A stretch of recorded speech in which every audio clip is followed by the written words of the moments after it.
Alright. Well, perhaps I raised the volume of the game. Actually, I don't know. I think it'll be fine. Let's open up my sound mixer. See what our game is at the moment, because it looks quite quiet on the whatchamacallit, on the desktop audio little thingy. The audio mixer on, oh, it's at 40. And that's probably good. I can even hear it better now. Hey yo, how's it going? I'm doing pretty good. I'm continuing this story. Finally. A recap of sorts. Last time we were here, we did the chapter that focuses on Marcus, the young girl Marcus. And her mentor, Greta Hoffman.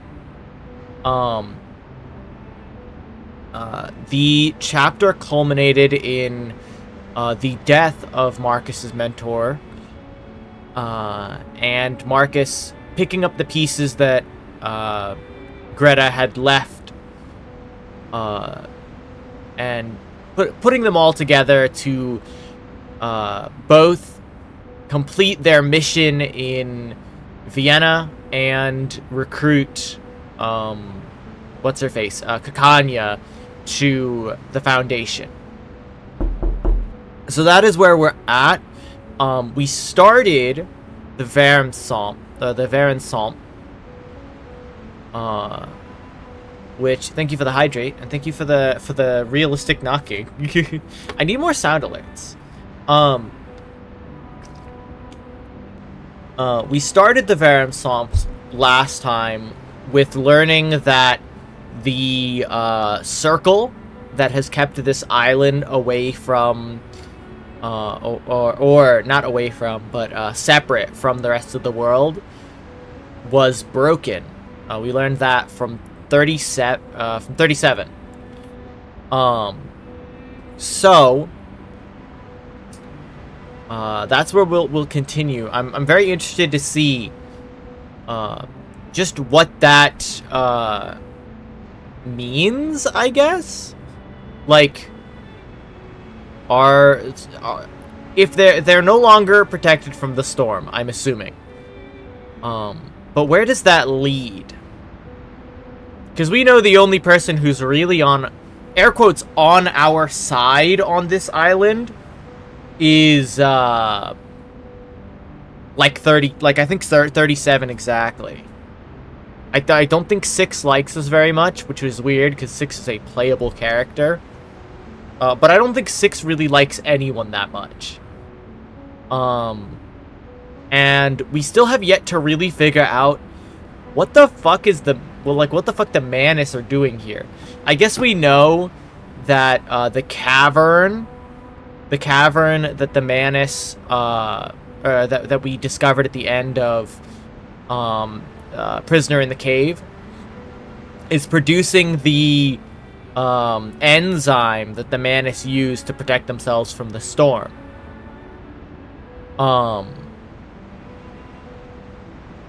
So, but I can't believe we are still in Mathland. In fact, we are back in Mathland, because the last chapter we were in Vienna. I can't believe that the Manus truly only want to use the cave for its protective enzymes. There's got to be another reason. Truly there has to be another reason that they're here. The blue and the gray. From opposite ends of the prayer hall, wary eyes meet in a silent standoff. So This is Arcana. That's 6. I think that's 210. This is probably Vertin. One of these is probably Vertin. One of the hooded figures. I don't know who this is. This might be Vertin.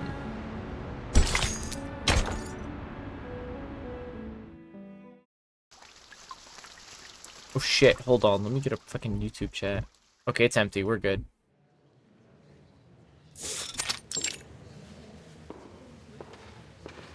Well, there she is.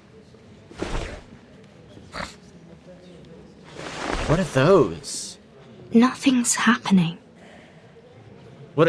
Wait, hold on. You can't just flash your arm with 4 orange vials.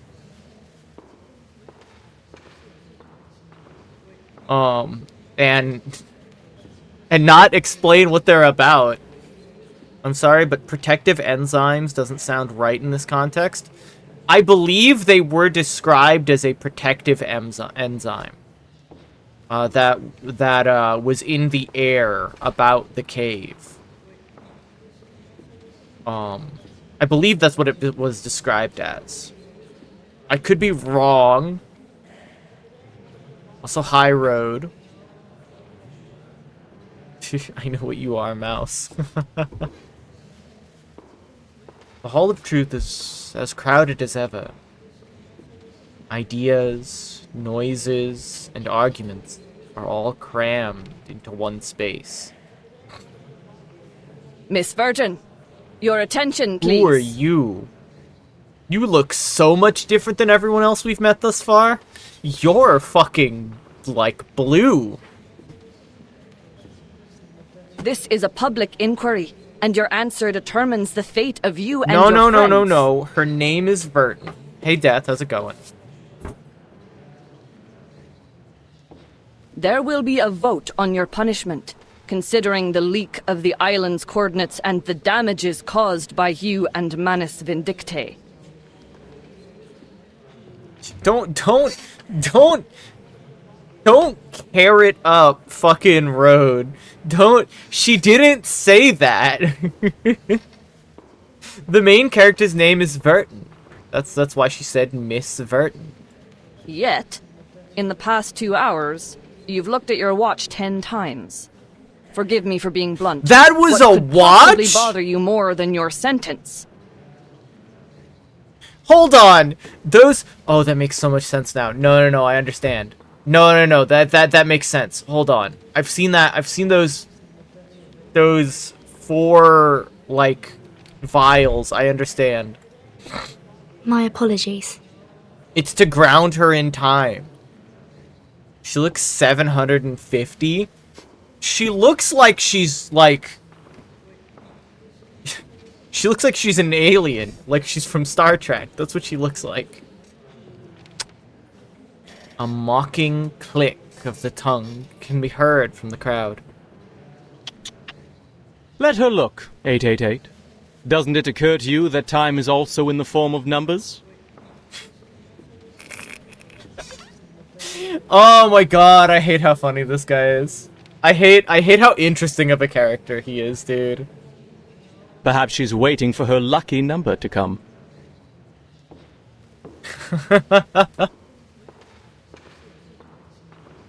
I hate that I love 210. 210 is great, dude.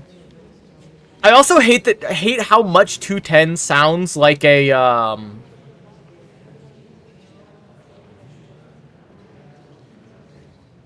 Oh, she looks like, oh, you meant like her name and you weren't even far off because her name was 888. I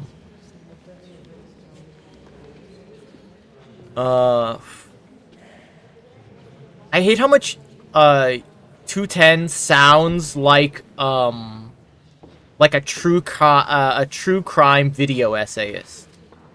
You know what I mean? His words cause a ripple of chuckles throughout the hall. Clearly, after hours of debate and discussion, this lighthearted moment brings a much-needed sense of relief. Besides, what Thank you for the conclusions have the good pennies, people here Davey. made?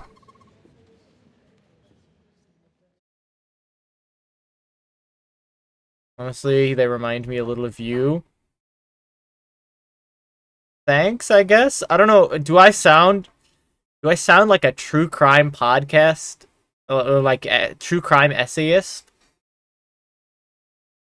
I guess I do like true crime like videos and shit. I watch them in my spare time. We were brought together in this great hall today, for misfortunes have struck us in the past week. Manus followers were found dead in our sacred place, the Gorgon current was cut off, and a human army has invaded our land. There are also the territorial disputes, the threats from external powers, and the conflicts between our guests. As you can see, our guests have brought us quite the unexpected gifts. They will give us their explanations. But whose words should we trust? Those of the Foundation, or Manus Vindictae? Well, you shouldn't trust Manus Vindictae. And honestly, you probably shouldn't trust the Foundation either, but you should trust Verdun, because she's nice. No? Thank you. I think that's a thank you. I don't know. I kind of... you ever notice the tone of voice that, like, every true crime essayist, like, puts in their voice, right? Where it's like all about sounding like vaguely mysterious, right? Like sort of the like not ASMR, but like sort of like a hush tone, like yeah, like a hush tone, but not bordering on like I'm speaking in your ear because I want you to feel tingles, but like I'm speaking in a hush tone because I'm talking about someone's murder. You know what I mean? Like a questioning tone almost.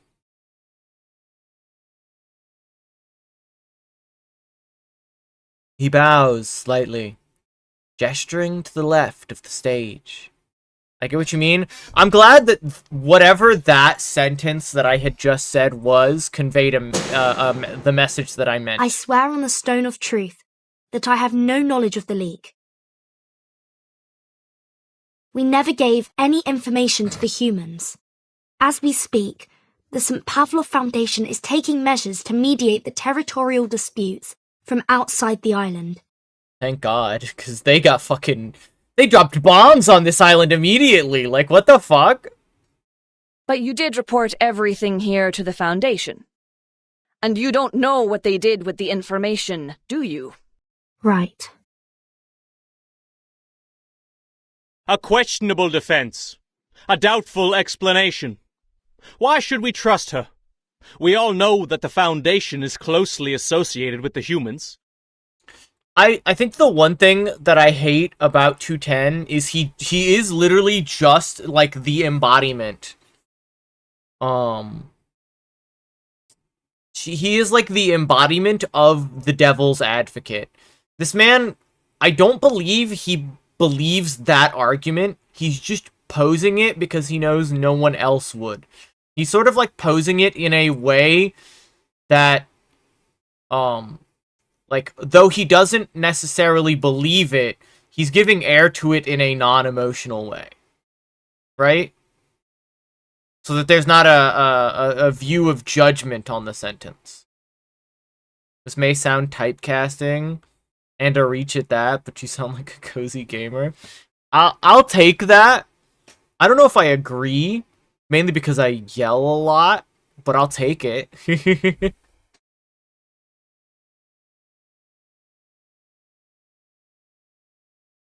They are the false friends of the Arcanists, with their crocodile tears and broken vows. While many may have changed over time, their nefarious human taint lingers. Real. Besides, why should we seek collaboration and assistance from an organization that's 7 years behind us on the study of the emanation? Got a point. Human taint? Sure. Well, you've got to understand, Road. In this universe, humans have been not kind to arcanists. Humans born without magic talent have always viewed arcanists in a light that is unfavorable. And have straight up, like, committed crimes against arcanists. His words evoke a murmur of agreement. But rush not, brothers and sisters.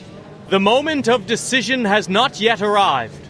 Let's give our old friend Manus Vindicte a fair and equal hearing before casting our pebbles into the pot. See what I mean? Like, I don't know that he believes what he's saying so much as he's just saying it, like, to give it voice without emotion behind it.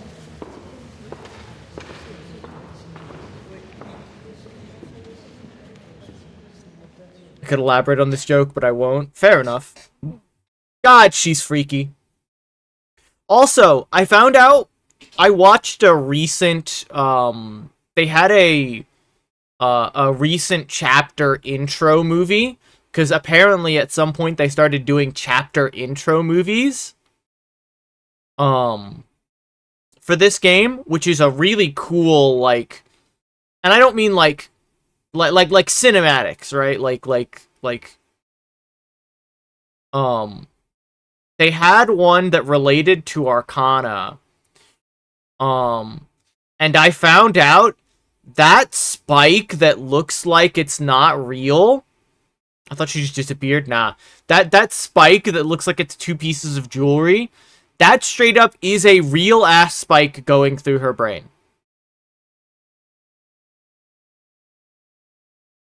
At least according to the cinematic that I saw, where she jammed it through her head.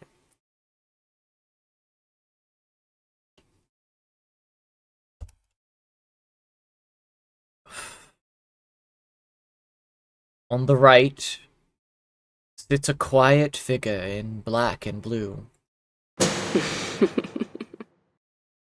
I don't like her. Indeed. The Foundation's understanding of the emanation is 7 years behind ours. However, our Manus friends here are unable to speak at all, let alone understand complex mathematical principles. And now my head hurts. Yeah. Please enlighten us, Miss Arcana. Why were swaths of your followers found dead at the door of our sacred place? Did our math lessons drive them to madness, causing them to bash their heads against the gates of truth like martyrs? So it would seem. I hate that answer. What? Her quick and straight answer causes a commotion in the crowd. Yeah, because it's an obvious lie!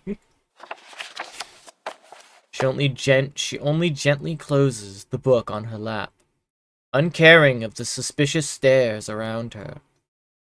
One must confess that our followers were ill-prepared to take on the wisdom of the island. But we didst come seek mutual development with sincerity. I trust you are aware of the assistance we have provided over the years in this world of matters, which you, though reluctantly, relied upon. As to this debate, I was once told a story that now seems fitting to recount. Her gaze falls upon the bench. The fair-haired judge has not spoken a word since the debate began. Pray, share with us. Thank you kindly. 'Tis the story of the circle. A young artist told it to me before I arrived on this island. Oh, we In heard the about the ancient story. past, amid a world of primitive instincts and ignorance, the first intelligent mind awakened.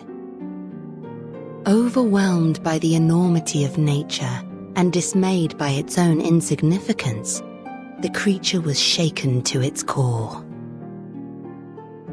In an act of defiance, It drew a magic circle, shielding its powerless self from the formidable world beyond.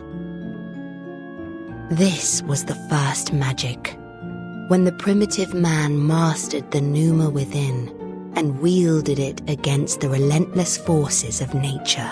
Okay. In that process, man hath gained a deeper understanding of the boundaries and limitations of its power. Okay. This is the tale of the first circle.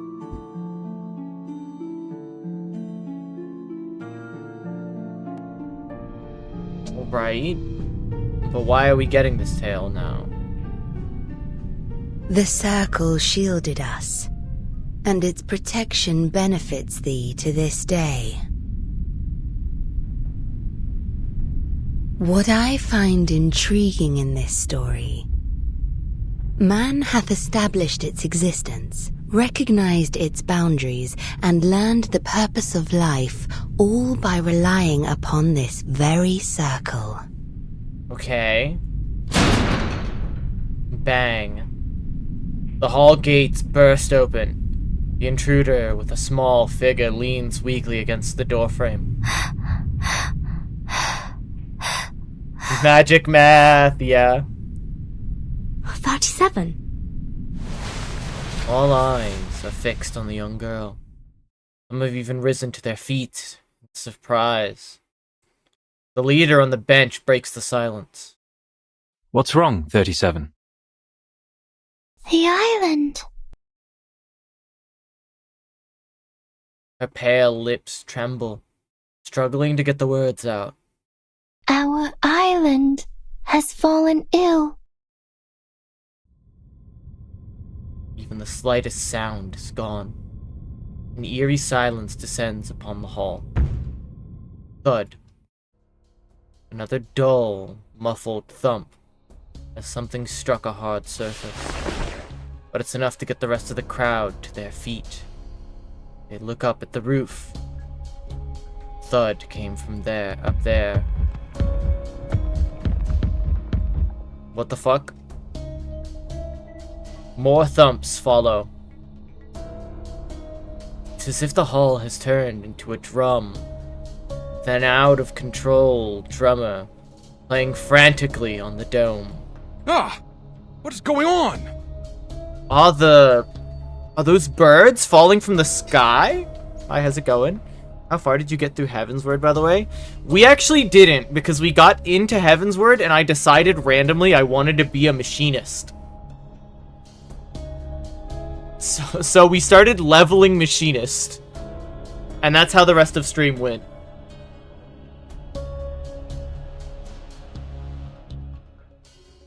Yeah. Is that a hailstorm?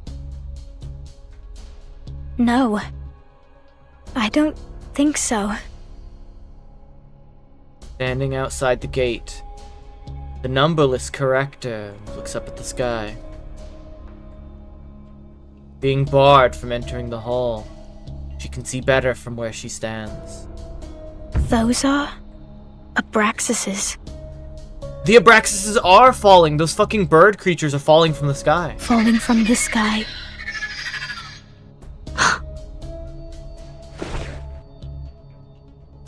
Another look at the watch becomes something of a habit the last few hours. This is it. The long-anticipated moment has finally arrived. It's the storm. The storm of this era is here.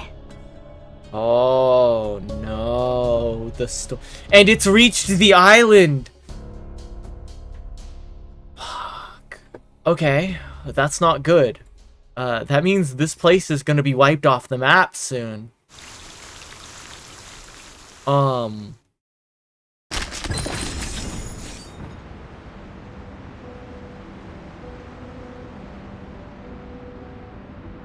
Uh-oh. Yeah. No more Mathland? No more Mathland.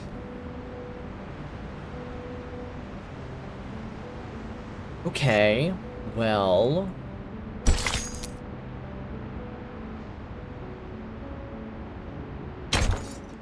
Let's see how we're gonna save Mathland. If we're gonna save Mathland.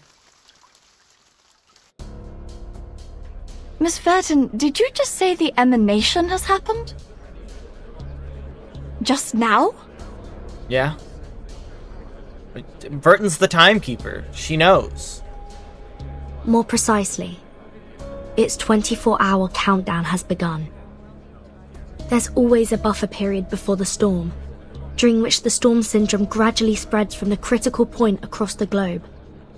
The symptoms are different every time. It's going to happen at some point, right? Right, yeah. It's too early. With the help of Laplace Scientific Computing Center, the best we can do now is to send a 24-hour warning prior to the storm.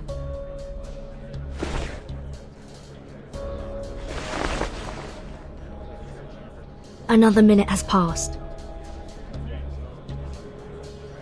In the last chapter, it's worth mentioning that in the last chapter, Manus Vindictae triggered the storm early by murdering about 100 political leaders that were supposed to have lived, triggering an immediate storm, or well, start of the storm syndrome. That is what we're seeing right now. At that moment in Vienna, where the political leaders got murdered, this was happening. You can't stop storms, right? They just happen. Once you can't stop a storm, but you can, through fucking with the actual events that were supposed to happen enough, trigger a storm instead. Not small events either. We're talking about big events. Events that weren't supposed to happen, that throw off history miles, right? So like, say 100 political leaders are supposed to live past this era and make a lot of changes, good or bad. Now imagine all those political leaders died on the same day, within like a minute of each other. That'll trigger a storm. Like, severe tampering with what should actually happen in history. Thank you for the lurk, demon.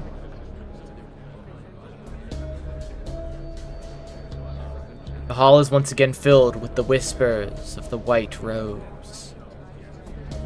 On this island, dedicated solely to the study of the emanation, the situation has far surpassed their imaginations. Please remain seated, everyone. We are still in the middle of a vote. The emanation holds no influence on this island. The discussion must continue until a satisfactory conclusion is reached. No other subjects shall be brought up until then. The Banshee acts as custodian of the assembly, raises her voice, drowning out the arguments. Despite the unforeseen turn of events, she remains committed to her duty. The debate must go on. Come here, 37. Can someone please bring her a blanket? So what now? You have to be to live these, right? So actually, it's much more complicated than that. It's been rare to see who actually survives storms. It appears that sometimes, so you have to be an arcanist, which everyone on this island is, to survive the storm at all. And in that matter, arcanists even rarely survive the storm. The only person who has truly their arcane gift being able to survive the storm is Verton. Verton is grounded in time. She can survive the storm like no one else can. And she can prevent the deaths of other arcanists by putting them in her suitcase. Her arcane skill is essentially all about surviving this disaster specifically. Being the timekeeper.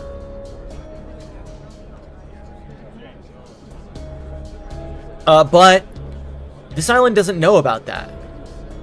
And no one here really knows that Vertin is grounded in time in a way that their island is. And no one yet knows but 37 that the island will not protect them from the storm.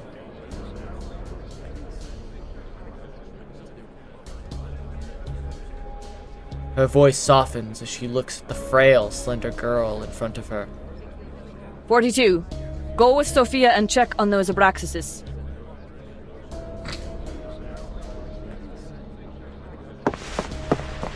The man bows and leaves. Order is restored under the dome once more. Ah, good news. Good news indeed. How is this good news? She can fit an arithmetic course in her suitcase, right?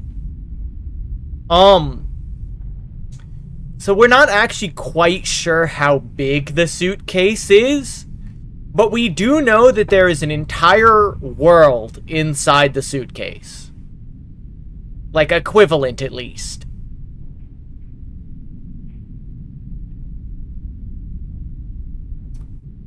So yeah, she can fit an arithmetic course in there, yeah?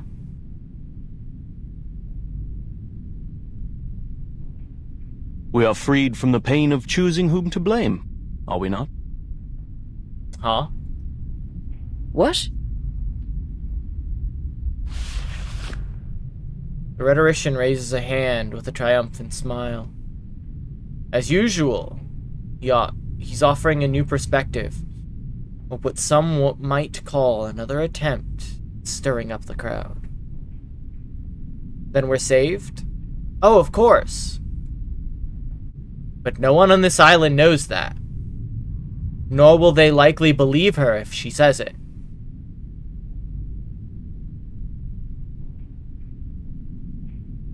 The emanation is coming.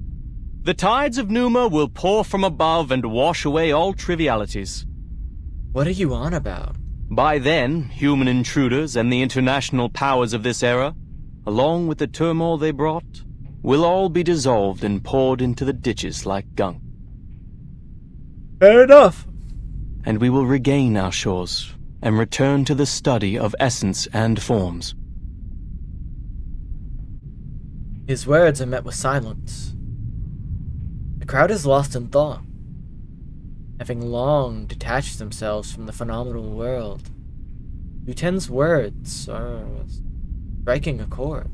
No, it's different this time. The petite figure stands on her feet. She is pale as snow from her coma, and did not bother to put on the blanket given to her. The island has fallen ill. It's getting bloated, stagnant, and sluggish, drifting into the world of matters where ignorance reigns. Soon, the tides of Numa will wash over us, sweeping away the fragments of the phenomenal world. What did you say? That is a thing to say. In other words, we will all be taken by the emanation? This This is unthinkable. This is terrible news. One that no one wants to hear right now. I'm getting cosmic horror from that string of dialogue. It is very this vexes me. This vexes me so.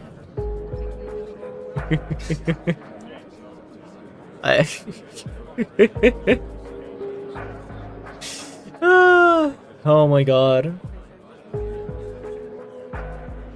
The impact is like a bomb going off. The crowd is buzzing with fearful whispers. The lady next to 37 stands up, still holding the unused blanket. 37, you just woke up from a coma. You're not well. Yeah, but she's also not an idiot. Why don't you take another rest? No, no time for that. I'm here to warn you. Apiron is gone. I can no longer sense it. This has never happened before. Why are you so surprised, 37? The question is asked softly, but it cuts like ice.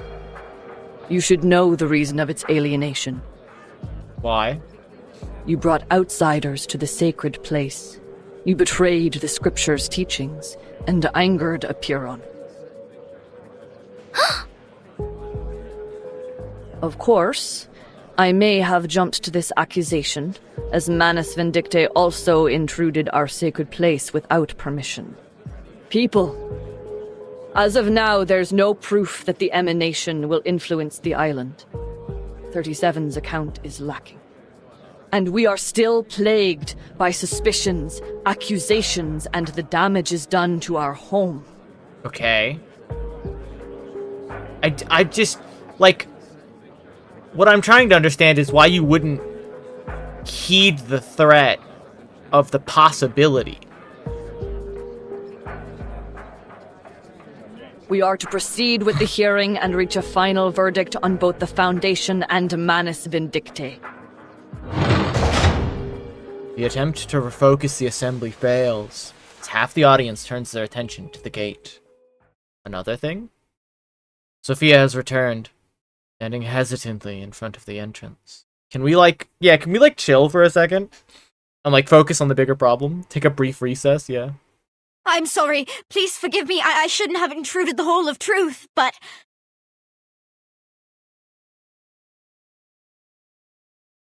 Though irritated by the constant interruptions, the custodian immediately notices her peculiar expression.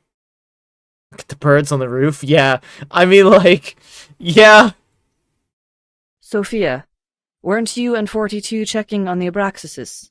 What is the matter? The corrector gestures in the air, her voice shaking. The Abraxases don't look right. Their beaks, no, their entire heads are melting into oil paints. Yeah, that's the storm. That's the storm, alright. The storm is here. You're gonna have to accept that now. And 42... We were on the beach, suddenly he... Her words trail off.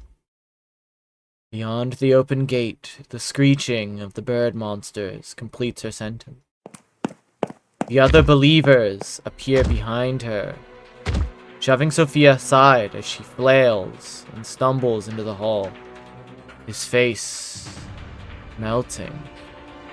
Colorful oil paints forming a puddle on the floor. Now I see! It finally all makes sense! There never was the truth, nor the transcendental! Everything is a lie! Nothing but shadows on walls, flickers of fire and fragments of reality! No one will survive the oblivion! The island will be destroyed amid its conflict! Hey guys, I think the trial needs to stop now. Is that... the storm syndrome? 42, your face! Completely disregarding those around him, he bursts into maniacal laughter, casting an arcane glow in his palms. He's with an edgelord. He jumped onto a seat and knocks over a row of torches. No one! 888, stop conversing with him. We must subdue him. Now. Yeah? He's currently, fucking losing it. All of Apiron inside.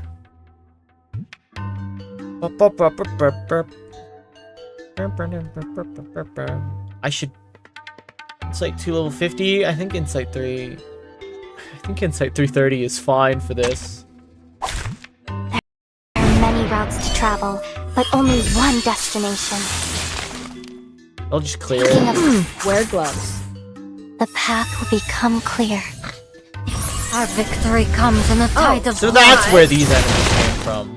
Oh, these guys have... Actually, no, that's just med pocket damage. What am I doing? I was gonna say, these guys have a bit more health than I'm used to. And then I remembered that that's just medicine pocket damage. Freaking dumbass. They don't hit very hard. I hope you like it. Sterilize. Close your eyes. It will all be over soon.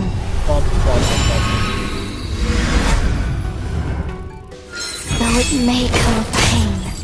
Yeah, they don't actually have that much health, now that I'm looking at people who actually... Yeah, we're good. Okay, yeah, they'll die. Enter the gate and face the truth. Have I startled you? Pride goes before the fall. Is that a I've been there. centaur? You better take it. No, that's an Abraxas.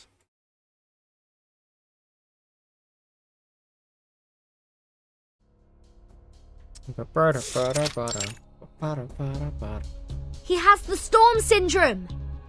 Please, listen everyone. 37 is right. Something's changed on this island. Your immunity to the emanation has been weakened. 42 lies motionless on the floor. His face a mess of colorful paint. Yeah, I feel like... I feel like... No, your unit? Oh, kinda. They're more of a chimera that just happens to have a girl inside of the chimera. If you want, but not exactly. Yeah, it's like centaur adjacent. I don't know much about her, other than she's like a chimera, essentially. Also, hi Emmy, how's it going? Fear and uncertainty quickly arise around him. How? That's never happened in the last 8 times! Chapter 10, Chapter 10. A feeble induction, my friend. Just because you've never seen a purple cow doesn't mean it doesn't exist. Girl, you are way too calm for this, 210. Like, Must we holy talk shit. of logic now? 42 has literally been emanated! I'm with Believer 4 here. Now is not the time for logic. Now is the time for what the fuck do we do? First the army, then the emanation. Everything's been falling apart since the outsiders arrived on this island. Yeah, they're not wrong. The Foundation and Manus Vindictae.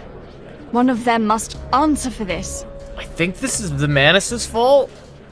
I think they were fucking around inside the sacred place. Then you should also ask 37 and number 0 what they've done in the sacred place to anger Apeiron so much.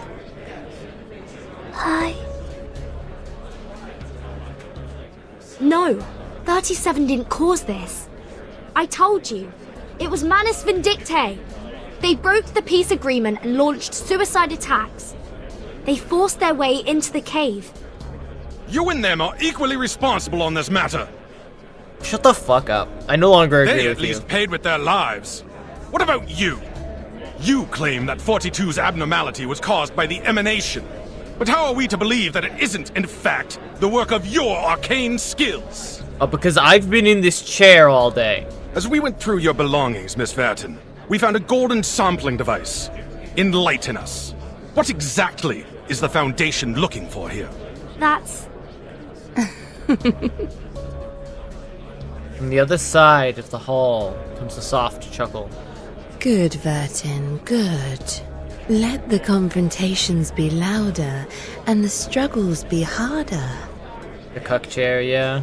I wonder what shall come of this. Girl, I don't like you. Silence. Yo, it's 6. The gavel slams down with a heavy, undeniable thud. The host of the assembly rises to his feet, his face unusually grave.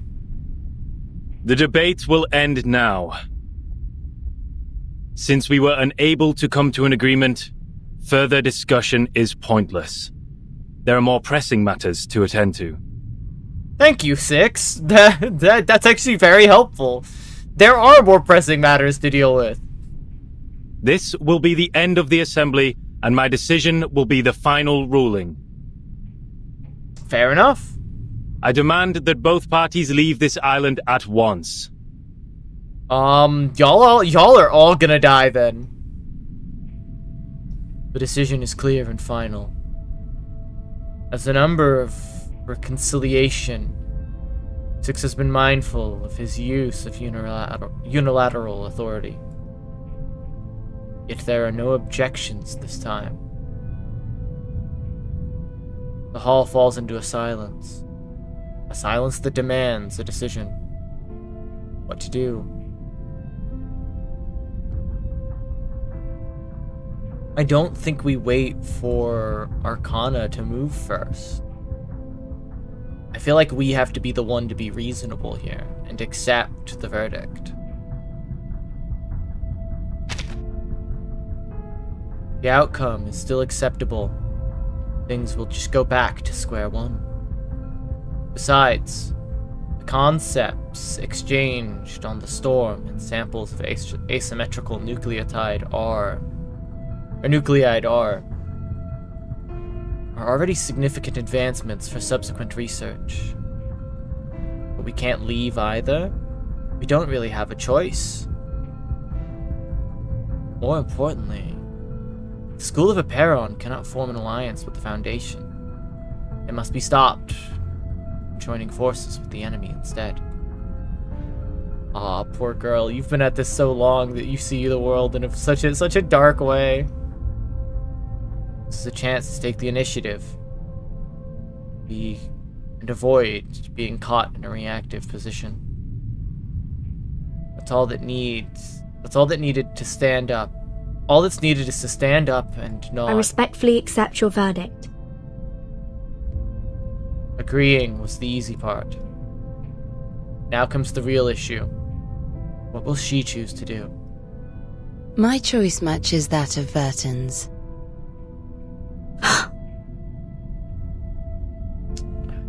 They're both in the situation where this island existing is kind of a threat.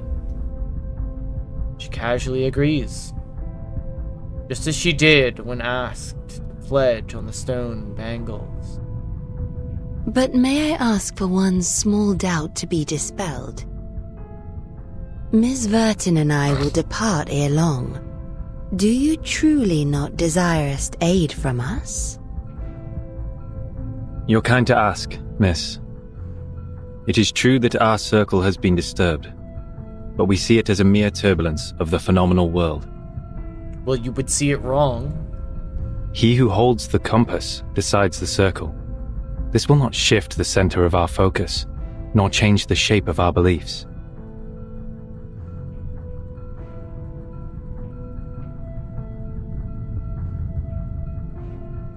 But it also seems like a lost cause. It does seem like a lost cause. The allegory, this island being an allegory for Plato's The Cave, right? A Prisoner in the Cave, right?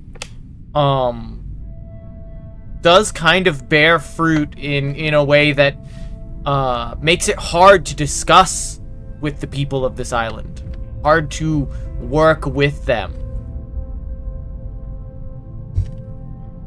And we've kind of burned the bridges that we had with everyone but, I think, exactly 37. So the only thing that we're going to stand to gain from this island now is convincing 37 to come with us, I think. She's the only one who likes us on this island. We might be able to save her. I think the themes of this game have not been what can we save, or how can we save as many people as possible, but rather, how can we save what little we can? That's what it's felt like the themes of this game have been, right? It's not, sure, we're doing a grand adventure to try and save the world from the storm, but on the micro, we're just trying to save what little we can save. At least that's what it's been from my perspective. I think she will as well. Six bends down, laying his hand on 42's forehead. Medin Hagan.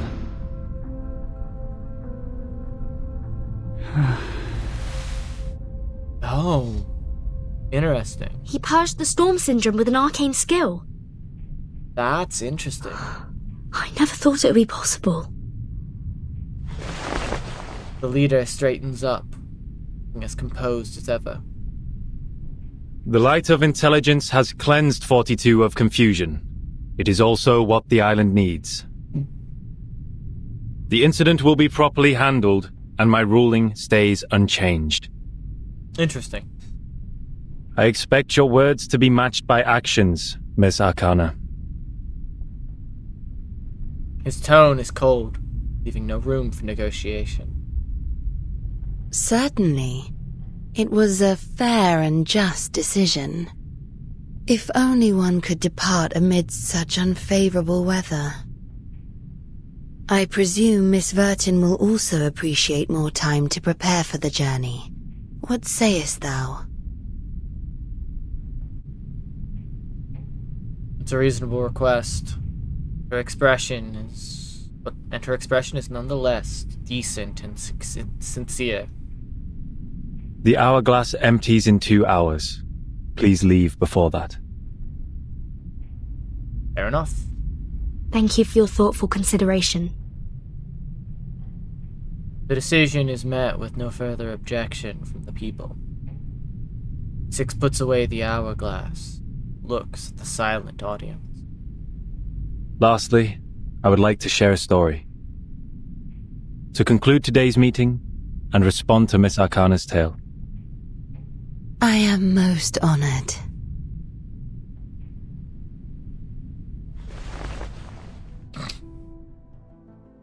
The leader raises his hands and faces the people. I too have heard the story of the first circle, but in my version, more followed. The first of man were intimidated by the enormity of nature and constantly tried to defy and escape it. Our ancestors, however, had the opposite reaction. They found solace in nature, which welcomed them with a nourishing embrace, sharing its vastness and sublimity without reservation. It was the perfect harmony, the moment the circle ceased to represent confrontation and avoidance. Okay. As we bathed in Apollo's illumination and wandered the tranquil shores, our souls resonated, and we were lifted to a higher wisdom. This was how we conquered our fears, emerged from ignorance, and allowed ourselves to indulge on the essence and forms. This was the rise of the classic man. May you all be blessed with the courage for reconciliation, the determination for peace, and the devotion to nature. Qualities no less noble than caution and defiance. Interesting. Sounds like a bunch of tree hugger propaganda. God damn. It's an interesting perspective, though. You may all leave now.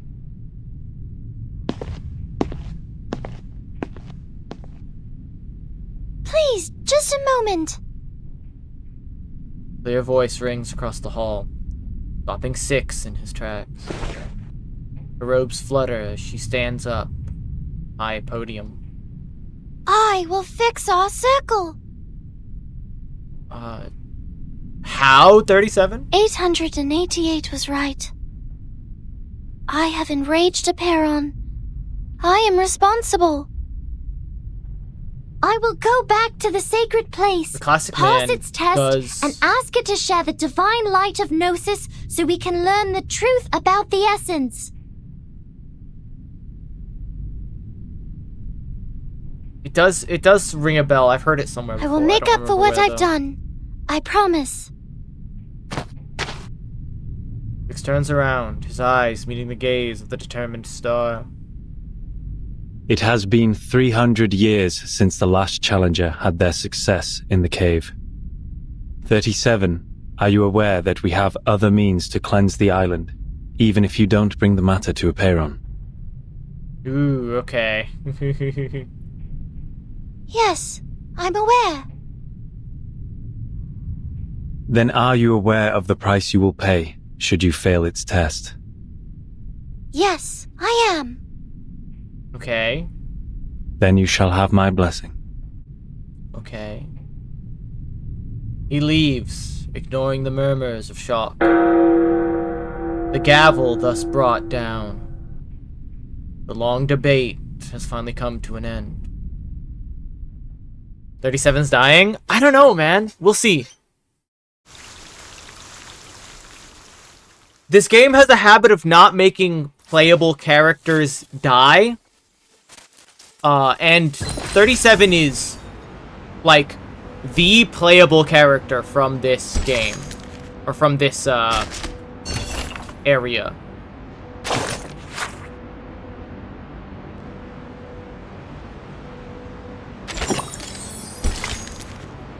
The whole declaration just dashed my hopes.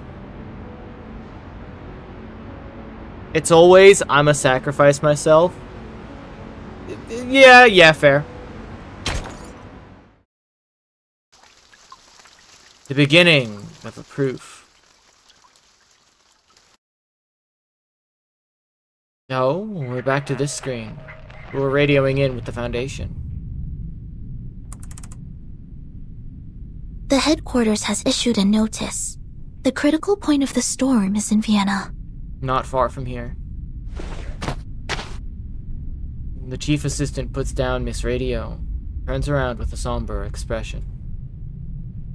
This type of storm syndrome involves a bodily transformation into oil paintings, primarily affecting the face, but sometimes spreading to the torso. It is often accompanied by delirium and an intense obsession with war. Interesting. Like the storm of 1929, it was accelerated by social upheavals resulting from the constant tensions Manus Vindictae created between nations. Mm-hmm. This era. The color of the sky has changed. The storm syndrome has finally reached this island. No one on the team's caught it yet. That could soon change. This is absurd! The bag filled with alchemical materials over her shoulder. The young pirate remains spirited despite a week in underground captivity. We went through all that trouble, sweated our guts out, and finally got to a place where the storm can be kept out. But now you're telling me that immunity is going to disappear like a fart in the wind. I was planning to stay here for a while. There might be alchemic materials and pieces of books the Abraxas has left behind from their mills. Oh, now that is frustrating, mate. Such is the nature of Arcanum. Fair enough. The immunity hasn't disappeared. It's just waning. For now, only the beach has lost the effect. We're still safe around the Hall of Apeiron. But there's no guarantee that we'll be safe here forever, right? That's true. Reminds me of Zeno's survival test. Sinetta and I talked about this. We think the island is protected by a large-scale arcane ritual. The sudden decay of the island's storm immunity might be the result of its changes, though I'm unsure of the specifics. Fair enough. Those people are doing something about it, right? That leader with the rockstar hair, shouldn't he be taking action by now? Probably. 6 has gathered all integers after the assembly. They're going to perform a mass cleansing ceremony. 37 also mentioned a test. I think they have more than one way to deal with the changes. They have no idea if that To the if that best will work, of this though. apple's knowledge, secluded pure-blood arcanist groups often have rituals that they keep to themselves. These islanders impart truths based on intellect and rationality, yet their doctrines are highly religious. Perhaps their arcane skills are passed down in a religious manner. Perhaps. Oh, very mysterious, very arcane. I hope they're not all huddled together doing a math at a time like this. And I'm more worried about us, Capitan. Lilia changes her tone, unusually serious. Arcana asked for more time for both sides to withdraw, didn't she? Yes. Six gave us 2 hours to leave. That is to say...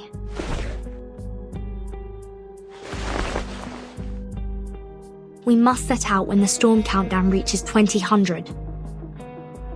Okay. And before that, the stone bangle on your wrist still works, right? Yes. I can feel it.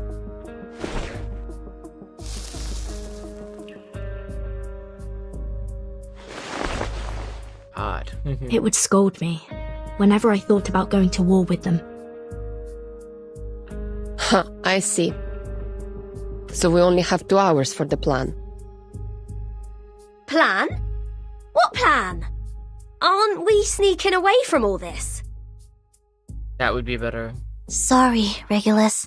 Your accommodation was a long way from ours, so we haven't given you the latest updates. What are the latest updates? Because I've been kept in the fucking blue as well. Sorry, in the dark, not in the blue. Rain. To put it simply... Where are you going? The sudden appearance of the girl startles the crowd. 37 stands there with a curious look on her face. 37? Lamau, caught in the act, dude. We are discussing how to leave this place, 37. Precisely. I was just about to say, your chief wants us gone in a jiffy, but we don't even have a piece of wood to sail with. Vertin is sizing us up to see if we can fit in her suitcase. She's going to swim across the Aegean Sea using her tiny arms. Right, Vertin? Regulus squints and eagerly pokes her elbow in. Right. Sounds like a lot of fun. Girl. Oh my god. Then you must leave from the north side of the beach. Jump off the cliff there and head south. The cliff is on the tangent line of the Hall of Apiron, which is a good sign for your journey. I hate that she believes this. I truly hate it. Like, goddamn, girl. I guess that's the charming part of her, though. Yo, how's it going, Alon? She nods confidently, fully convinced of her own conclusion. I will show you where to jump, but you'll have to wait till Vertin and I return. Wait! Bestie, let's swim through the Aegean Sea. Wait, Bestie, am I being abducted? Wait, hold on. Are you abducting Vertin right now, 37? Is that what's going on? Me? Where are we going? What kind of question is that? Oh my god. Oh! She's taking us back to the sacred place. She literally just got scolded for this and she's doing it again. Oh! I think you were wrong, Animal. I think 37 is surviving. 37 was literally like, I'ma sacrifice myself by going and passing the trial, and now is over here like, by the way, bestie, you're coming with me. I'm not separating from the main character. Are you crazy? I'll die if I do that. No, that's great. No, I love that. I'm not about to die. That's insane that you thought I was gonna go there alone. The only place worth going. I love her. I love her so much. Fair enough. Hey, yo, listen. If I was in a story and I found the main character, I ain't fucking leaving that bitch. I know the second character leaves the main character's party, they're immediately on the hit list. You know what I mean?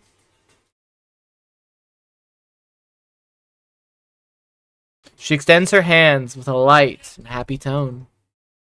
You're the one and only Zero. We'll go see Aperon together. I love her. She's great, dude. She's so funny. Oh my god, I understand why people love 37. She's so fucking funny.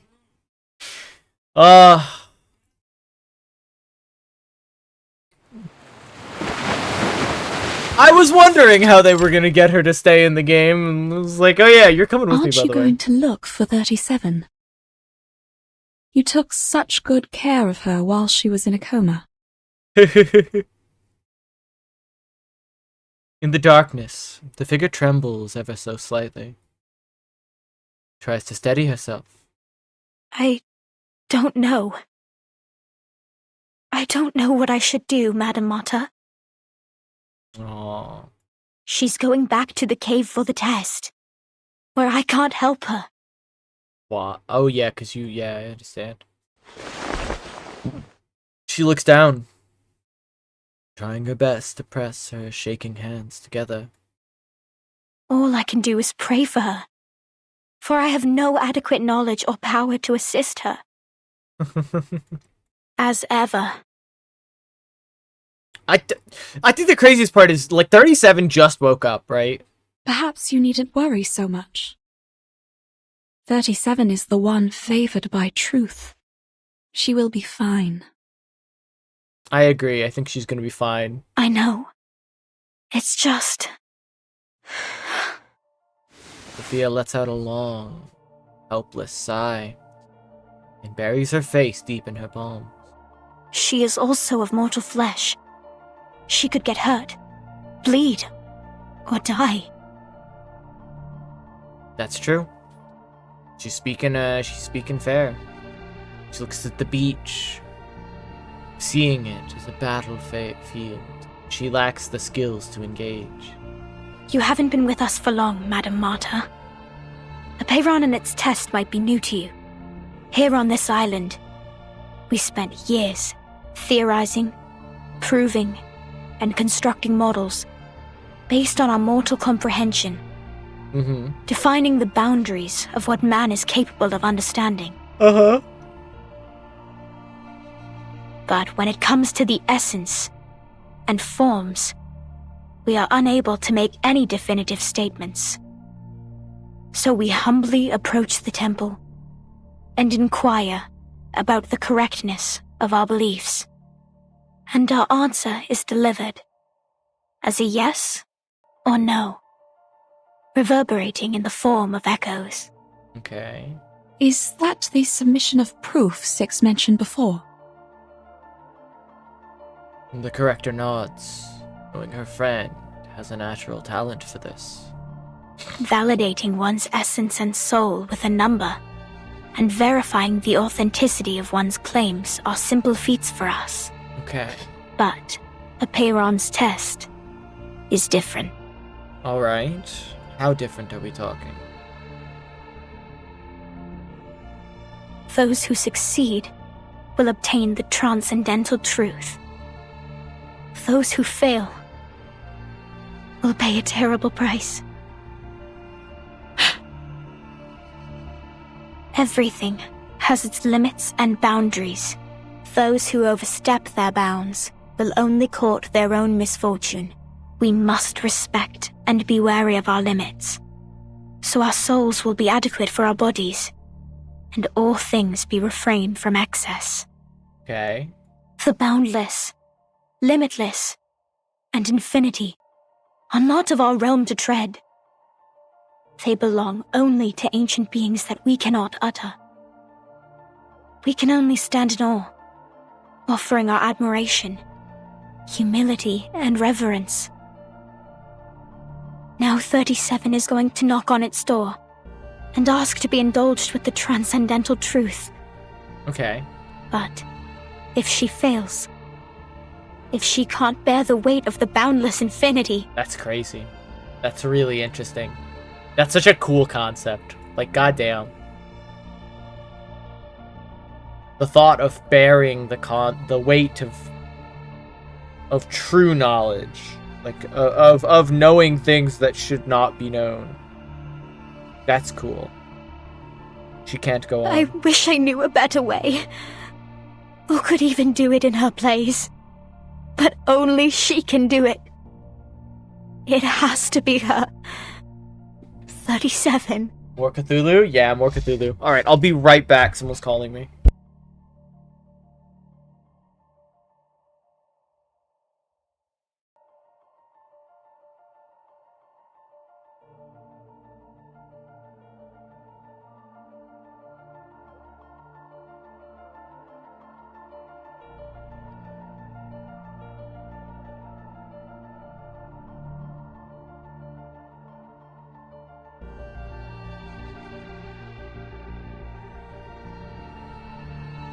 Returned. What does it have to be 37?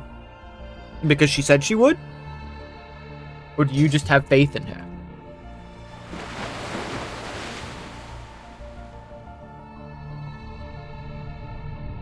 I'm sure this is the perfect solution to finally put an end to all our problems. Okay. I'm glad you think so, bestie. If I pass the test, Apiron will grant me the answer to one question. It can be any question I don't have an answer to. Even about the essence and everything. Where's her number? That was described in the cave. 37 learned Sophia's number and gave her a scroll with it on it. And instead of reading it, Sophia threw it into the sea. Because she wanted to find her number with her own two hands.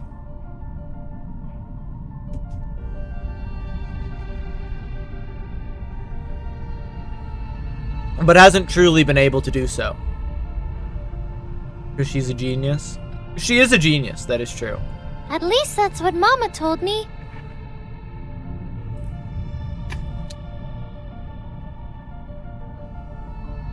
"37 nods with confidence. I just have to choose the right question to ask. And we will be rid of all the troubles. Whether it be the emanation, the turmoil of the phenomenal world, or the dangers threatening the island. All will be gone. I have Six's blessing. He agrees with me. So, Vertin... Oh my god. Not so fast. You can't just steal away our helmswoman like that. She kind of just did. That's why she shouldn't have entered the House of Truth. This thing? It's too good to be without any risks, don't you think? What if Vertin doesn't make it back, huh? Who's going to swim us across the sea then?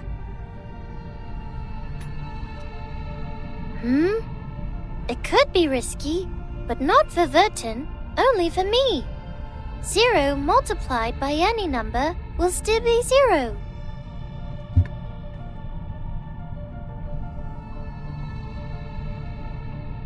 I love how that makes no sense to us, but makes perfect sense to her.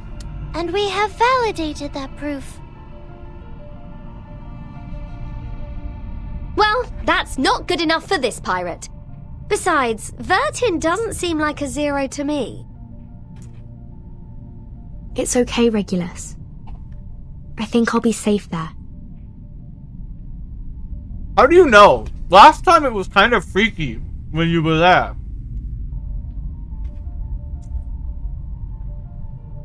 Let's be real. 37's head is empty enough that the entirety of truth probably would fit with room to spare. That's fair. 37. Now, 37 is brilliant. But, like, I feel like all 37 knows is, like, number. Like, you know the kind of genius that is not as socially aware as it might seem to be? That's what 37 is. But 37, isn't this a sacred test for your people? I've never taken the oath. I'm not one of you.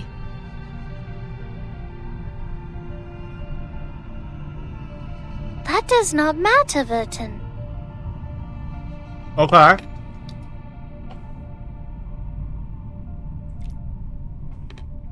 She gently shakes her head, determination. But you must know that once we enter the temple, we cannot turn back. The path to the truth is a one-way road. Okay. Our last visit was interrupted, remember? You didn't get to ask your question, and I didn't get my answer. That's true. There was some sort of trap waiting for us there. And now, I don't need to ask my question anymore. Yeah. She bites her lip, holding her own arms tightly. You and your friends were right, Vertin. The discord in the phenomenal world does have an effect on essence and forms. No one can argue against this when facing the emanation. She might be. You right. She might be. She got that math in her. Technically, this does make sense if you think about it. Vertin being grounded in time and unmoving in the storms is a constant, much like the number 0. That's fair. That does make sense when you put it that way. But there's more I'd like to know, and I believe you feel the same. I will tell Six that you're coming with me. I will tell everyone and persuade them, because this is the right thing to do. Okay. Damn, like, who knew she was a goat? Go, Timekeeper. While you're out, Lilia and I will ready us for evacuation. Okay. We will liaise with the Foundation from here. Thank you both. I'm ready. It's a good thing Miss Radio's here. Before we go, 37, I have a question. A golden opportunity has arisen. This could be a chance to level the playing field against Manus Vindictae. You just said that a Piran will grant an answer to whoever passes the test. Will it answer my question? If I asked for a way to become immune to the storm? Probably.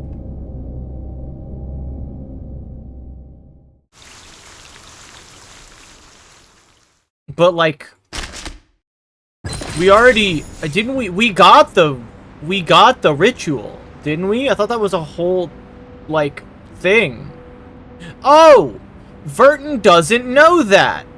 That's right. That happened in the Vienna chapter, of which Vertin has no knowledge, I think. Vertin doesn't know that we know how to be immune to the storm now. Okay. Fair, I hadn't thought of that. I hadn't thought that Vertin does actually know. Back to Laplace? I see that we are in Laplace. Yes, in the Vienna chapter, we discovered the root of, we discovered the ritual that, Manus Vindictae uses to be immune to the storm. So we were able to, get that back to Laplace. 4 cross checks, yep.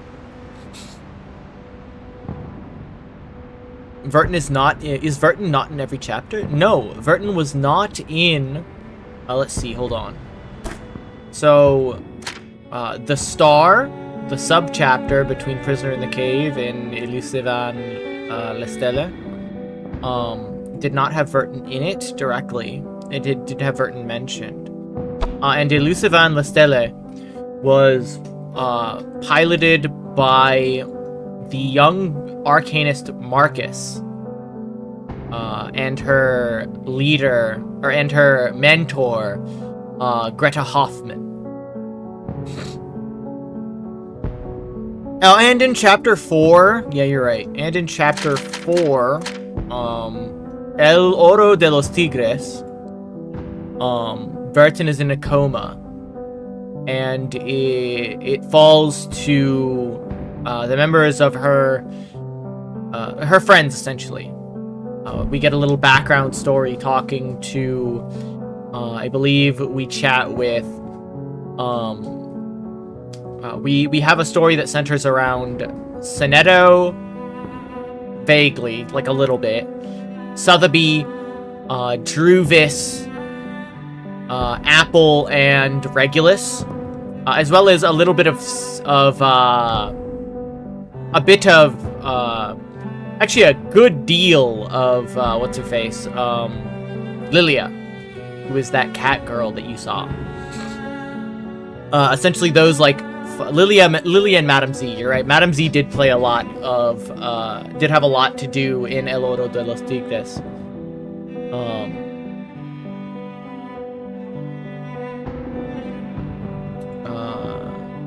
Yes, those are the, like, sort of key figures in that chapter.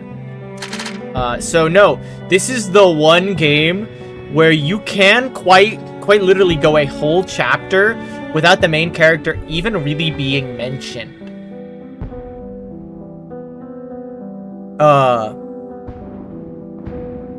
We've thus far had 2.5 chapters.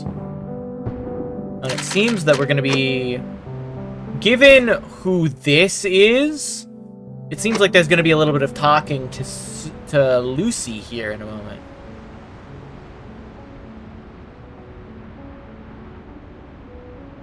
In events even more so? Yeah, so I've heard. There are a lot of events that don't really involve Vertain.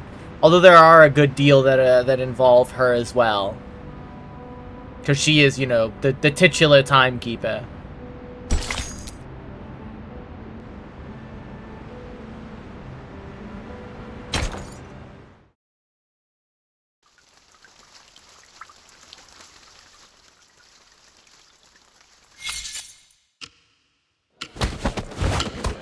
Storm arrives in 22 hours. You narcissistic, fat-headed, humanocentrist freaks! You are the crazy ones, and I will prove myself right! The fuck? Seriously! Can someone please bring Matthew back to the rehab center? That mask has made him crazy! Yeah. The researcher's arms flail wildly as he stumbles across the shiny silver floor, adding more to the chaos. Amidst the mayhem, a bottle of alcohol on the ground bursts into bright blue flames. And then, 2 metal feet stomp across the fire without hesitation. Any progress? Not much. We've called all the experts here, but so far it's been a waste of time. Not even a bodily reaction when reciting the text.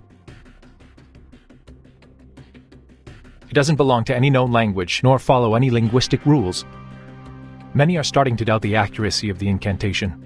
After all, it was copied down by a novice investigator with her arcane skill, not her supervisor. The door is pushed open, and pausing adds again. The spacious room is now packed with people. They're gathered around a radio on the table. Miss Marcus, can you confirm that the incantation you dictated was correct? We also learned that you witnessed a visual recording of Arcana performing her arcane skill, depicted through images recreated by a pure-blooded arcanist. Is that right? Yes. To be precise, I saw it in the memories of Isolde, a former member of Manus Vindicte, using Miss Cacanya's arcane mirror. So, it's worth mentioning. In the sort of like end of the chapter, a combination of Marcus's arcane skill read, which allows her to read the events surrounding a person, memory, piece of newspaper, anything, was mixed with Cacanya's arcane skill mirror, which allows her to view the self of a person, like the true self of a person or whatever. I'm not quite certain on the sort of specifics of mirror. Allowed them to gain knowledge of a memory. and Marcus to read that memory to get the arcane skill. Can you attest to the accuracy of this memory? I can't say. Do you deem the reflection of Miss Cacanya's arcane mirror to be accurate, factual, and without misinterpretation? I think so. I'm not sure. Can you confirm that your arcane skill, Read, was performed correctly and provided an unbiased, objective, and flawless interpretation? I don't know about that either. But I saw it with my own eyes. I heard the chanting. I don't know what language that was, but that's how I heard it, and I've written it down phonetically. Please calm down. We are only verifying the details. The Foundation has dispatched a special operations squad to you in Vienna. Please make sure the 2 other arcanists involved will return to the Foundation with you. I understood. Girl, slow down. She's stressed. Yeah. Marcus is so stressed in that chapter. She literally, like, watches her mentor get shot and killed right before deciding to lock the fuck in and get that, get that arcane, or that ritual down. The call ends. The liaison removes the headset. The result is far from ideal. Her face is pale, as lifeless as her mechanical colleagues. Is this it? Enigma, alright. A sarcastic voice cuts the air. As a man. Hold on, I accidentally clicked off the screen. Pushes through the front. An ancient miracle, a circle of salvation. Euna seco. Atuna psycho? An inexplicable incantation transcribed by an arcanist based on what she saw in the memory of another arcanist recreated by yet another arcanist. That's as convoluted as a dream within a dream within a dream. To think they wanted an objective restoration. We've actually been getting drip feeding about this guy, by the way. I don't know if we're gonna get him, but some of the events have used his iconography. Meet Enigma, the, I believe Laplace's lead, restorer. He puts pieces together of ancient lost things, languages and such. Code. He's a code breaker. That's what he does. Brain.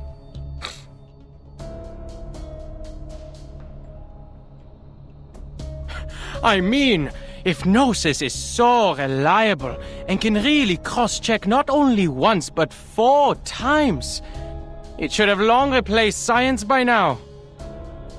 With this level of uncertainty, we might have better luck asking typewriter monkeys to randomly give us the answer to the storm immunity. I'd like to note if Marcus was in a bit of stress, a bit of a stressful place at the time, it could be warped. It could be.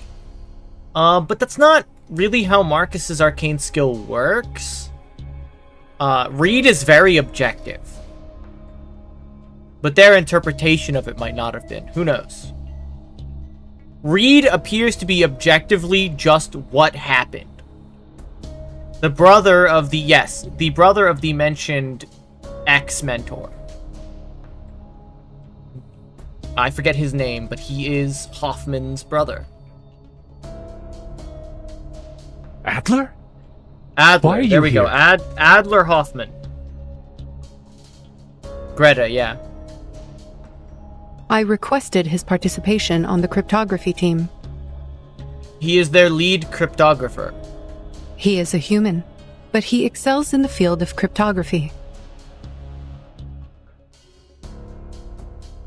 Also, I swear, okay, this might just be me. We've been getting like hella drip like marketing for this guy. Like, one of the main things, like that cryptographer on his shoulder is shown in an event, and we interact with it. I don't think they're gonna give him to us, because that would be the, like, second human that we get directly, right? But it would be cool. Krilvas. Also, Enigma's just a cool... He says he has such a cool design. The man takes a grim step forward. And why can't I be here? I fucking... God damn it, Rode. Is it because Greta Hoffman's my sister? And this? Is this what a respectable and honorable member of the Foundation gave her life to retrieve? Is this the ritual she died for? Enigma, dude, chill, dude, chill! Oh, right. It wasn't even her who retrieved the ritual. It was a student. You are not currently on the official roster. You can leave at any time. Damn. Leave? Why should I leave? Why should you leave? Ich habe jedes Recht zu wissen, wofür meine Schwester gestorben ist. Then lock in, dude. I'm not gonna lie. Nun gut, Leute, an die Arbeit. Lasst uns dieses große Rätsel entschlüsseln und sehen, was es uns bringen wird. Oh, apparently he is locking in. Fuck me. Never mind. All right, do your thing, King. Erlösung oder Zerstörung? He leaves, sneering. Waves the note with the phonetic spelling in his hand. Hello, Mustard. I am playing game. The farce is finally over. The room is at peace again. The cryptography team turns to the robot, awaiting her instructions. Return to your stations, please. Oh, a brief explanation or note on Lucy. Lucy is the head of Laplace Research Foundation. Essentially, when the storm first happened, Laplace kind of had a as a scientific organization, Laplace kind of had a moral crisis as everything they knew of science kind of fell apart with the storm, as it kind of doesn't make sense. Like, at all. Like, scientifically, the storm should not be possible. But Lucy, being this robotic being, took up the helm of Laplace, if I remember correctly, and said, alright, well, if it doesn't make sense, we're just gonna have to make it make sense, folks. And Laplace became what it is now. Let us not dismiss its credibility until we have exhausted every possibility. Also, she calmly turns her head. Add Adler Hoffman into the cryptography team roster. The cryptography lead hesitates for a moment, surprised. Nevertheless, he nods and quickly leaves the room. This guy is playable, by the way. In the same event that I mentioned that Adler's, like, cryptography, like, thing on his shoulder, his cipher, I think that's what it is, was used as a thing. This guy was given away as a, what's the word? As a free unit. A welfare.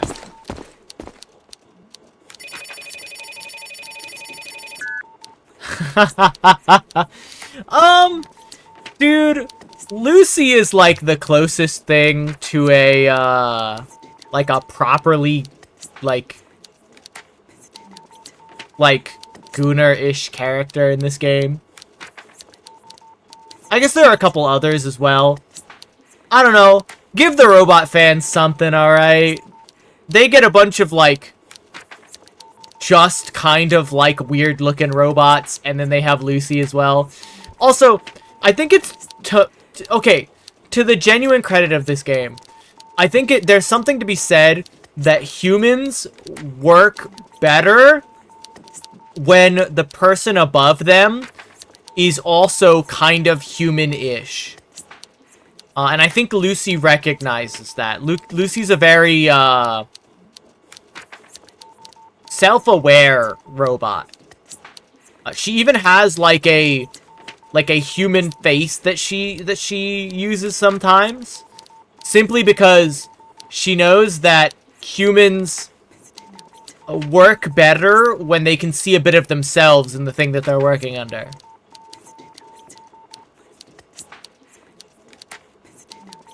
Phone on the wall, used for internal communication, begins to ring.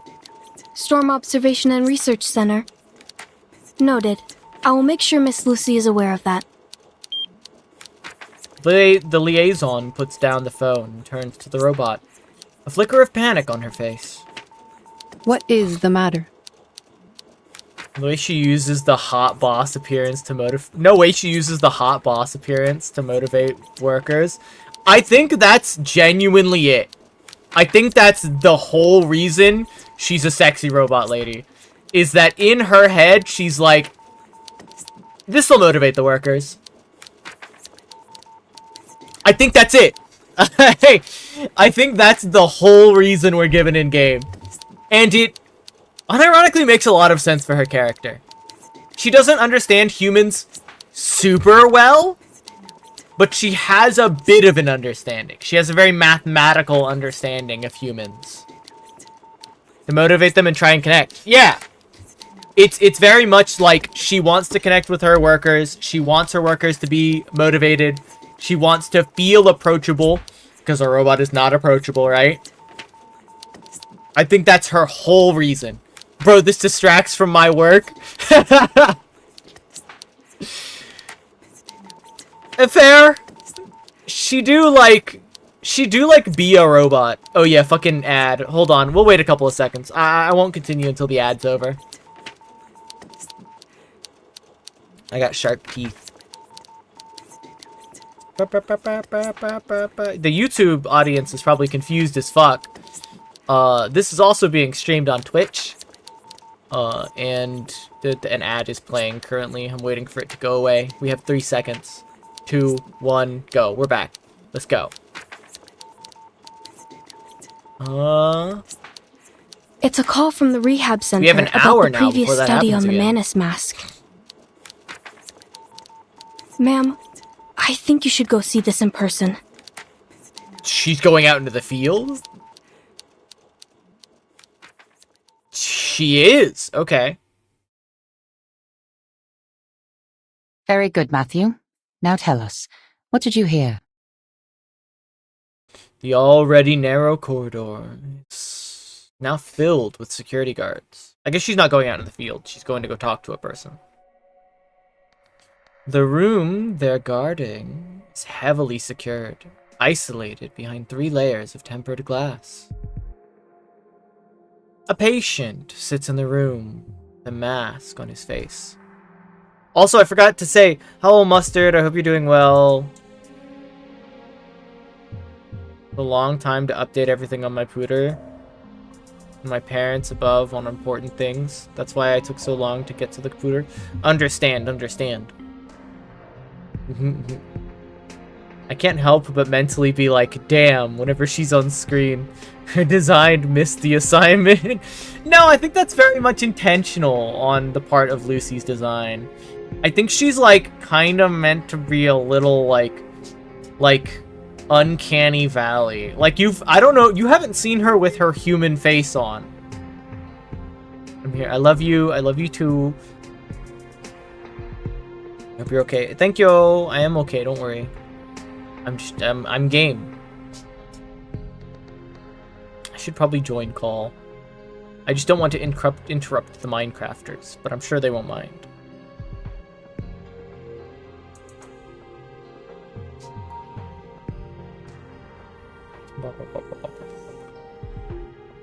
Let me get a little into the stream first.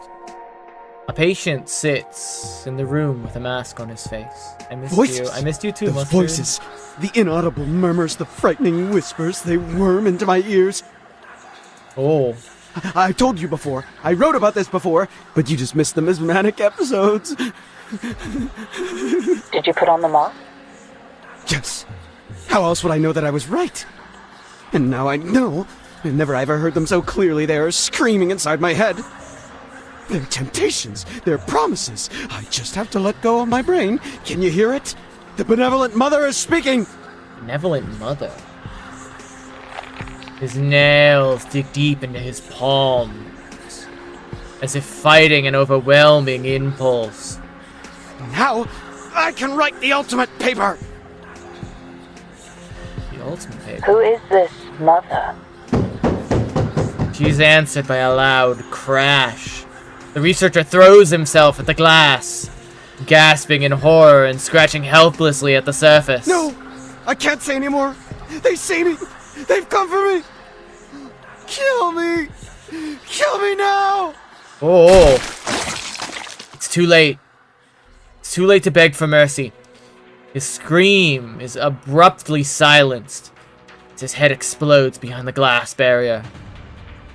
Amidst the splatter of blood and brain, a new being emerges from the remnants of his flesh. The alarm blares loudly. A Manus follower wriggles up from the bloody floor, holding a triangle in hand. He lets out a cry reminiscent of a newborn's first wail.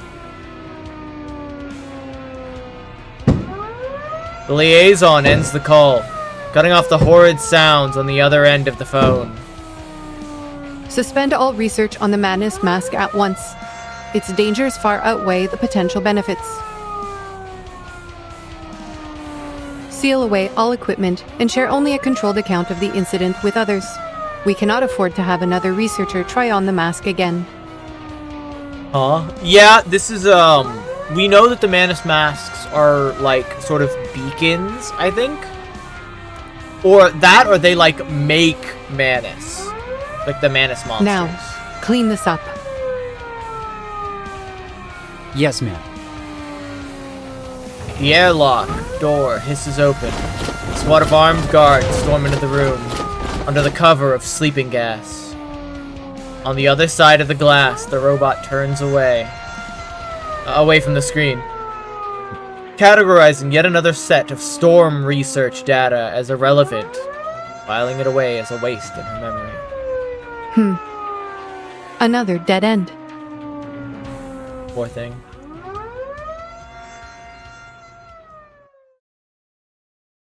Yeah, it was noted that though we had the enzymes and a set of Manus masks, there's a ritual that needs to be done in order for the masks to not immediately kill the wearer. And we have yet to find... Oh, wait, well, we have that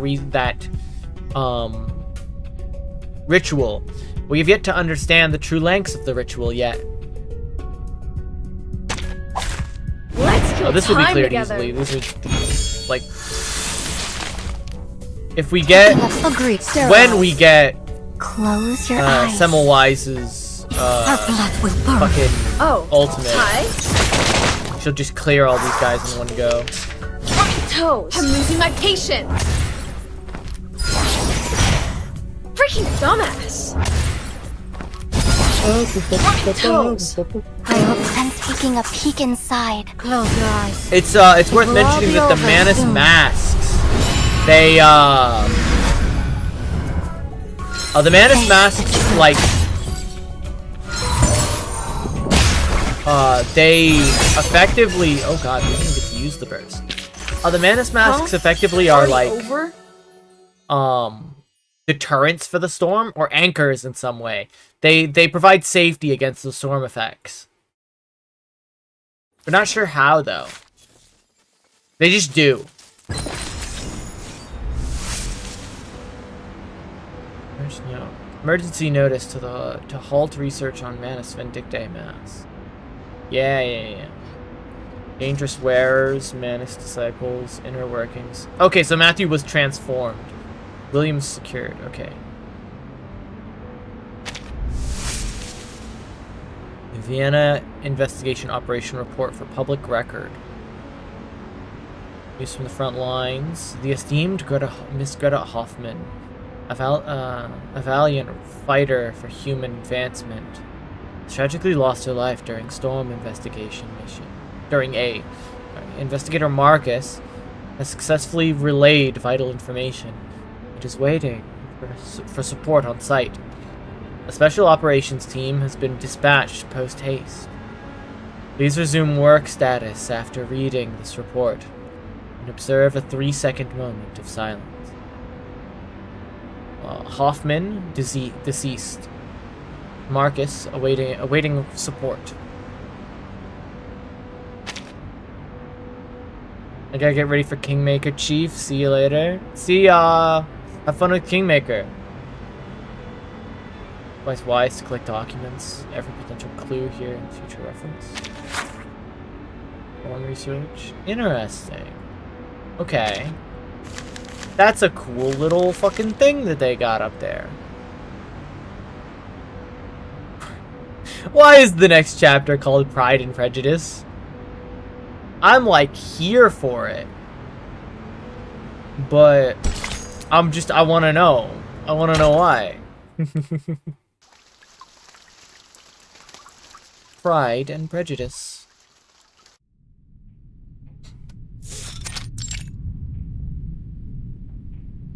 An unknown incantation.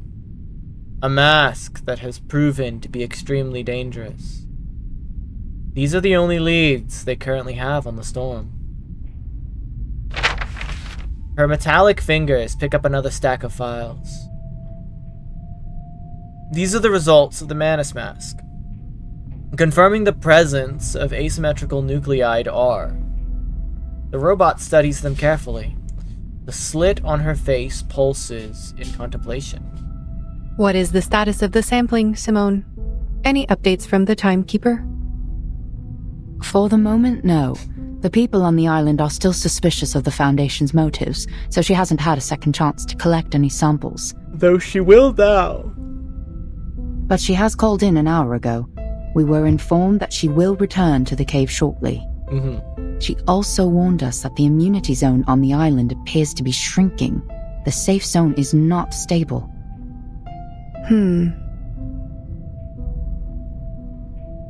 The robot did not put on a face today. One can only read her mood from the narrow slit. Mom, have you noticed something? Perhaps. They are unrelated, Simone. Are you sure? The mask and the incantation are indeed related to Manus Vindictae, but they are unrelated to each other. They are. She moves the sealed Manus mask aside. If the account of the Vienna investigator is correct, one cannot help but question, why would Arcana not simply give the masks to Isolde and her brother? Investigator Marx's report was highly lacking, making it challenging for us to infer what truly happened.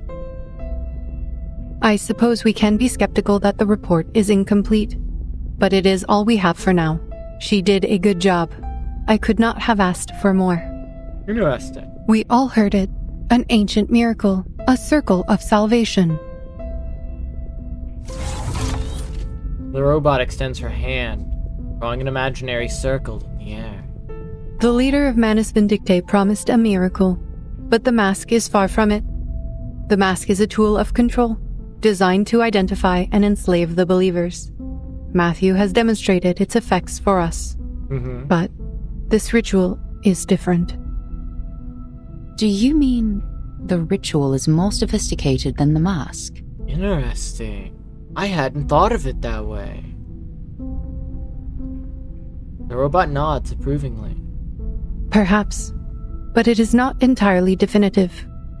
The investigators in Vienna completed their mission spectacularly, and now Matthew has proven that the mask is useless for our purposes. Its immunity was only a cover for its other functions. Interesting. And the mask has powerful and irreversible side effects. Even if we find out how it protects the wearer from the storm, we cannot use it on our colleagues. He picks up the script. That's an interesting thought. The fact that it enslaves the wearer has dissuaded essentially any use of it by Lucy.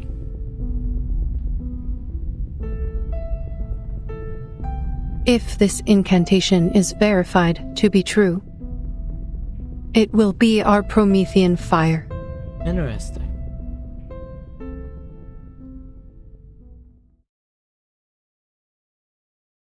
Promethean. Oh god. Okay, I get it. This ritual is useless to us. Save yourself this harbor.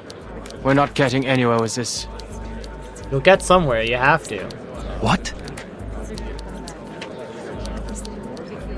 The room is cluttered with all sorts of sophisticated equipment. The floor is littered with scrap paper. Researchers haven't lifted their heads, taken a break for quite some time. The cryptography lead stares at Enigma, a fresh cup of coffee in his hand. His patience wearing thin as the metaphorical string labeled tolerance in his mind is finally about to snap. Explain yourself, Adler. What do you mean the ritual is useless? You barely sat down. My coffee's still hot. The cryptographer solemnly hands the lead a stack of papers from his desk. I don't need to waste any more time. It's simple logic.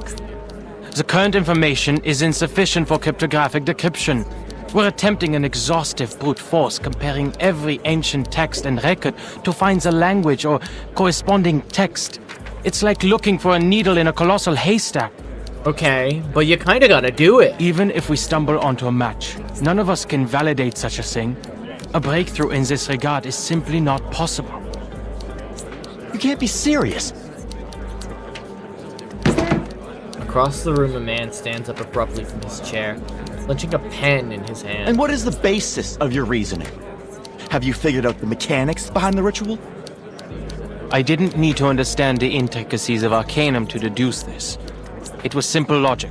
So you never even tried to understand it. With your supposedly superior human reasoning, you dismissed all of our dedication and hard work just like that. Who the f do you think you are? Ooh, damn. Bro's getting emotional. Before anyone can react, the researcher lunges at Enigma and punches him right in the face. What?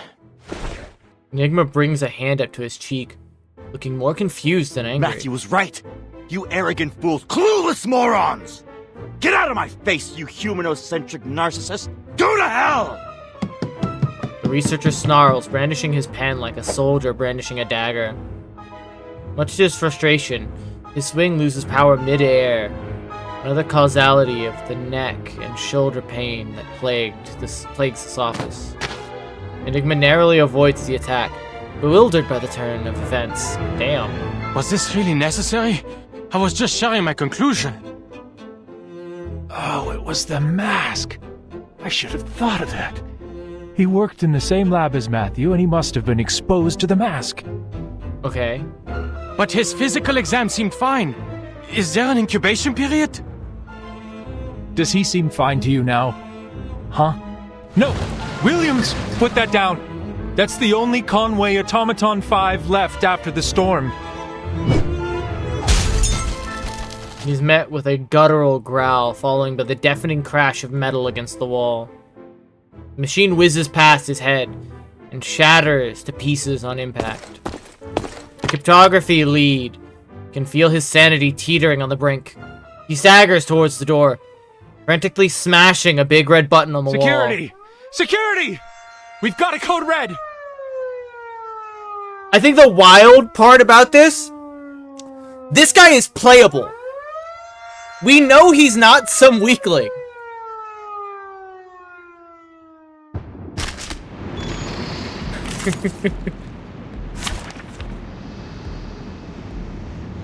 That's the funniest part of this. That guy is playable. Ulrich. Agreed. Wear gloves. Our blood will burn. The path will become clear.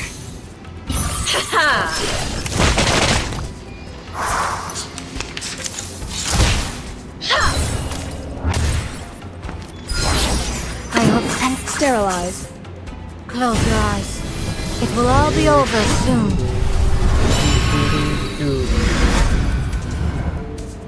Though it may come with pain. Get out of here. I wonder if they solved the ritual. It would be huge if they did, I think. Like, truly, like a massive goes moment. before the fall. I've been there. You better. Solving that, like she said, it would be their Promethean flame. So, what are the implications for the decryption? There were no unintended consequences. We were able to control Williams' empire. Only Automaton 5 he destroyed wasn't useful to our work anyway. I am glad you kept the damages to a minimum. Lucy turns off the screen in front of her. Turns around. Since you are still here, Mr. Ulrich, I take it as a sign that you have more to report? In a secluded area of the hallway, an emotionally charged complaint is about to take place. Implication, my fair lady, is burred up. Oil is good? Nice, nice. The cryptography lead tries to keep his voice low, looking completely disheveled from the turmoil he just endured. Williams was merely an accident, ma'am, but Adler is a loose cannon on the team. We need to talk about this. With all due respect, I still don't understand why you put him on the team. He may have made his contributions to Laplace, but that was 8 years ago. Now he's just an irritating defeatist and a staunch supporter of humanocentrism. Every particle of ferrofluid in his helmet, vibrating with rage. His voice rising involuntarily. He never understood the Arcanum, or tried. He's still stuck in the time before the first storm and refuses to acknowledge that his small, beautiful world is gone.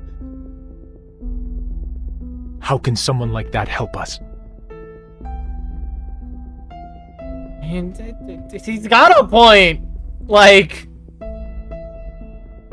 how is it, Rez? It's going. Going pretty good. The robot senses his doubt and frustration. There may be more sentiments and underlying issues at play.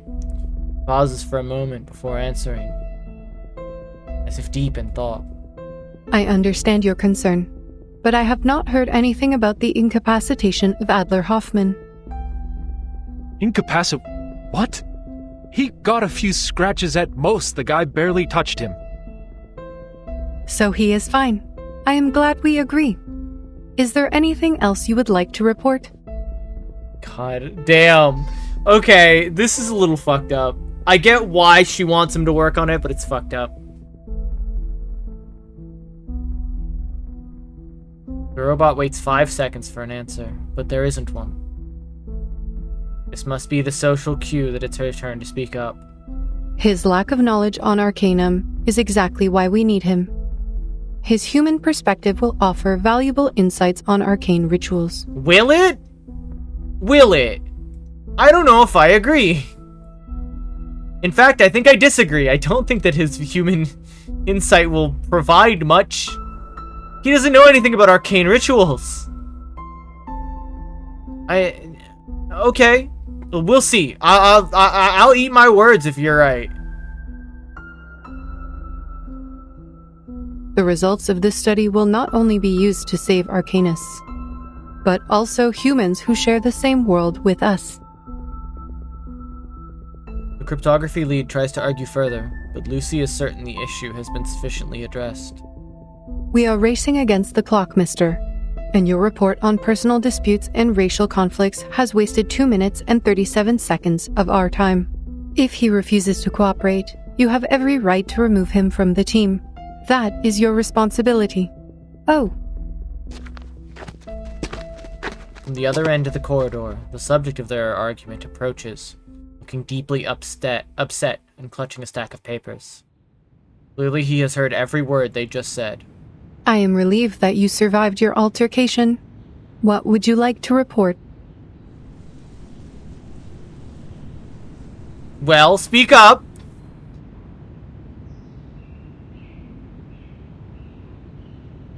Their eyes meet. One of them does not have eyes, notably.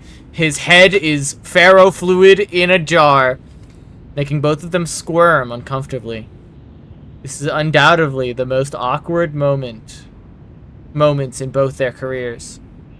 He may lack knowledge in magical affairs, but with your teaching, he can learn the power of Gao. Possibly. It's probable. After the prolonged silence, Ulrich steps back, walks away. Without even looking back at him, Enigma begins his report in a low voice. I'm fed up with wasting time, ma'am. The setback with the mask has already driven too many people insane. The Gao is a pathway one might consider adorable and cute. Thank you. That's why you should take a look at this. He hands the stack of files to Lucy. I can logically deduce that our current direction is another dead end. The incantation isn't long enough for cryptographic decryption. We will have to turn to ancient records. Perhaps we'll find something in age-old manuscripts, in tablet inscriptions, or in the memories of powerful arcanists. But even if we find it, we can't validate it because none of us can cast the skill. The robot remains silent during his pessimistic remarks, flipping through each page of the file. Low-ranking arcanists can't cast high-ranking skills, even if they know the exact pronunciation and meaning of the incantation. Gnosis is beyond reason like that and cannot be debated. It stems from raw intuition rather than logic and intellect, is shaped by personal experience and natural abilities, and cannot be intentionally replicated. And the most determining factor, it relies on the arcanist's purity of blood. The miracle ritual you hold such hopes for belongs to the leader of Manus Vindictae, a pure-blooded arcanist whose power is beyond our imagination. But we have pure-blooded arcanists in the Foundation, don't we? I'm pretty sure we do.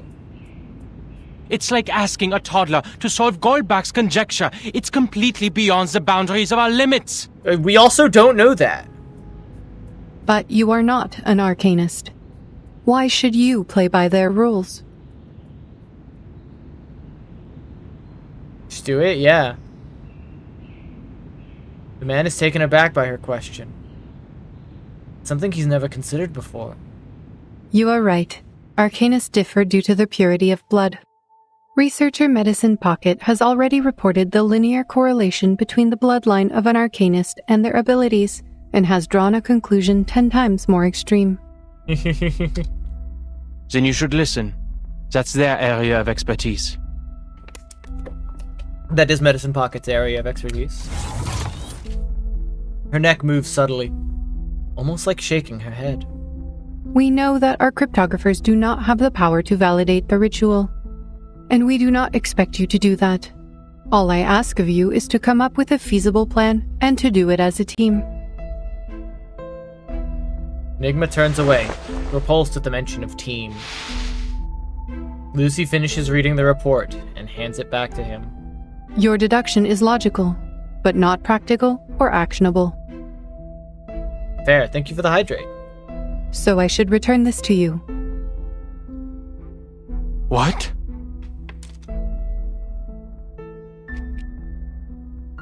The glow in her eye slit is strangely reassuring, almost like a smile. She looks out of the window.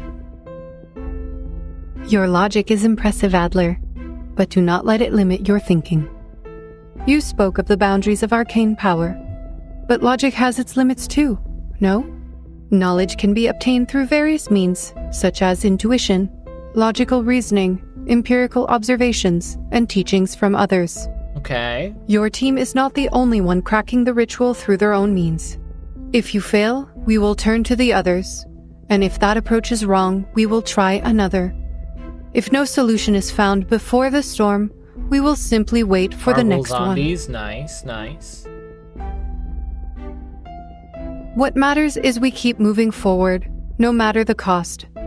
We must keep to the path, or we will be swept away like dust in the rain.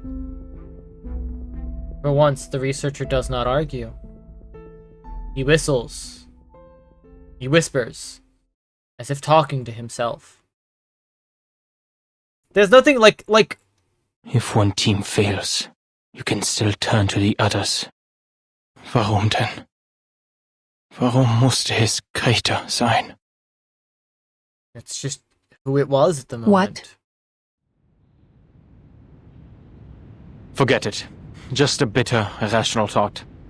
This marks the end of my efforts. Hopefully, the others will bring you the needed breakthroughs.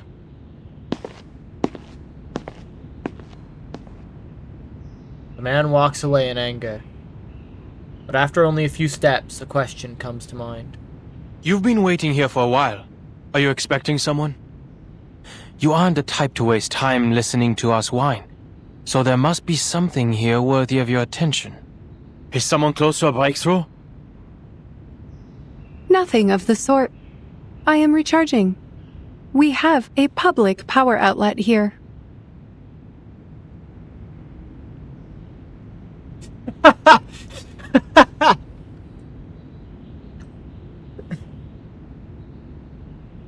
Are you... Oh my god. Oh. What? Okay. Alright, sure. That was not what I was expecting.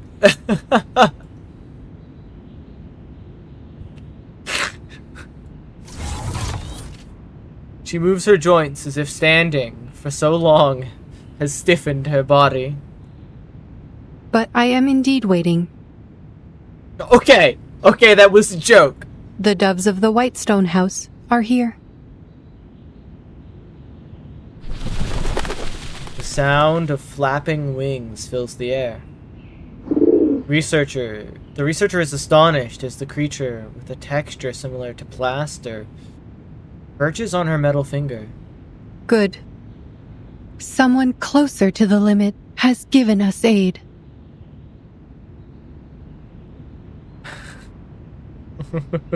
Lucy, oh no. Lucy does not joke. That was so funny though. I assumed that was a joke. Because I think she's tried to joke, hasn't she, in the past? Suggestion from Adler, Tuna Psycho. I'll smack him later. I'm not seeing Latin on here.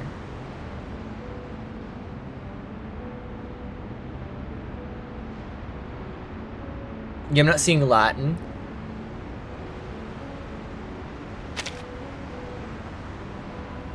Be ever so careful, dear. Ah, you're back. The fiery thirst for knowledge is blazing bright within you. Be careful not to put it out.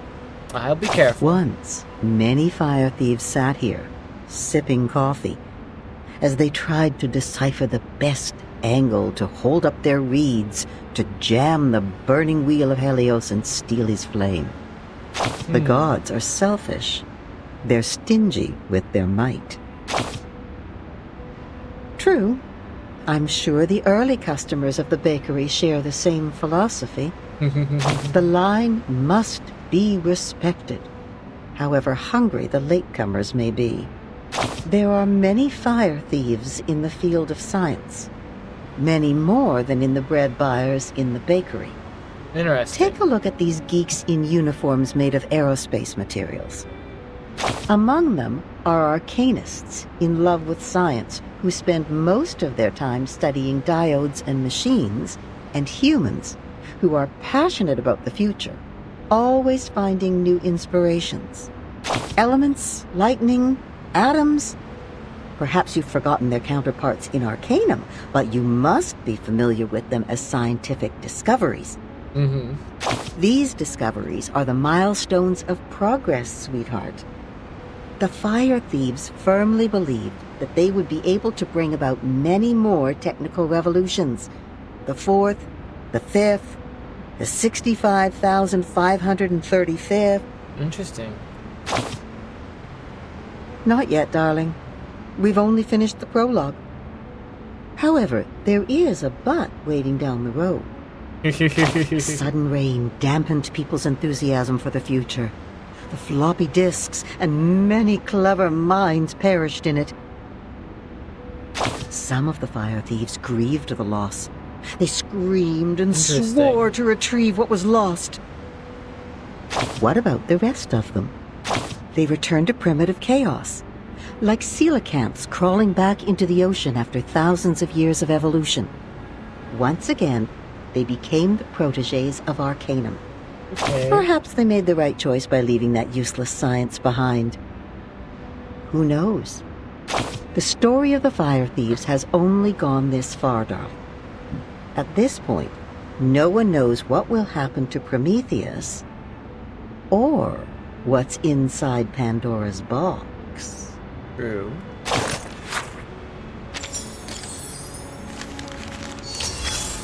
I'm gonna have to go back and collect all of these fucking... Oh, wait.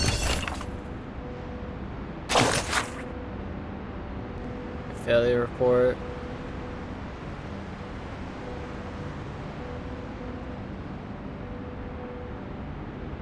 Interesting. Oh, we've got a fight. And this is back on the island of Math.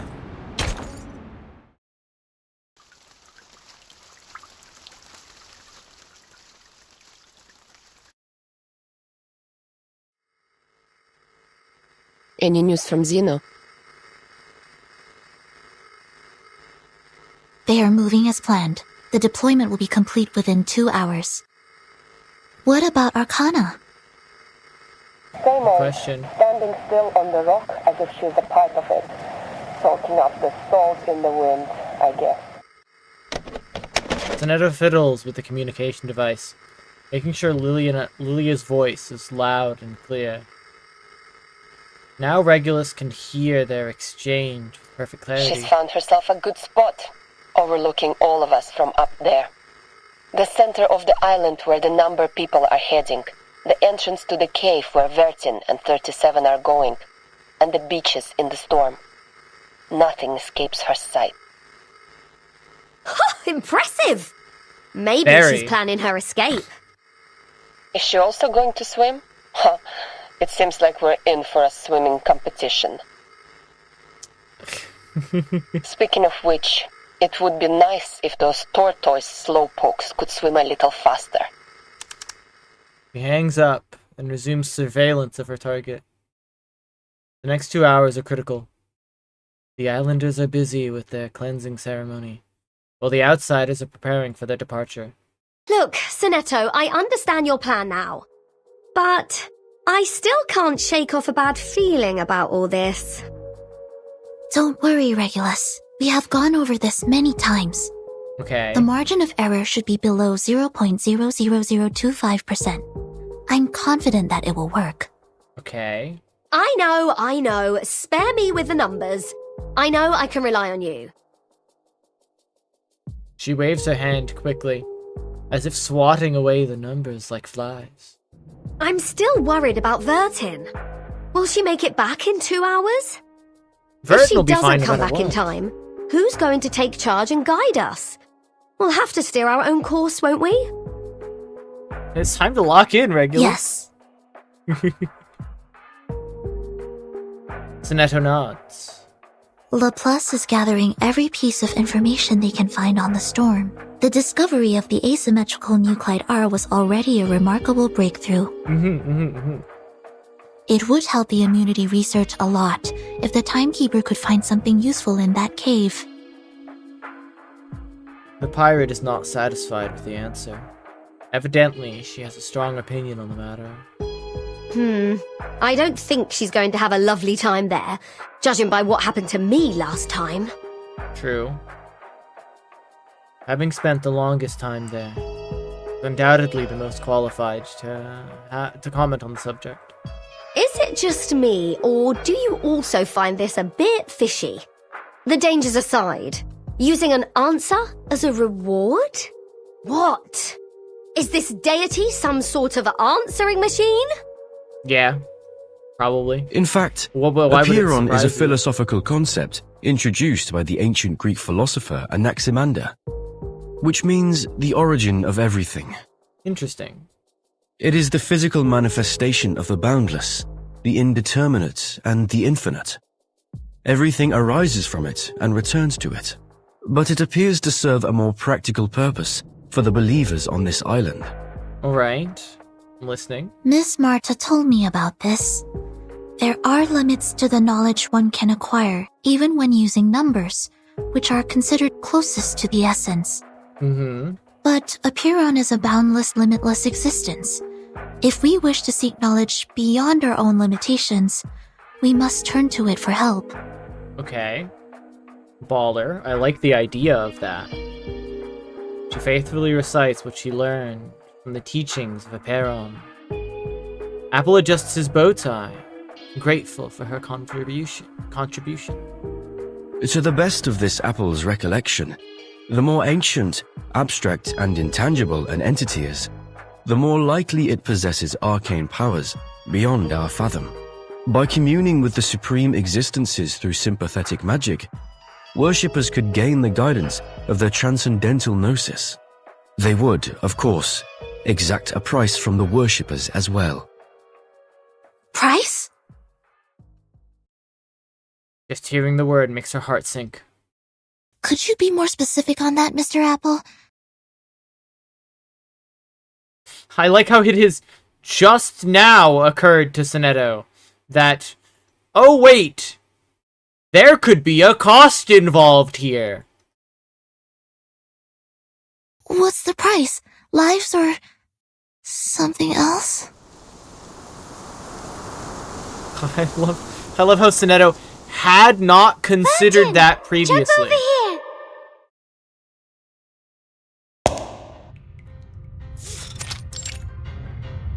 Underground, the good. island inside. Now you are on number 1. And you should jump to 7. This is a 4x4 magic square. You just Math need trick, to make part sure two. every Exactly. 4 steps you take adds up to 34. Make sure that everything... Okay. Howling winds fill the air. The unstable footing is the only solid thing they can rely on. The path into the cave is completely different than before. The transparent stairs are gone. As the swirling golden lines in the air. Now only cold rock walls surround them, and numbered brick lies beneath their feet. It's a game of hopscotch, unlike any other. I don't understand, 37. This place was different the last time we were here. It has changed because the test has begun. The path to new knowledge is always harder than verifying a known result. Don't worry. This is like a labyrinth with a minotaur. There is always a way to the center. But weren't those labyrinth walkers offerings to the Minotaur? Unfortunately, she did not seem to care or be concerned at all. Now we're going to solve the magic square. Vertin, the next number is 10. Whoosh. The world churns around them. A space is revealed. As the magic square is solved, the maze shifts once more. Oh no! It turned into a magic circle. We have to calculate again. This one's easy. The sum of the numbers on each circle should be equal to the sum of the numbers on its diameter plus the number in the middle. We're just going from a square to a circle. It's not that difficult. Thank God you're here. You are now on 32. We need to find 17 or 21. Completely absorbed in solving the puzzle, she does not notice what's coming up behind her. A geometric figure with the number 21 hurtles toward her. For a moment, she thought she heard it chuckle. Careful, 37. The numbers are coming to life. We need to put them back in place. That's so cool. This is such a cool way to do things. If I lock in and I'm fighting numbers, I'm gonna lose my mind. That'd be so cool. Greetings. Those are not numbers. Those? What are those? 3 times 7 equals 21. What are those? Are these mollusks? Crabs? Are these hermit crabs? What? Are you making fun of my name? White shell, pincer-like forelimbs. Ah! It deflected my arcane skill! Burton, it's no use attacking 21. Just focus on 9 and 33 instead. Start with the number that has the largest absolute value. 33. Okay, Taking a peek inside. Agreed. Wear gloves. Sensing their thoughts. Our victory comes in a tide of blood. Get out of here!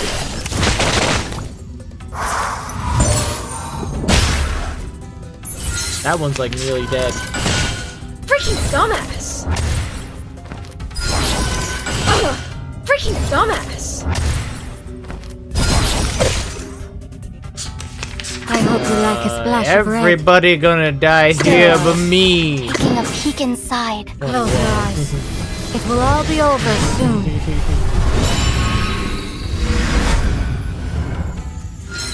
Everybody here gonna die but me. Though it may come with pain.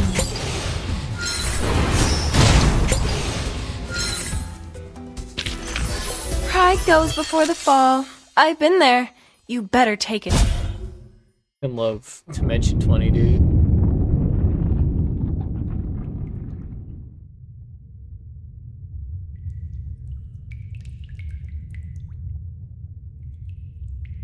The ground ceases to shake. Everything comes to a standstill once again. The numbers have returned to their original positions. 37 breezes past them with a cheerful smile, making a beeline for the exit. Like I said, it's not that big of a deal. The blood moon rises. Yeah.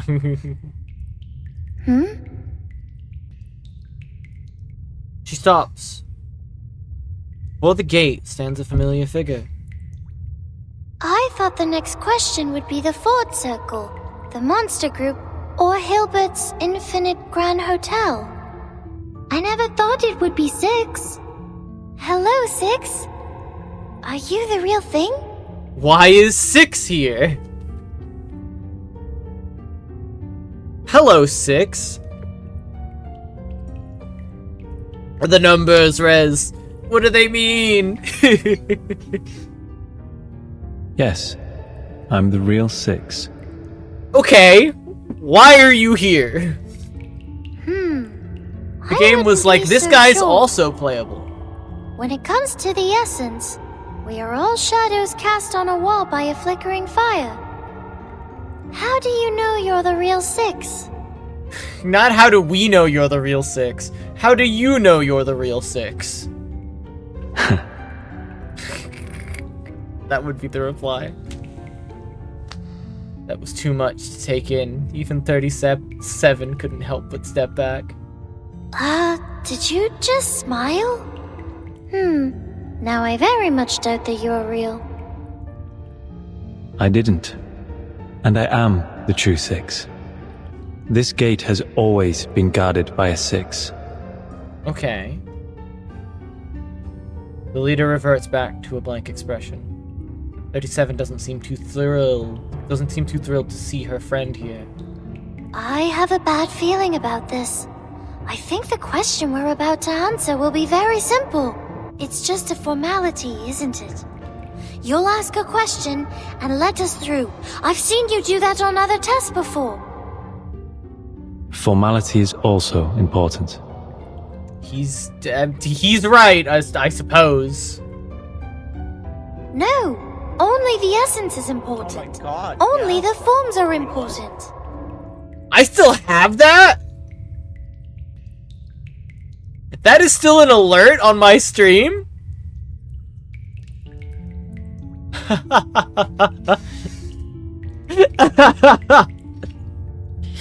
I forgot I made that, dude. I think I stole that from a Crafty stream. I think Crafty made that noise. I clipped it out of his stream, threw it into fucking sound alerts, uploaded it, and then put it as a sound alert on my stream. I forget why I did it. I did it because it was funny, but I think there was like an underlying reason. Like, he had some clip of me saying some sus shit, and I was like, alright, well, fuck you, bitch. You're gonna have this on my stream. Let I get rid of it a second, we'll find you. I know he will. The ultimate sign of friendship. True, true, true, true.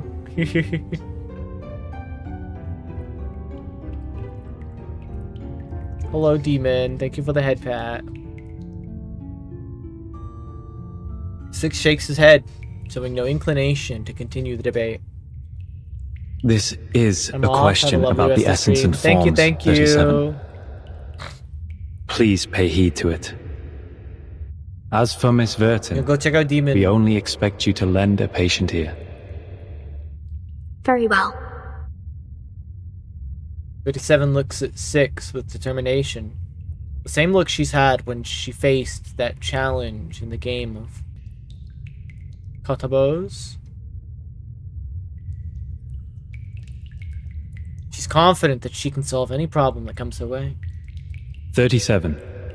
If your pursuit of truth were to lead to the destruction of your faith and beliefs, would you still keep going? Yeah. What? She exclaims involuntarily.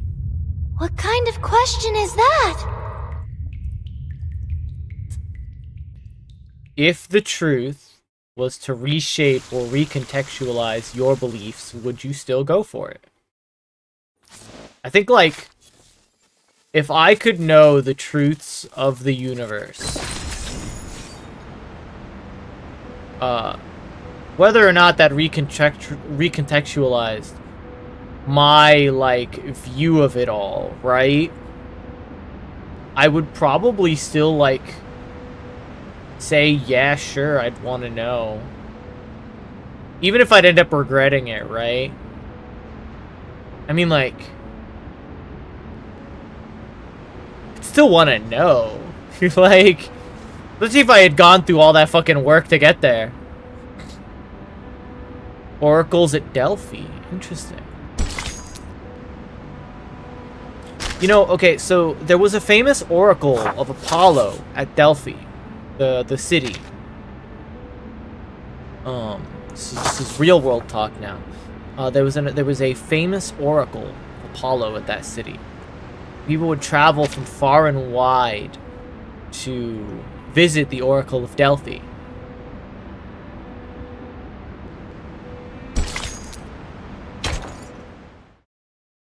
So I'm reading about Marvel. So I'm reading Marvel Zombies, and Zombie Hawkeye in a robot fired a few arrows at a If giant my man pursuit while of calling truth him will be a the 1940s destruction of my German individual. beliefs. He did absolutely nothing before going, "You want to be my friend, Uwu?"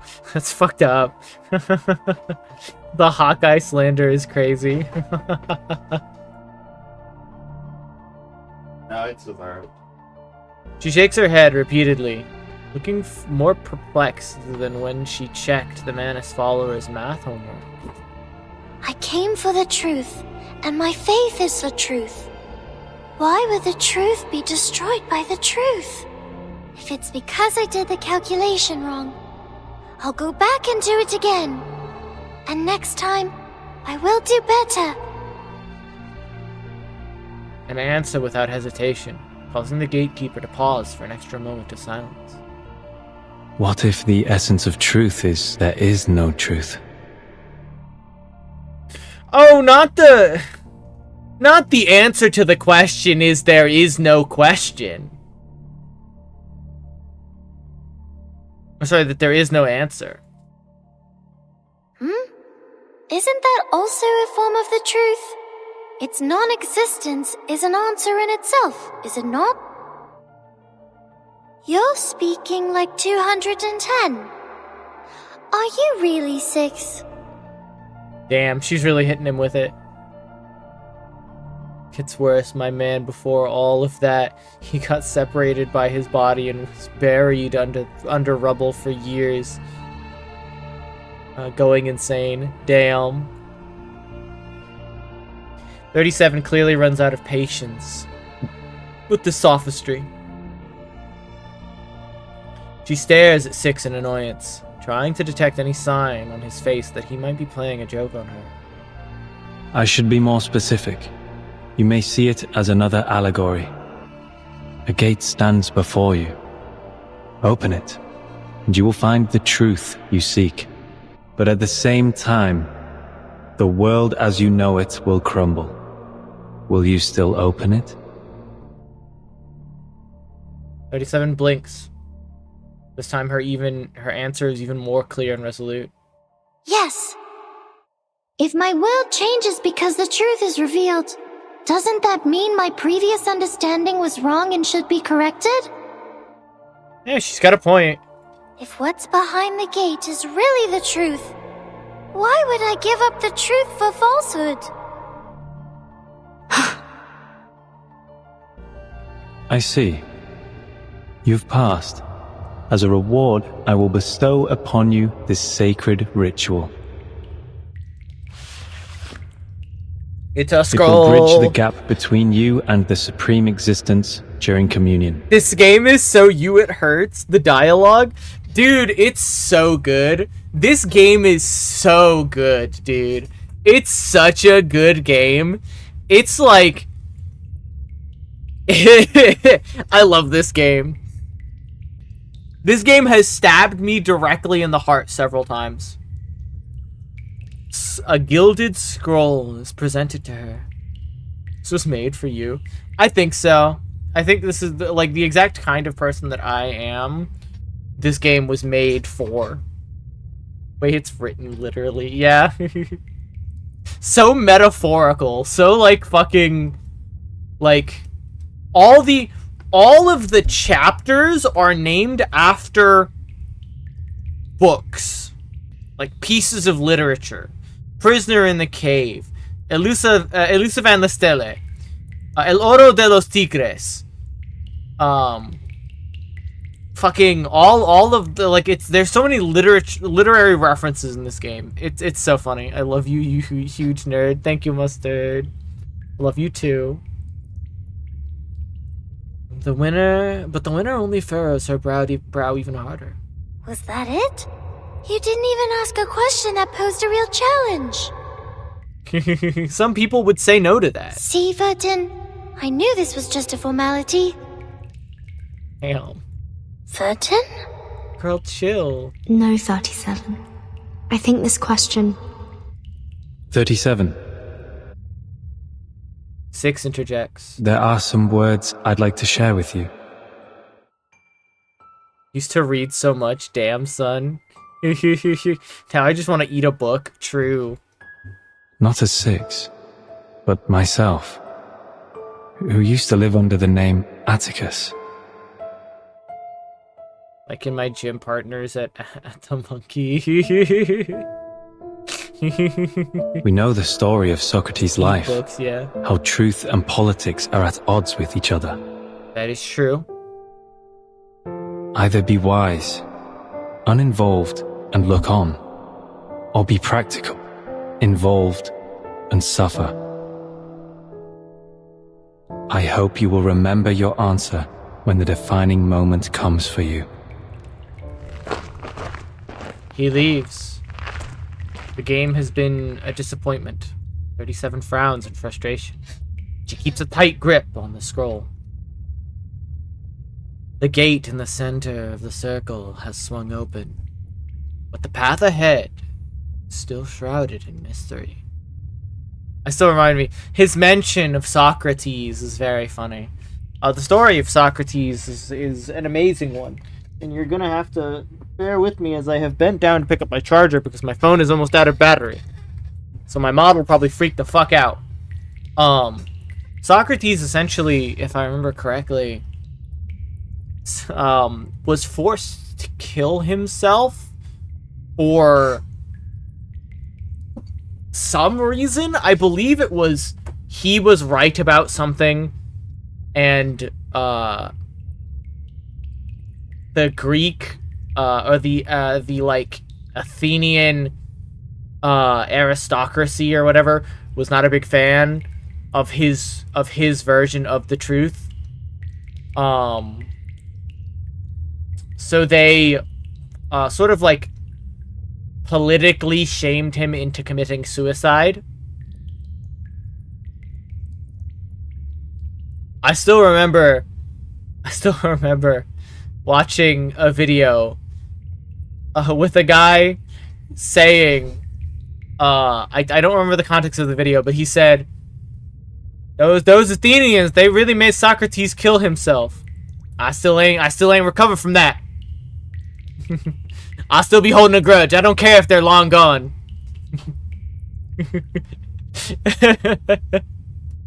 That shit was so funny to me growing up. I was just like, damn, that's funny, man. Many such cases. True. An ad is going to play, and I'm going to wait for it to end. BRB. It hasn't started yet, but it'll start in a few moments. So bear with me, folks. He was sentenced for corrupting the youth, basically for political reason. Yeah, exactly. There we go. Thank you, Emmy. I didn't know the specifics of it. I just knew the general, like, what happened to him. It's very sad. I believe he's not the only such case, but he is the, like, highest profile, like, here's a guy who we killed for having opinions that we didn't like. Or having, I guess, not even opinions, really. Just, like, knowledge that we disagree with. Despite him being, like... It's crazy what they did to, like, mathematicians and philosophers back in the day. Like, truly just guys who were like, I'm a number guy. I'm a guy who likes numbers. And I want to share my philosophy of numbers to the world. Or, like, here's my way of like, living. Mathematicians? Exactly. The Mathematicians. The Yu-Gi-Oh card. Mathematician. Fucking Bastion Masawa and his Mathematician has always sent me. I used to use the card Mathematician in fucking in Orchest. Before Orchest had like a bunch of cards that it could use. Fucking Scrap Recycler was like $20. So I used the Mathematician because it did effectively the same thing. Very funny card. And then they banned the reason that you would play Mathematician.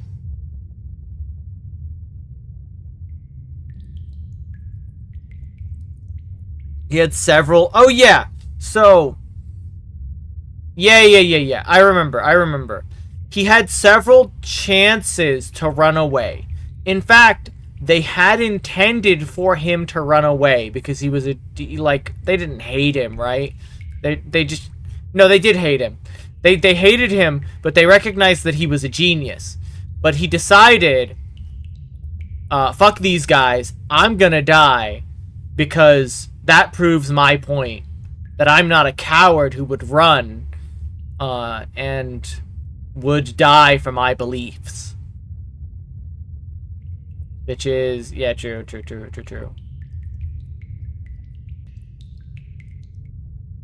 We should go, Vertin. There's a long way ahead. I hope the next question will be more fun. True.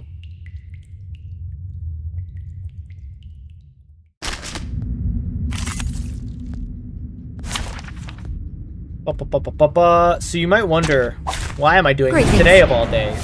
I wanted to do it yesterday and then I didn't. Because I played Final Fantasy XIV instead. 73! A good number. It's the same but sadly, You're the 21st prime number, which makes you less than perfect.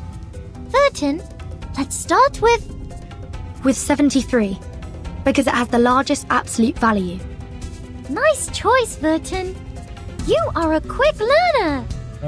Agreed. Sensing their thoughts. The path will become I wanted clear. to start with what's it called? victory comes in I the wanted tide of to do love. this because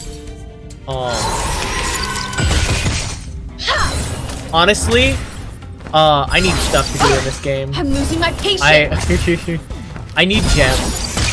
I'm trying to get fucking Enter trying to get the gate and see the light. It will all be over Sentinel. soon. I'm trying to get Sentinel. And I think there's content that I've very much Get out of thought of, here. but not doing the story in a quick manner. That, and I've just been like mulling over this chapter for so long, like how it all connects.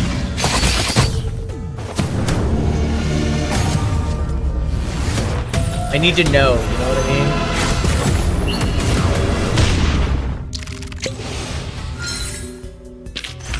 Battles have little meaning, save for the prizes to be won. So I wanted to get to the end of the chapter, at least pretty far into the chapter, to see if I get anything. I think there's like an island Nothing expansion I locked haven't behind expected this, so far. and I want to know. Just like what Mom told me. I just want to know things. They're just games, like skipping rocks, katabos, and hopscotch. I've always been good at games. Like I was at such a fucking like impasse of like, okay, well, what happens? They don't have the fucking circle anymore. Look, there's the gate, Vertin. We're almost at the end. Yo. 37 claps her hands with satisfaction, having resolved yet another obstacle. But her companion is much more pensive. What's the matter, Vertin? You've been quiet since we met 6, but you're number 0, not 6. You have no common factor with him. No. I'm only thinking, what's the question you're going to ask? We've only got one chance. The most important question of all, of course. About the essence of the emanation, right? It was not a hard guess. The islanders devote their lives to the study and service of the essence. Nothing more important than this question. Nothing is more important. The essence reveals the ultimate truth that underlies all existence. Everything else is just fragments of the phenomenal world. It might not directly solve the issue of the storm immunity, but knowing its nature will certainly help with that aspect. Two little mutated crabs exist. Also, Res ion cannon ready to strike. Yeah.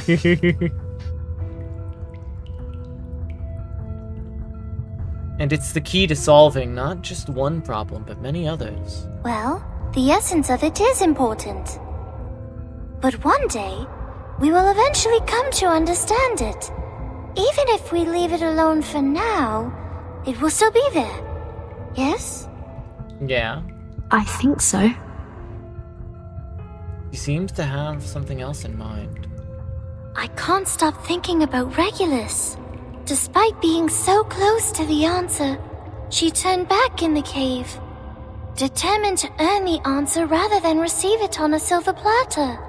It's like covering your ears in front of the oracles at Delphi. How typical of an irrational number. But she was also right, wasn't she? None of the precepts forbids one from doing so. Nope. People like her may fall behind or get distracted along the way, learning at a slower pace. But in the end, we will all converge. It doesn't matter if some arrive sooner than others. So, are you going to ask something else? This time she nods.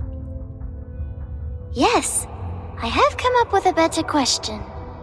I need to know what this A better question that will is. solve all our problems once and for all, and free everyone from the emanation. What is this It's not question? as profound as my first question, but it's an equally good one. I need to know, before I end stream today, I need to know what this question is. I doubt that the entirety of this chapter is going to be devoted to this question. We will probably get the question and its answer before the end of the I will chapter. stop here then. Huh? She turns around, eyes wide with surprise. Vertin, are you turning back like Regulus? But you're a zero. You're not an irrational. No, I won't go far. I will wait for you here. This is your gate to open. It is your question, your answer. I will stay here and watch over you. If you encounter any danger in there, I will come to your aid at once. But don't you also have a question to ask Aperon? This is so cute. Aren't your doubts unresolved? No, I don't need to ask anymore. Okay. The question you're going to ask, the one that will free us all from the emanation, is exactly the question I want to ask, 37. 37 tilts her head curiously, but her confusion soon fades. She quickly understands, as she does with most things in life. I see. So you're choosing to be the one who looks on, like the third kind of men in the Olympic Games. A choice of insight. Most appropriate for the number 0.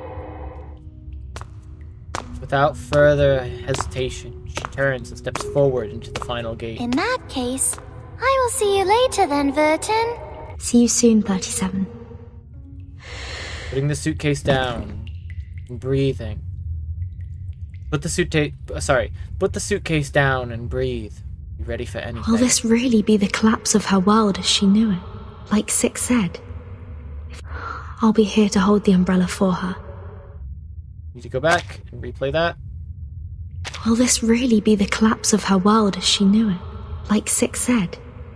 If that happens...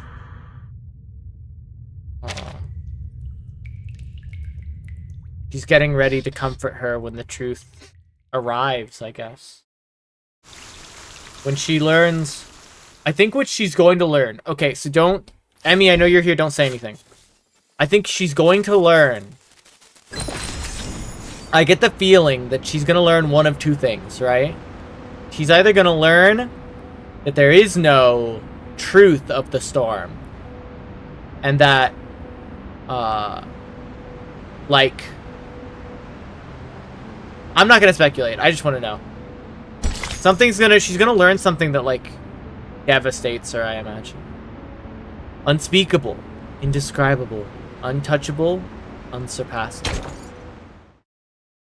The way that they're building it up makes it feel like she's gonna learn the truth of, like, hey, well, what you've been raised to believe isn't true. The cave is basked in warm, flickering candlelight. Preparations for the cleansing ceremony are finally complete. The integers are waiting for their leader to return. Do you think 37 is going to make it? 888 lowers her voice, concealing her worry. Who knows? Leaning against the cavern wall, 210 absent-mindedly adjusts the grapevine on his hair. Out of boredom. 6 should be the easiest one to pass. The math puzzles in the labyrinth shouldn't be a problem for our little star either. The only tricky question is from Aperon, and no one knows what it will be. It is a fair game. Answer Aperon's question and it will answer yours. But if you give the wrong answer, oops.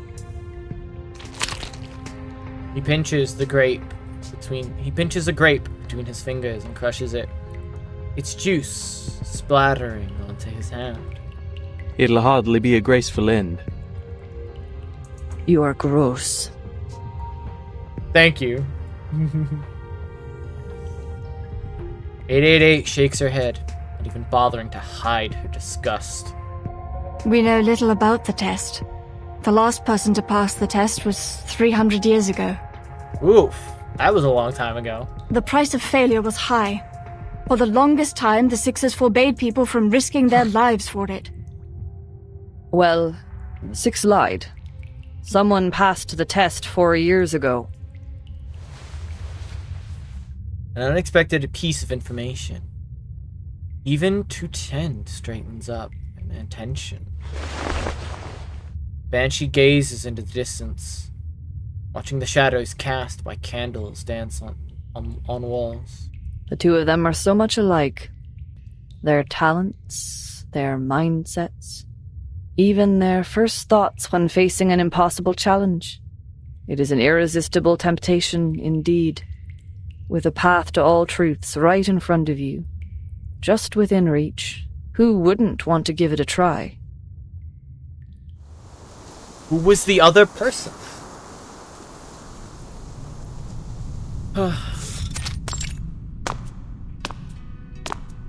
Amid the swirling lights and shadows, the trial is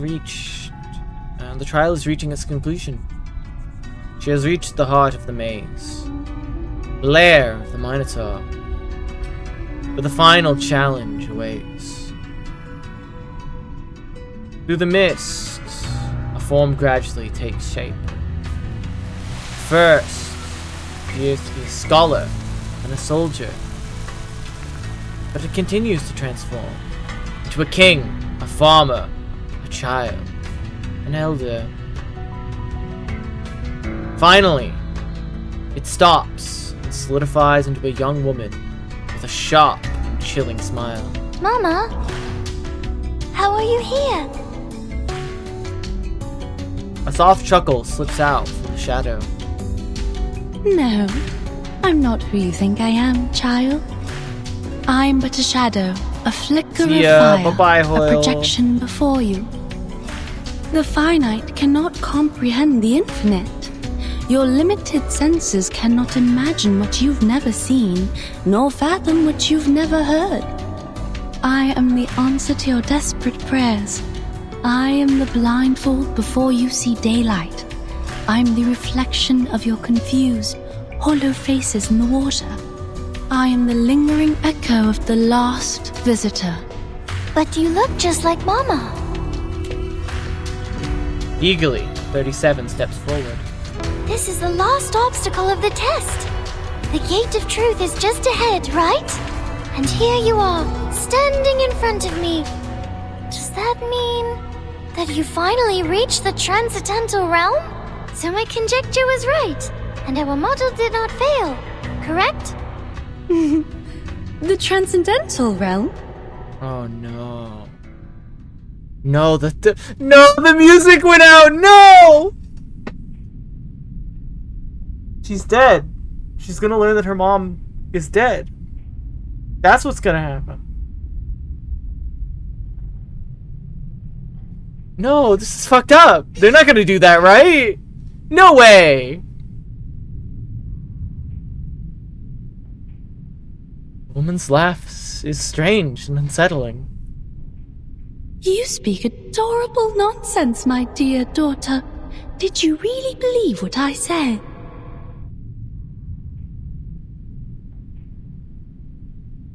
You silly little goose. 37 stops in her tracks. Lifts her head in disbelief. She locks eyes with those aquamarine orbs that are unmistakably her mother's eyes. Have you not doubted, even for a moment? You did. You wavered when you strolled the shores at night, when you inevitably gazed at the geometric bodies. If they really are manifestations of the transcendental world, why can't I find Mama's number in the broken pieces? You thought. Why can't I hear her voice? Why can't I see their patterns? The darkness blinds me. Oh God. I miss you, Mama. Huh. Oh, my poor, sweet daughter. You are too young and naive, too attached to what is familiar and too trusting of your This actions. is fucked up!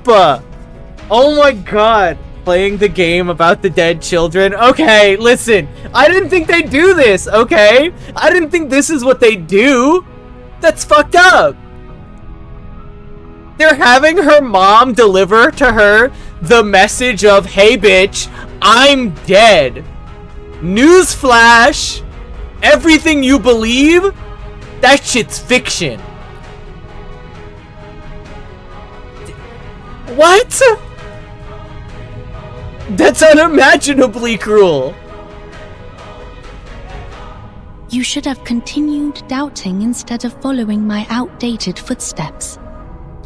Was the conjecture wrong? Was the model correct? It does not matter, child. The rules of the game have changed. The Chaos Makers, the Fearmongers, and the Rule Shapers. Sounds like a real hoot in here. It's just fucked up, dude. So yeah, go check out Azzy. We simply fell behind. We were blinded by the dream of the transcendental realm and could not see through reality. But worry not, my daughter. You have made it here, and that is all that matters. Why am I being shouted out? Get shouted out, idiot. You stream, you're getting shouted out. We will do the calculations together. This time, the results will be more accurate than ever. Mama! With a gentle smile, the woman tucks her hair behind her ears and reaches out a hand to the girl. This world is an enormous wasteland, 37. Look at the creations in it. The congested, silent herds that scurry to and fro in their meaningless lives.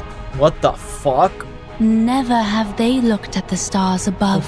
Why is this? Hold on a fucking minute. Why is that pinned? Above go unheard by them. Their souls unresonant to their wisdom. What? Why is that pinned on my stream? They are the prisoners of their bodies, wow. Imprisoned in their dulled senses and conceited over their success of ruling the planet through violence and bloodshed. They mocked us, shunned us, and slaughtered us. You. How dare. They discriminated against us throughout the ages, Holy branded shit, us as she's lunatics crazy. and spat on what we held dear. But we never gave up once. We were never truly defeated. One day, they will be proven wrong, and they will be forced to admit it. This is insanity. My daughter, my precious little pearl. Come to me, back in your mother's arms. Let us return to a time before disputes and disasters, when it was just you and me wandering the boundless beach. I will share with you the infinite secrets of this world, the essence of all things, and the truth that transcends everything. That's what you came for, yes? Her eyes are earnest and sincere. 37 slowly climbs the stairs, longing to reach out and grasp her mother's hands. She suddenly looks up, confused, and asks a question. But Mama, I am 37, not infinity. Why would I want an infinite number of secrets?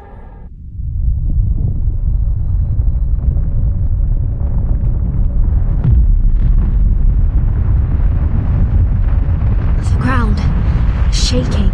Did she give the wrong answer? Oh no, what's going on? The cavern's illusory landscape shifts again. A fierce wind abruptly rises around her. Amidst the howling gale, 37 looks up defiantly into the air, her eyes peering past her mother's silhouette. I don't long for the infinite secrets, for it is not within the scope of my number. I know who I am. I am only 37, a finite number, a pebble in the sand. The tides could wash over me, engulf me, and crush me at any moment. Damn. Okay. Even so, I am glad to be 37, for I know my limits. I know my boundaries. A concept whose supreme existences cannot even fathom. Her mother's shadow shatters, and shards shimmering and pulsing in the air. The shards shimmering and pulsing in the air, as if they were alive. The wind picks up, whipping her hair around and forcing her to narrow her eyes against the current.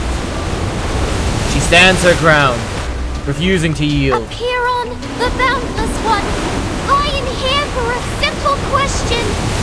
How can we escape the darkness of the phenomenal world and be free from the emanation forever?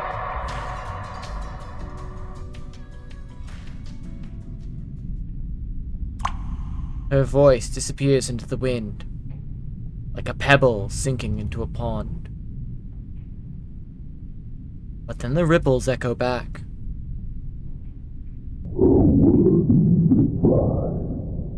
Oh.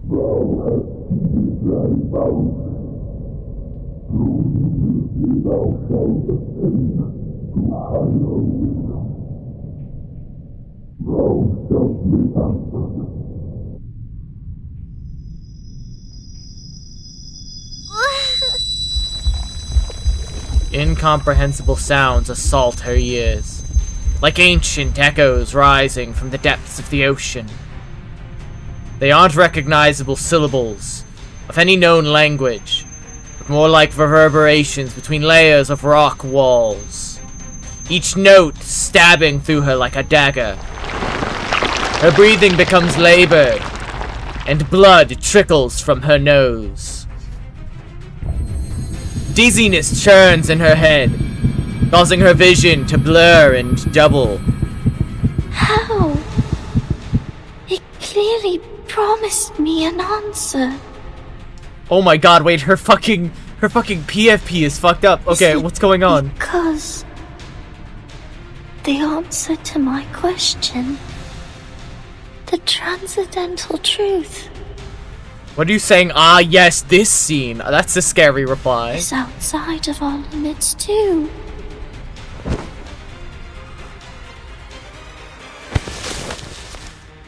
Make way! Move! What's going on? Madame Lucy, we have the right pronunciation. We do. The script you gave me was correct. This is the arcane language of the incantation. Where did you get it? Very well. Give it to me. Inform all research teams that we are moving on to the next phase of the project. Okay. Swift and surefoot steps stride past glass-walled rooms, stopping at the main control room of the storm. Observation and Research Initiative. The control station is bustling with activity as liaisons send messages through electrical signals and pneumatic tubes to various offices, all part of a well-oiled routine. Enigma is here too. If you're here to check on the progress, there is none. I'm afraid you'll leave disappointed, Madame Lucy. The robot hardly notices the mockery in his tone. She approaches one of the liaisons and holds out her hand. In her palm is the script brought by the dove. Send this to everyone. It has been verified. This is the correct pronunciation of the immunity ritual. This is... His hands tremble. Despite its size, the tiny slip of paper holds great importance. The following pronunciation guidelines, he carefully spells out the first word. La Unwa. Script is taken from his grasp. Standing next to him, the liaison holds the script in her hand, also trembling with excitement. We must share this with everyone! She trots over to the control station. The script is transposed onto the scene. 07 screen. Liaison meticulously checks every detail, ensuring that nothing is overlooked. La Unua Circlo.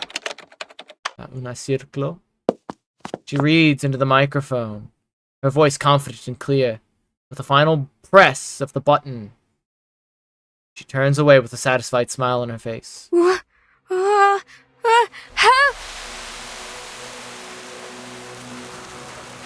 Without warning, her torso cracks, and her entire form crumbles, shattering to the ground in pieces. What was that? Is it too powerful for mortal words?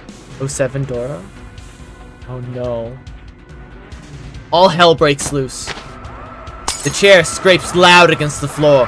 Coffee cups clatter to the ground, and people scramble about in a frenzy. The director of Laplace remains standing, her eyes fixed on the rapidly flashing lights on the screen. Stop the transmission! The ritual is wrong! She pauses. In the face of chaos and turmoil, it falls on someone to step up and take action. No. The incantation is indeed correct. It's just too powerful for them to cast. That has to be the reason, right? The spell is so strong that it killed her immediately. Maybe there's another reasoning.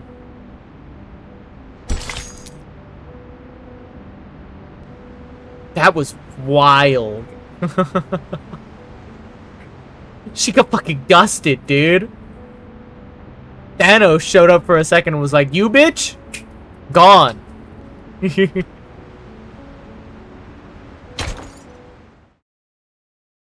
I like referencing a movie I haven't watched yet. I have an app. What do I have? What is going on?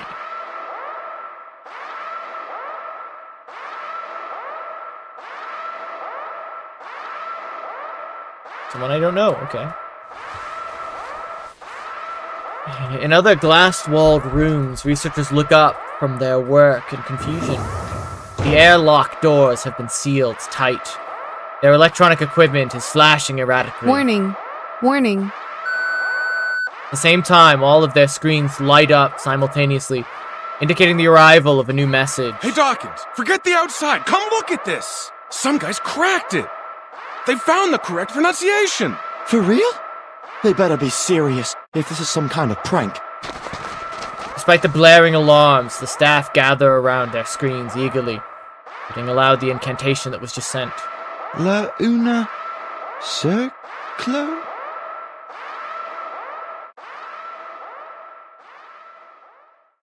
Does that say the first circle? Damn it!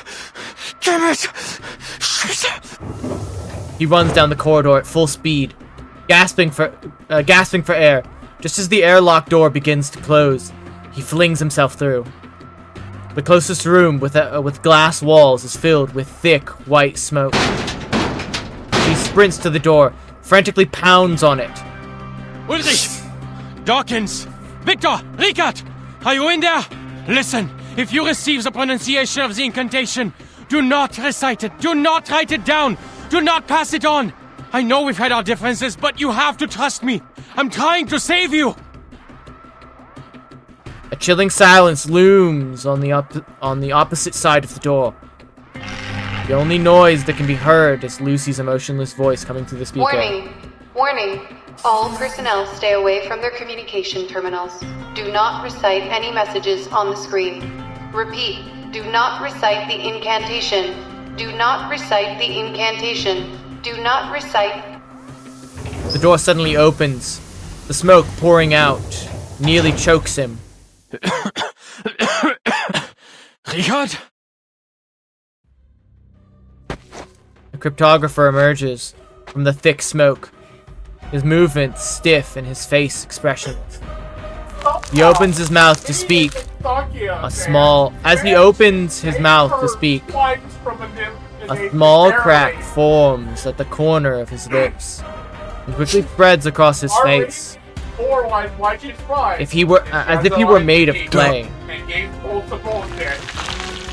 Suddenly he collapses, his skin splitting and cracking like parched earth. Richard! Enigma quickly moves to support him, preventing his colleague from breaking into pieces on the floor. He checks his vitals, still alive. Only his skin has been affected by the mutation. Underneath the cracked exterior, you can see human flesh and blood. Don't speak. We're going to the recap center.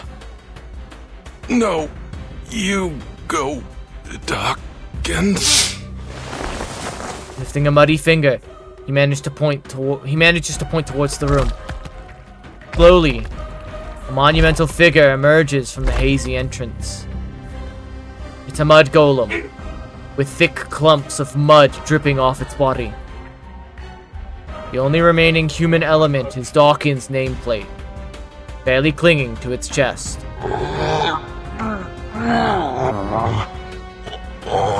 Dawkins? No! No! The airlock door at the end of the hall hisses open. A squad of security guards with hypno bullets and restraint nets barge their way in. Researcher Adler, please evacuate immediately. We will take over from here. Oof. Okay. So it was either too powerful or maybe the phrase was trapped in some way? Who knows? I need to know, There are many routes obviously, to 'cause travel, I'm but only obsessed. one destination. What is that? Sensing their thoughts. Very well. Close your eyes. Face the truth. Freaking dumbass! Okay. I'm losing my patience! I hold sterile. Taking a peek inside. Close your eyes. It will all be over soon. Hey! Out! Get out of here! Though it may come with pain. My dog barking. Freaking dumbass! Somebody was agitating her to get her out I'm of the losing my room, patience!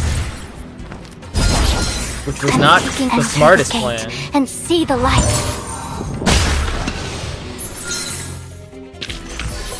Can I give everyone a ride on my back? I think I can handle it this time. Odd. This girl. I thought the worst case would be that the ritual is useless since no one here can wield it. I was wrong. So terribly wrong. The reality is a million times worse. We have invited a disaster. It is a curse, even more unpredictable, unstable, and uncontrollable than the mask. He grips his hair tightly, his voice hoarse as he shouts. Dora crumbled to dust. Richard cracked like dry land, and Dawkins turned into a statue of mud. And Victor, he vanished. We've tried everything, but he's nowhere to be found. Yet he's here, typing, sending emails, getting the door for me. All of these catastrophic events, and only 3 words were uttered. 3. He shakes his head and laughs bitterly. Not even in the mood for mockery after all that's happened. What are we dealing with, Madame Lucy? Which deity are we provoking and stealing from? No one can answer his question. The security guards are busy cleaning up the mess. The liaisons are frantically issuing warnings and confirming the extent of the causalities. The rehab center personnel have also arrived. And as they leave, their stretchers are filled with injured people. His supervisor finishes up a call and hangs up the phone on the wall. Get some rest, Mr. Adler. Your mission is complete. Other researchers will take it from here. You what? He asks in disbelief, anger swelling in his chest. Are you not going to call it off? After all that's happened? It is kind of crazy, I'm not gonna lie. I can see his point of view. This is like fucking nuts. People have died. It's clearly not controllable at the moment. The research must go on. The robot's answer is concise and cold. The authenticity of the incantation and the fact that any arcanist can recite it were revealed to us through this unexpected mishap. Now, a new question arises. How can we eliminate the side effects? From now on, we no longer require the help of human researchers. The tone is calm and gentle, yet with authority the decision has been made. Only Arcanum can lift a curse of Arcanum.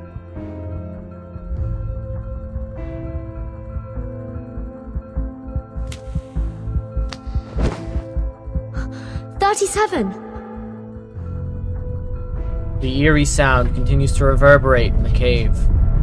37 kneels on the transparent stairs, blood seeping from her mouth and nose. Stay with me. I'll get you out.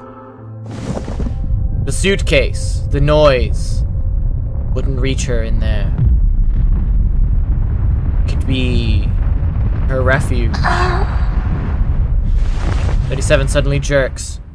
Slowly, an ornate scroll rises from her bosom. Is this Six's scroll?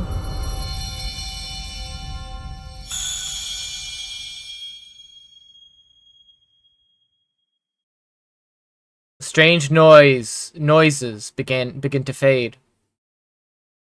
In its place is an ancient melody.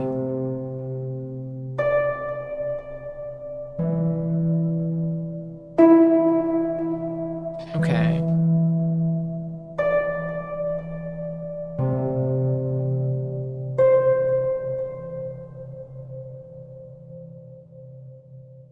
+1, -1, +2, -3, 3, -3, +2, -1, +1. I see. I understand now. What did you say? 37. Are you feeling better now? She nods, having regained her clarity. They're numbers, Vertin. 6's scroll reconciled the gap between the supreme existence and me. I can now hear and understand. The answer to my question, the solution to free us from the emanation, the response Apiron promised me, is a string of numbers. Okay.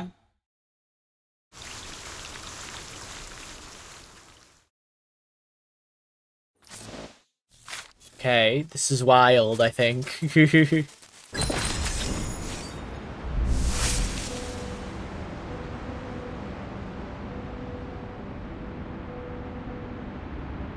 Dawkins, total modification. Dora, structural breakdown.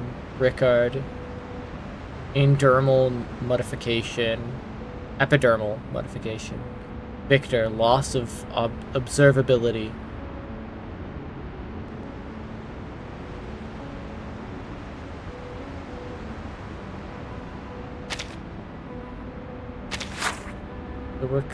We're collecting more stuff.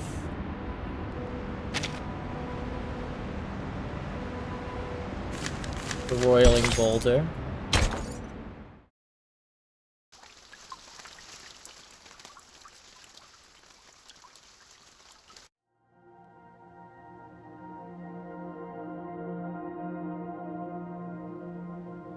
The winds died down. Cave is quiet again. The trial is over. As usual, Star of Hermes has found her answer. We got it. The key to the gate of truth. Apiron has answered me. This is the final solution. She chirps with delight as the scroll completes its task and lands back in her hand. We must leave here at once. We have to tell everyone. I am so proud of you, 37. We will save everyone. There's finally room to breathe, only for a brief moment. But the feeling of unease remains. There's one thing I don't understand. And that is? She pauses mid-step and looks back, tilting her head inquisitively. 6. His scroll saved your life. Maybe he foresaw the dangers and protected you from it, so you can leave there almost unharmed. But what was he trying to tell you? When he warned you about the collapse of your world as you know it? What was he trying to tell us? Because now this doesn't make sense in context.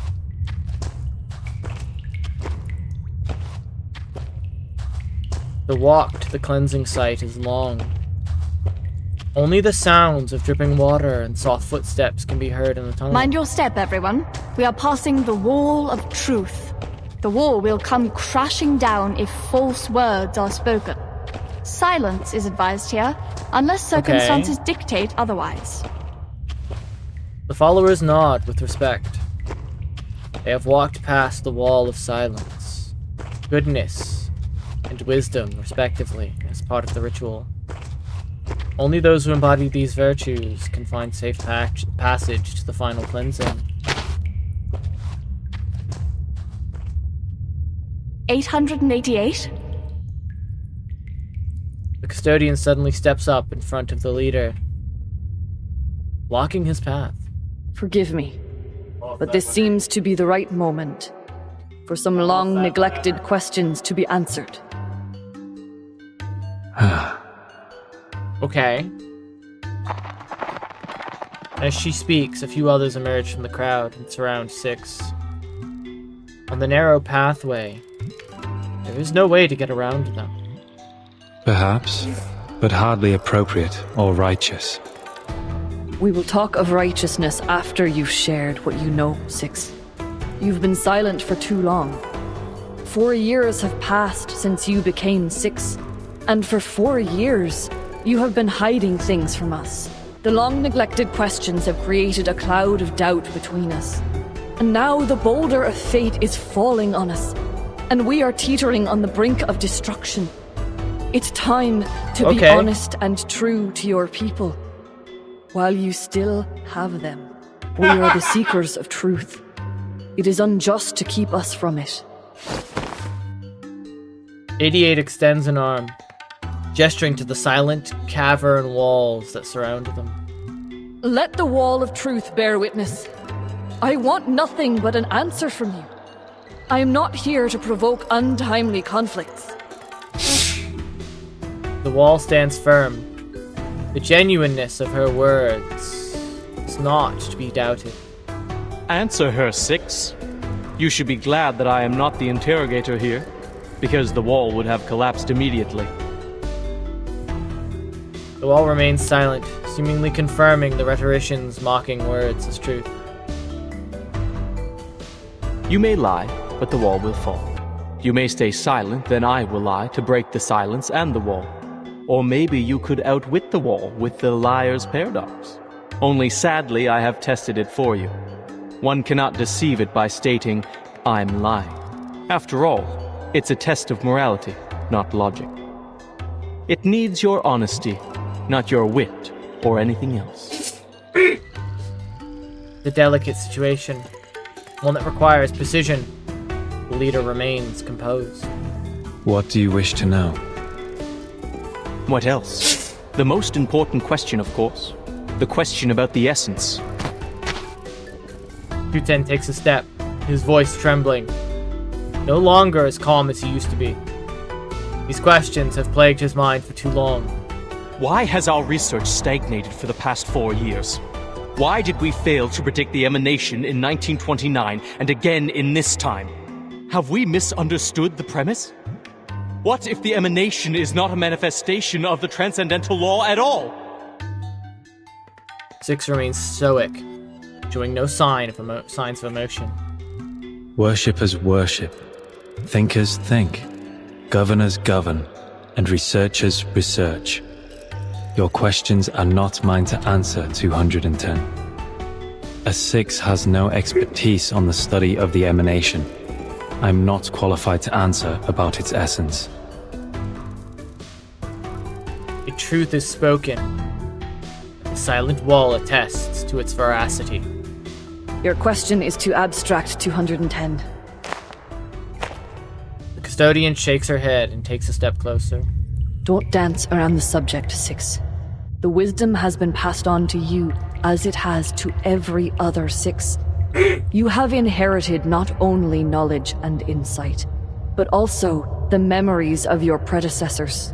You must know the answer, for it is part of your inheritance. Tell us this. The last leader of the study of the emanation, 77. What question did she bring to Apiron? And what answer did she receive? There's no immediate response, confirming that she hit the nail on the head. I watched her walk into the cave and come out unharmed. I watched her, and the previous 6 boarded the ship in search of answers in the phenomenal world. The ship didn't come back in time. The emanation caught them.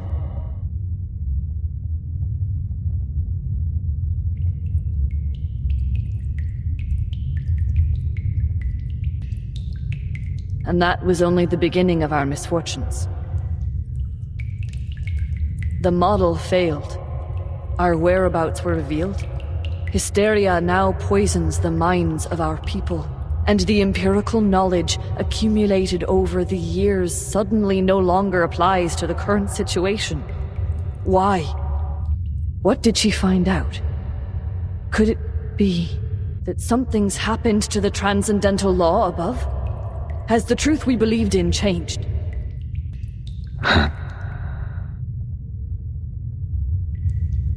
Barraged with so many questions, he lets out a chuckle.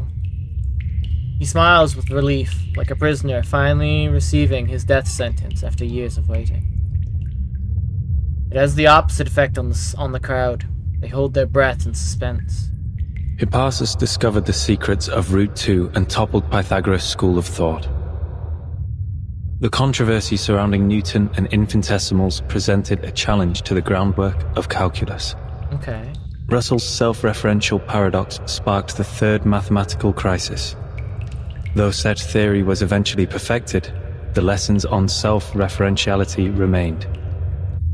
In the end, Gödel's incompleteness theorems showed that proving or disproving everything is impossible. Therefore, absolute knowledge is unattainable. His profound sentiment echoes throughout the cave. The boulder of fate will tumble down its peak, whether 37 is the one pushing it or not. However hard Oedipus tried to defy destiny, his path to tragedy remained unchanged. You're talking in riddles again. She furrows her brow. However, 6 gives her a small nod of respect. I should thank you for bringing the question here, 888, so I may finally speak the truth. 77 did ask about the essence of the emanation. He stands tall and looks around at the people. They're listening intently. She asked, what happened to the supreme existence? What plunged the world into madness? The answer was disorder and chaos.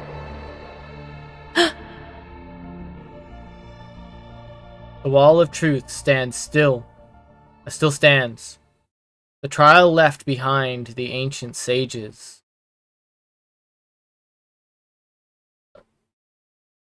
Confirms his words. A deep, ominous rumble comes from the center of the island. The tremors are like the island is beginning to shake to its core, like a tsunami and volcanic eruption combined. You blasted! Lieutenant is the first to come to the realization. He lunges and grabs 6 by the collar. You knew this all along! From the first day of your revelation, when you became 6! You knew that the emanation was not a manifestation of the transcendental law and patterns above, but rather a symptom of its utter disorder and chaos? And you knew that the transcendental realm of numbers was no more, and that the essence of Pneuma The one true form we believed in had become an ever-changing existence like the irrational numbers? Rage threatened to consume him. The rhetorician glares at the leader, who has the audacity to confirm that their faith is shattered. He almost breaks into a bitter laugh. 4 years. You kept this to yourself for 4 years. Why? Was it for a false sense of peace? To keep the island stable? Did you deceive us to prevent the realization that our research would be in vain? Six does not answer. He added inquiries. They are not within his duty. It's time to halt the bickering. Get everyone out of here now! Custodian steps in and separates them with a stern look. She then turns and begins to lead the panicked crowd to safety. Amidst the chaos, the leader lowers his eyes and reads the verses prepared for the ceremony. Pray to the gods for what you are about to do, and pray that all goes well. Once familiar with this practice, you will understand the constitution of both eternal gods and mortal men. What happened? Did they not carry out the cleansing ceremony? You will know the extent of all things. What is going on? The boundaries of their entirety, and what connects them together. Whoa! What's going on? An earthquake? Okay, I gotta ask. This feels really early in the chapter for all this shit to be happening. It's only Note 11. The large-scale ritual on this island is undoing itself? You will see, as you should, that the nature of the universe flows in all things alike. Why is our circle gone?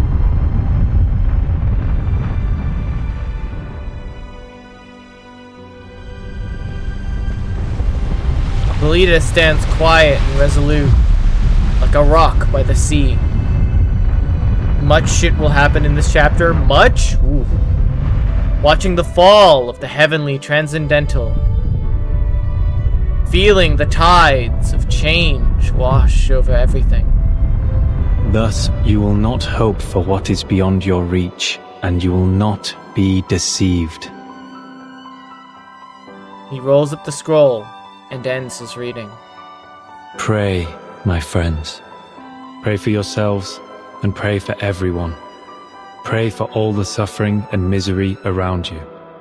Reach into the unseeable darkness and pray to the unknowable supreme.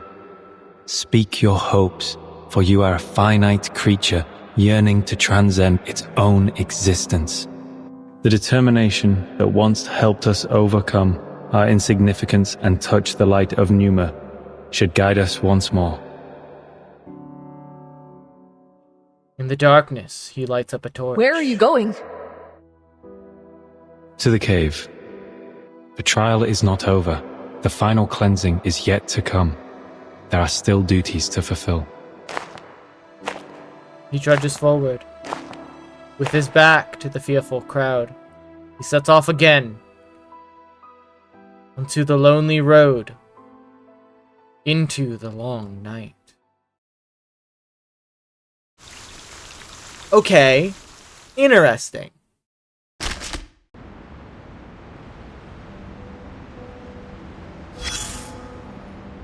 Here is a well-known question you must have heard. Welcome back. What goes on 4 legs in the morning, 2 in the afternoon, and 3 in the evening? It's so well known that no one finds it novel anymore. But please, do me a favor and answer me yourself. Correct.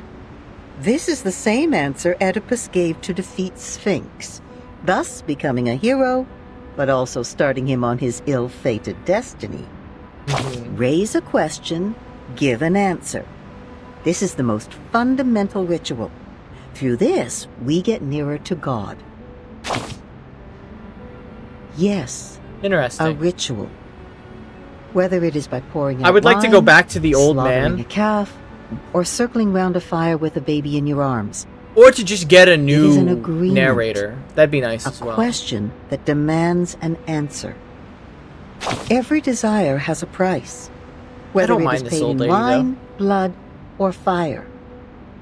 But sometimes that sacrifice is taken from you without it ever being noticed.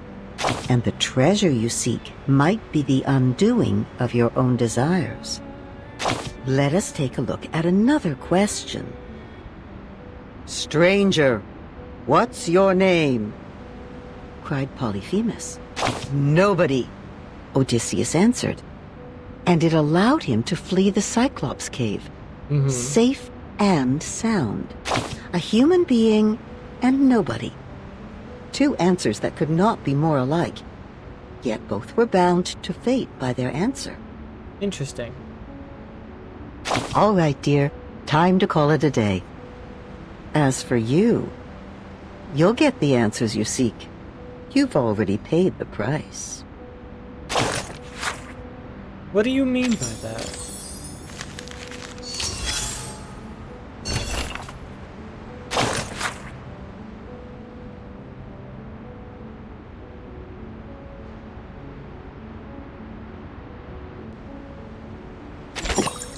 I'll fully read that later.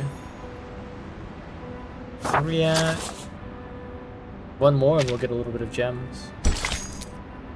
Party beams.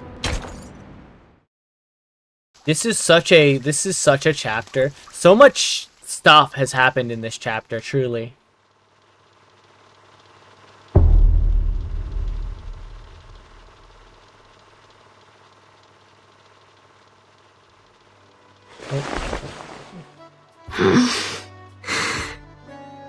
Where am I? What is going on?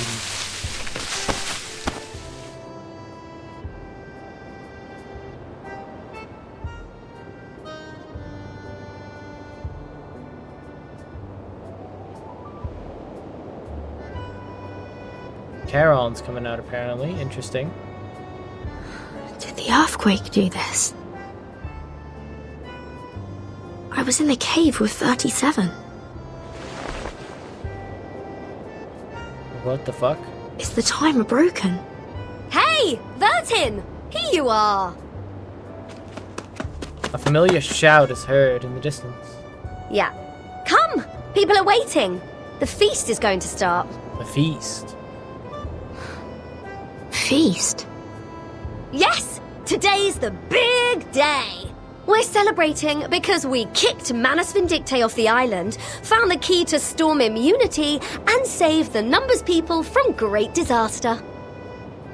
What? Huh? But Regulus has already taken off. Come on, Vertin! You'll miss out on the delicious honey-roasted rabbit. Okay. She jumps forward excitedly, but something cracks loudly when she lands. Wait, Regulus, you just kicked over something. What? What is it? Something for the cattle?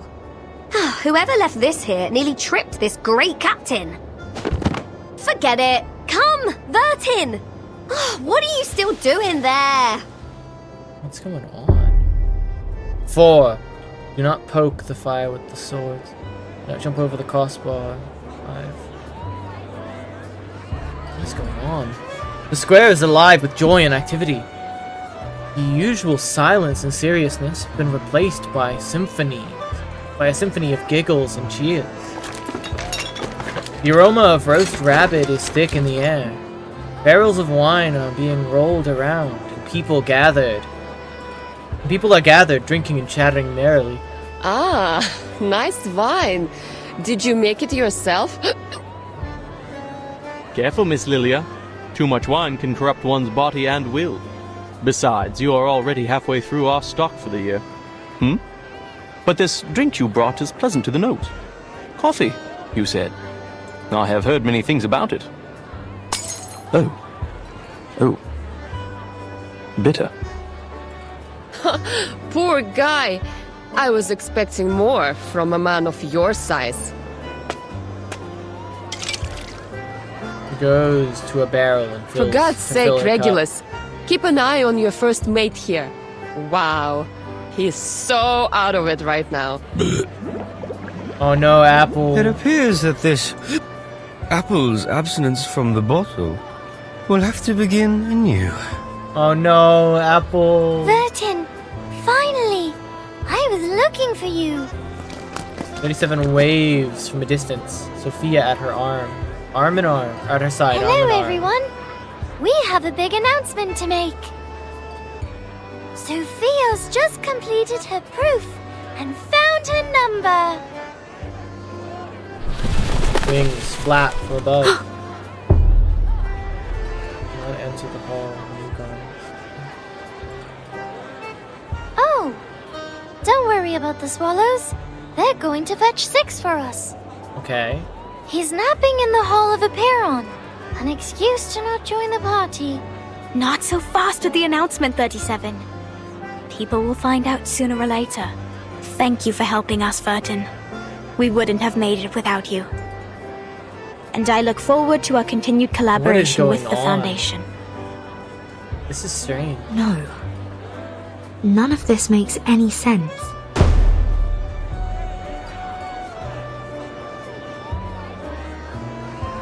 Oh, enough business. People are having a party here. Pirate comes over with a platter of rabbit, smiling as if England had just won the World Cup. Well, what do you say to this lovely captain who just picked up some food for you?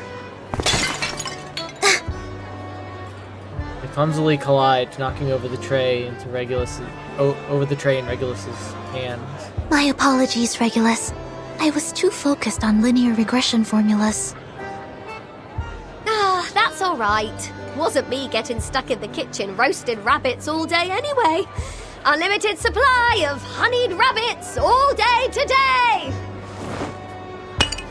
Regulus picks up the dirty clay plate and puts it aside. I heard Sophia is making her announcement today. I'm curious which number she will be. Care to wager on that? I'd say she's a multiple of 3. Then I'd say she is a multiple of 139. I have to admit, she has a good number. A number 100 times better than me. 6 and 210 put together. Calculating. 37 plus 6 plus 210 times 100 equals 2. Oh no. She is not 25,300. I doubt anyone could live with themselves with a number that long. That is a very long number. Rooster crows. A rooster crows loudly in a festive atmosphere. You haven't met before. This is a moo, my white rooster. She kneels down, Amu, gently stroking this his is Vertin. feathers. A white rooster? Cheers and shouts fill the air as people revel in jubilant expression. Foundation employee picks up an ID from the ground.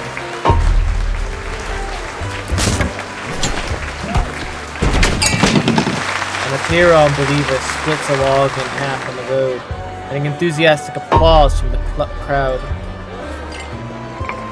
Tables are filled with chickpea salad, neatly sliced bread, while people use their swords to poke fires, keep them burning. The flame burns fiercely, causing no shadows to... Okay, this is a bit freaky. Something's not right. None of this is right. Something's happened on the island. I must still be in the cave. A turning anxiety fills the chest. Once joyful scene now takes on a surreal quality. I have to get out of here. What the fuck? Underground tunnel. Defeat Black Bean King. Okay. There are many routes to travel, but only one That, destination. sir, Oh, that's the Black Bean King. Critters eating beans and a white rooster. These are supposed to be taboos on the island. Is this an illusion brought on by the fog? Or a new trial? No. Something's not right. The flow of arcane skills on the island has changed. I need to get rid of them first. Sensing their thoughts.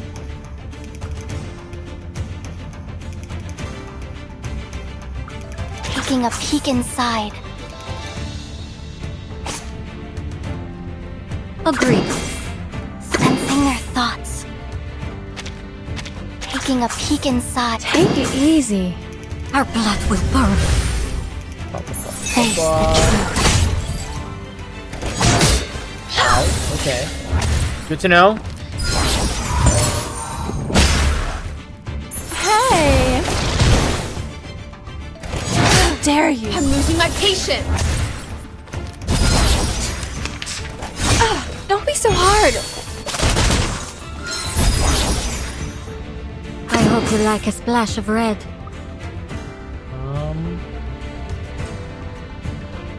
Wear gloves.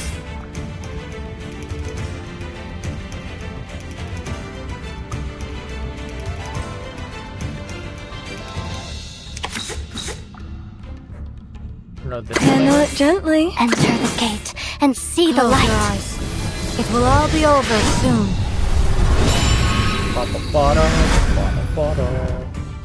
Get out of here. Good guy.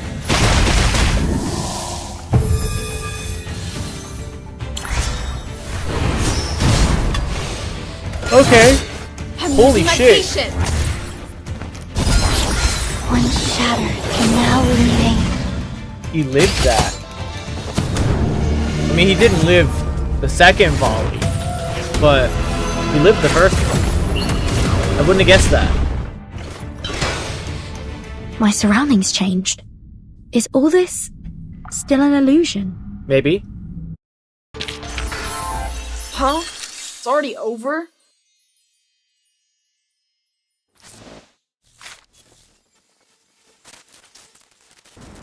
Looks like the way we came. What but the it's fuck? a little different. These signs, are they trying to take me somewhere? The way out, perhaps? An ethereal scorn permeates the air. There is no option but to continue on.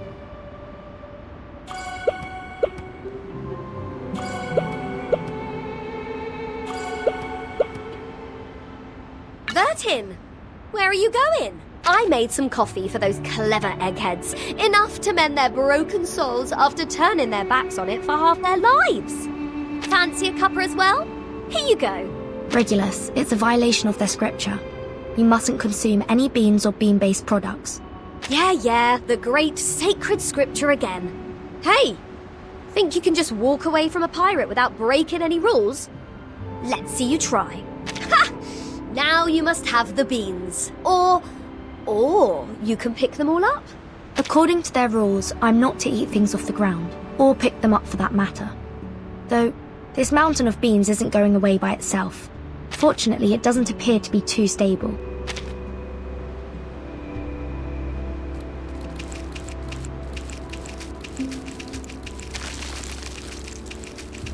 What the fuck is going on? This is so interesting.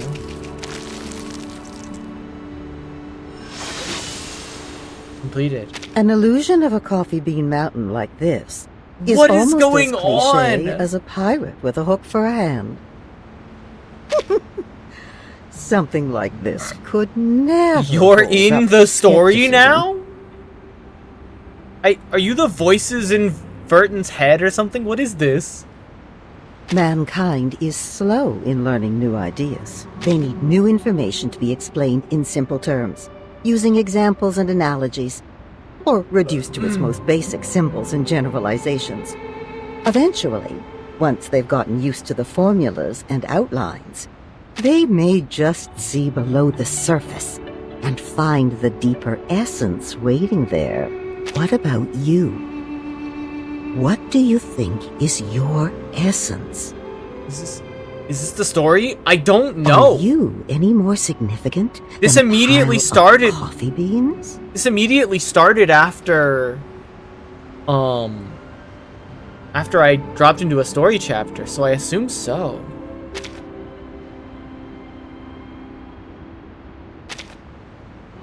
Ah, certainly, darling.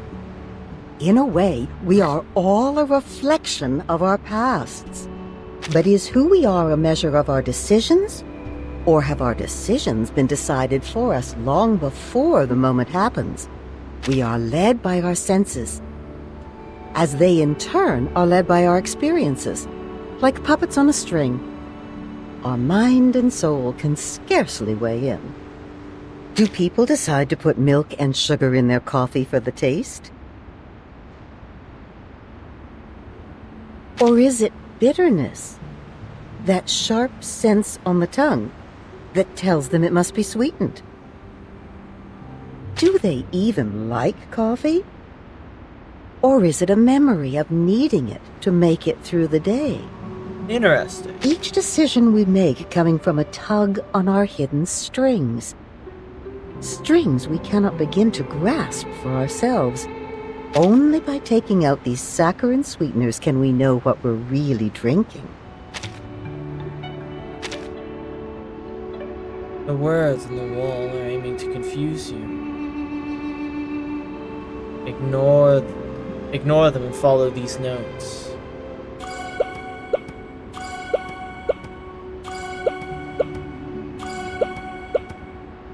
$37. Curtin! Where are you going? We're still in a meeting. You'll have to leave from the left. But I came in from the left. Why would I leave the same way I came in? Oh no! You've made a mistake. Now you must stay behind bars until you prove the four-color theorem. Be careful not to make another mistake, or you'll be thrown into the Gorgon current and confined there forever. You look worried. Don't be. We're friends. I will defend you in court. I will try my best to reduce your sentence to trisecting angles with an unmarked straight edge and a compass. I have to leave, but not from the right. There must be a way to reverse left and right. Oh!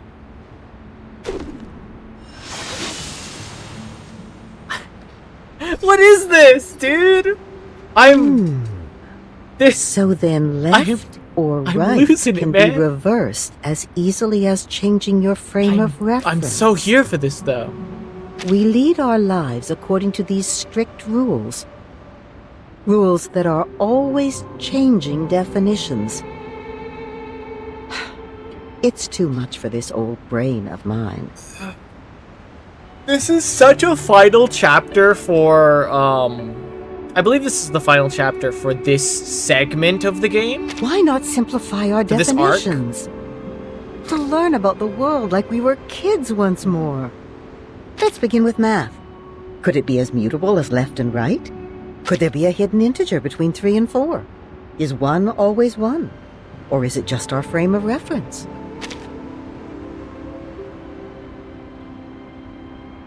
You're right. Then what? Then math itself might just as easily be toppled. But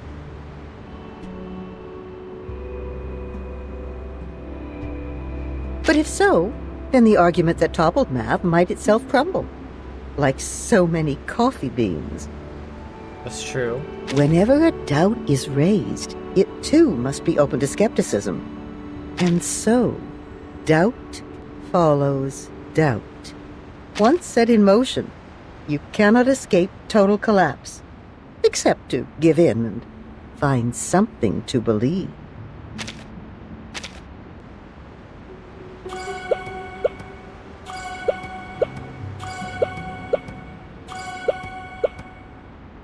Were you?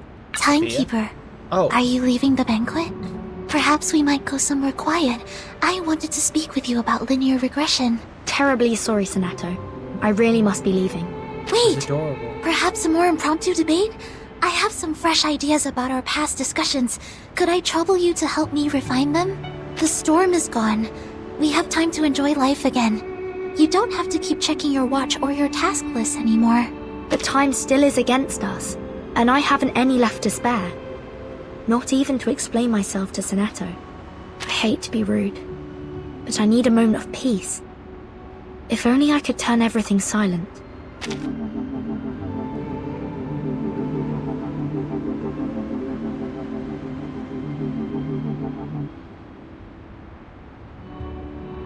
Oh my god, it literally...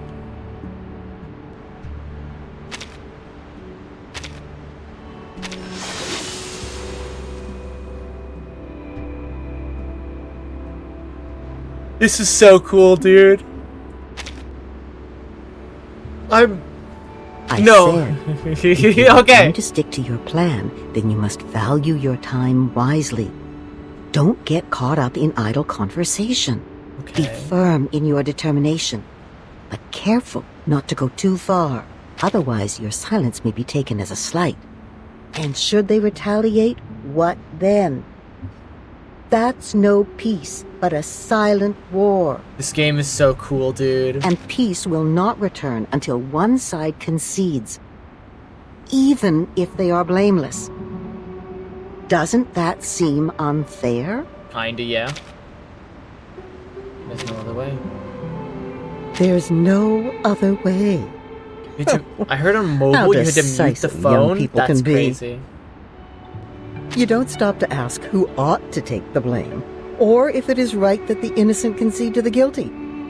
You only want peace, and damned be the costs. We can only hope that your snap judgments will always choose the right side, darling.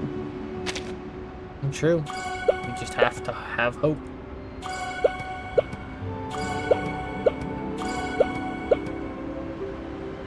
Hello there. Oh, you're still here, Vertin. I thought you had disappeared completely. I was hoping I might talk to you about my number. So sorry, but I really do have to leave now. Please. I think you may be the only one that can help. It won't take you long.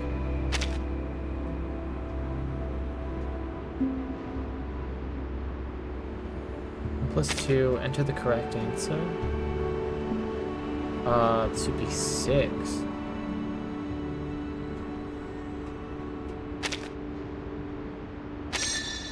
Six.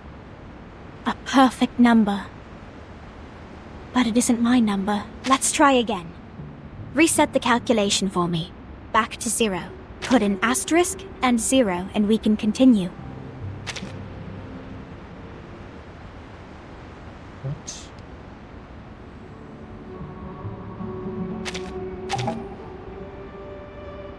Put in, oh.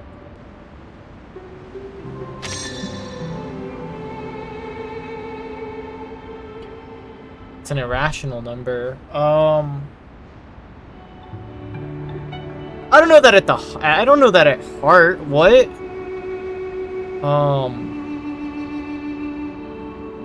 Let's see. Simple math. 11. Okay, so you'd go 3. You'd go 9 with 4 remaining, right? No, it would be okay. So 3 times 3 is 9, so 3, and then it would be 21, so 37. No. That can't be my number either. It's far too brilliant for me. Please reset the calculation back to 0. Why are we actually doing? 2 times 3 is 6. 6 times 5 is 20. Oh no, 6 times 5 is not 20. What is it? It's fuck. It's 30. 30 times 7. Do 210.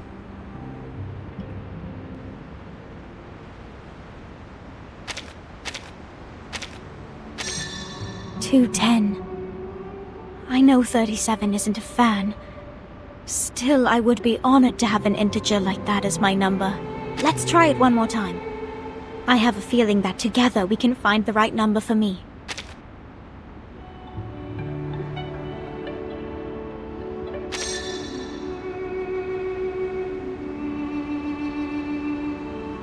What?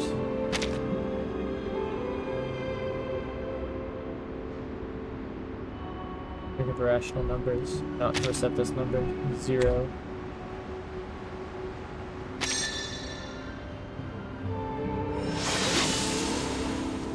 Who am I?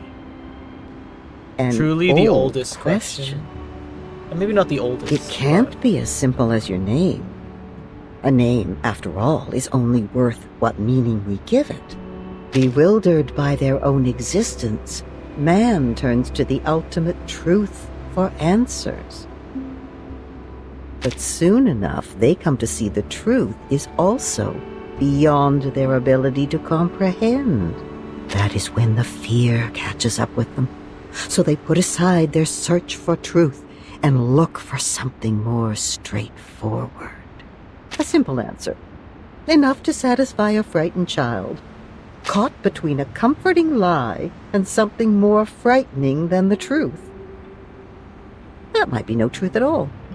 And if that is so, how can we know who we are really?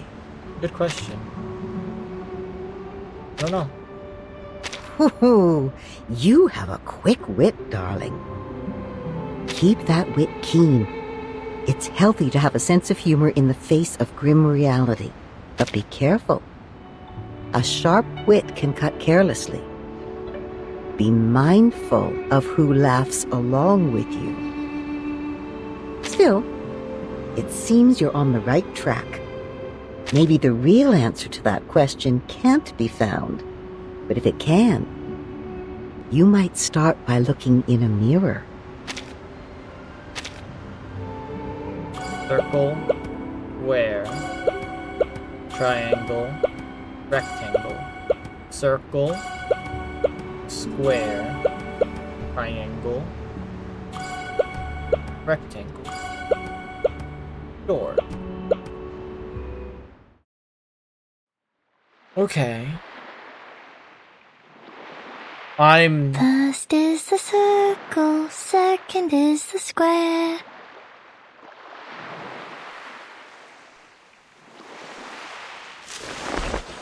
"37? Is that you?" Little girl does not seem to be listening. Seems completely absorbed in her building her castle. Put the triangle on the triangle and the rectangle on the rectangle. Perfect, as things should be. The emanation? Disorder and chaos. This can't be. This isn't right. How ugly! How inelegant! How could this be the revelation from the patterns of the transcendental law above? How could such a terrible answer fall on my ears? I can't tell the others about this. There must be a mistake. I need proof. I have to go out there. Anna. Burton, my child. What are you doing here? Are you here to partake in sand play as well? No matter how oft we arrange them, the sight of them never grows stale. Alas, I shall destroy it.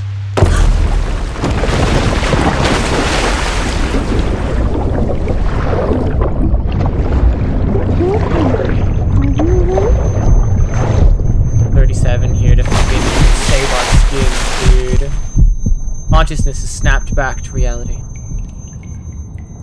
Surroundings have reverted to the rocky walls, still enclosed within the cave. 37 stands with her head tilted, looking curious. I think I had a terrible dream.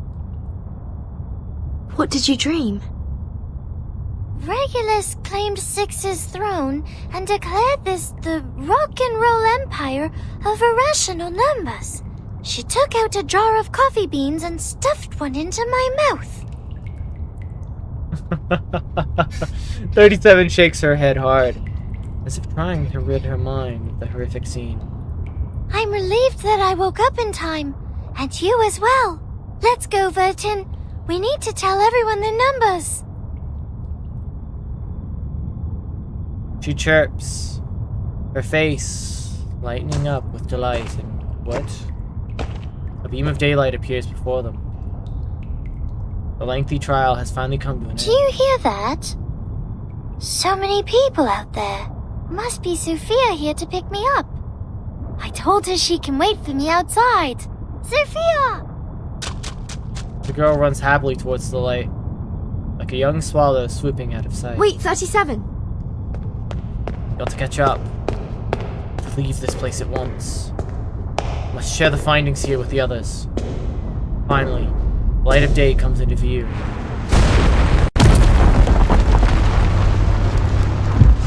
What? A gust of wind suddenly rushes by, sending pebbles scattering across the ground. All too familiar stench of sulfur fills the air. It is unmistakably the smoke of war. What?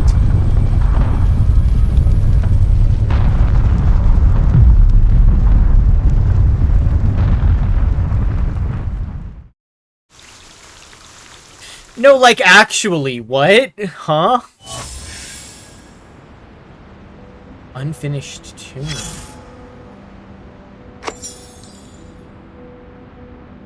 I'm fucking lost, dude.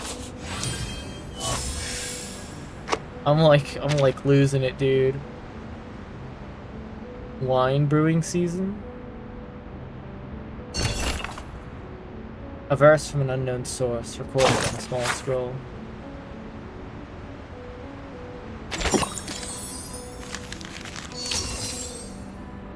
A wave of art. Hold on. Real quick. How much? Marvy! Look! Isn't the sun in the Okay. sky shining like... Jesus Christ. What the fuck is going on? Okay, so we had 2 hours. Let's check the track log. Okay, so about an hour has passed.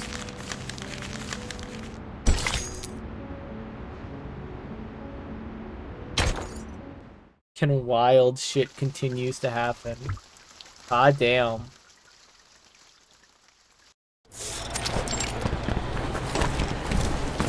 What? We're back here? Monk! When will they give us the order to attack? Oh, different thing. What's taking so long? The island is just across the bay. We have men, weapons, supplies, everything. Just give us order and we will take to shore. Check out these bad boys. Anti-Arcanum weapons courtesy of the American from that Walden place. Ah. That creep bitch. just doesn't sit right with me. He's got that Arcanum stink about I him. hate him so. But his technology's solid and we needed it. We've got to get ahead of the Serbs and the Greeks.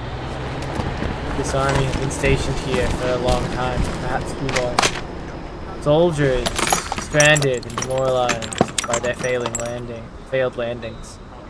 Face days of uncertainty without orders while politicians bicker. They are left to heat their food meal by meal, watching their chances slip away. Relax, Georgie. Leave the decisions to the big shots. I'm sure they'll just hug out the differences in the meeting room or something. Besides, you saw the monsters on that island. Can't speak for everyone here, but I don't want to die. Screw the negotiations! Screw the committee! Like it or not, we were the first ones to find the island, not the Austrians or the Germans. Oh, spilled water on myself. He grumbles and picks up a monocle. Picks the monocle back up, straining to catch another glimpse of the island across the waters. The sea is tranquil, as it often is this time of year. Waters sparkle under the golden sun, stretching to the horizon without an island in sight. Damn! Those arcanists have gone into hiding again.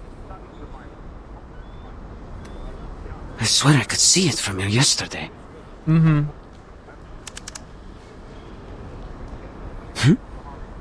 Right. He blinks, unsure if his eyes are tricking him.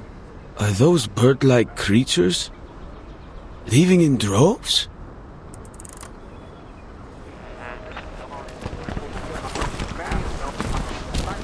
His words barely catch anyone's attention.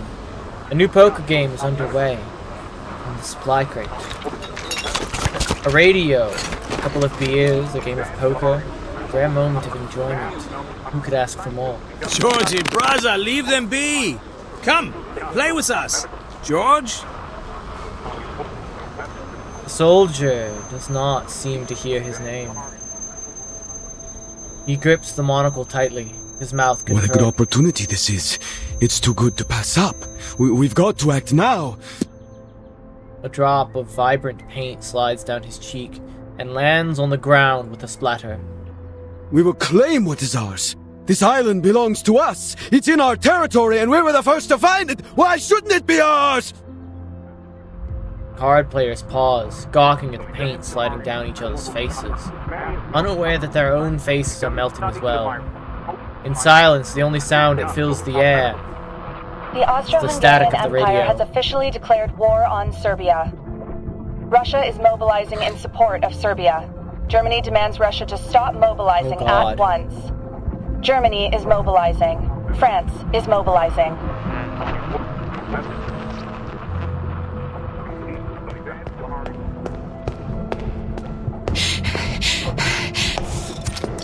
Kanya? The street has turned into a canvas of mesmerizing hues. World War I, yeah. Colorful paints swirl and burst, creating one spiral after another. Using the island as the instigator. It's almost like the stage set of a twisted carnival. Father! Mother! Albert! Ilse! Open the door! It's important! You have to listen to me! She pounds on the door, but as soon as she makes contact, the door softens and melts like butter. She trips through the door, but quickly recoils at the horror inside. The art and specimens are delicate and exquisite, now resembling... No, this can't be. Albert? Still with a glimmer of hope, she carefully calls out her brother. Clara, it's odd to see you so flustered. What's the matter? A familiar voice brings immense relief. I'm headed to the heart. business school. We'll talk when I get back. Albert picks up the hat and adjusts the brim. Pin on the hat. Thank goodness, he seems to be fine. Still the reliable brother she remembers. Family pride. And his sharp three-piece suit. Business school? But didn't you swear to never go back? Ever since your human classmate shot your arm in a duel. Wait, what happened to your arm?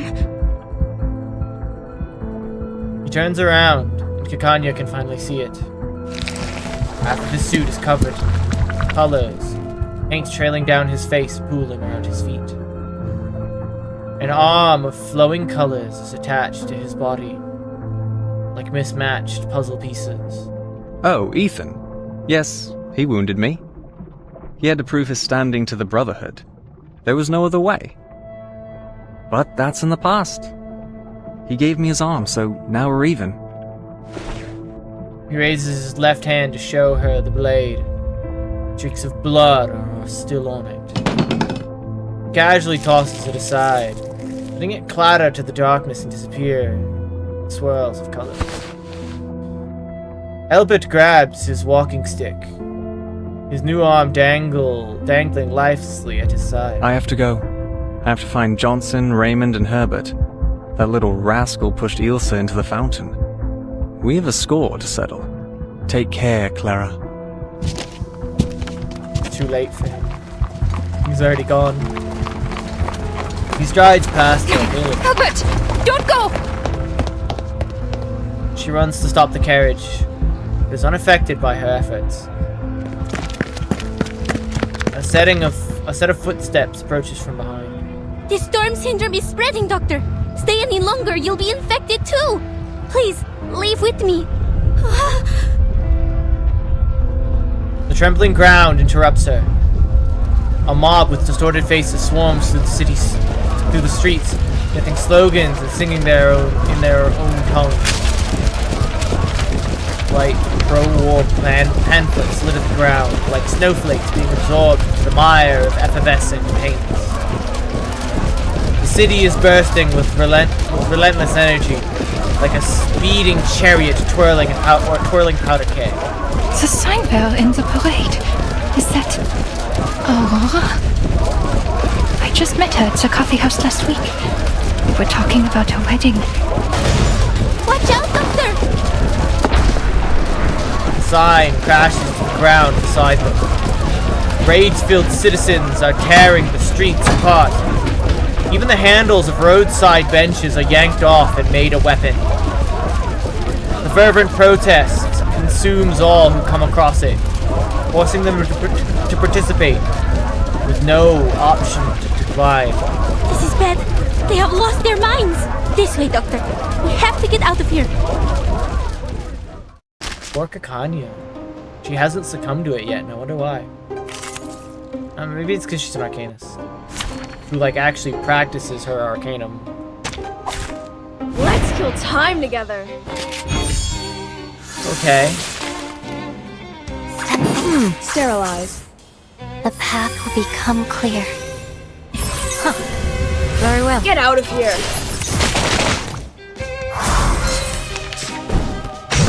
Freaking dumbass. I'm losing my patience. Don't be fooled. I am picking up sensing their thoughts. Close your eyes. It will all be over soon. So far, this chapter has been very good, I think. Face the truth.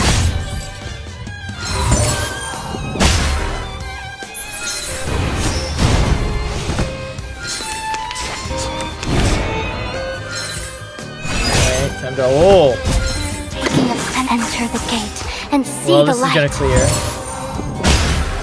Yeah, we're not even gonna get to use our ult. Kill. There we go. Battles have little meaning, save for the prizes to be won. This has been like, I guess the words would be action. We have to go back to your clinic. The special operations squad will meet us there.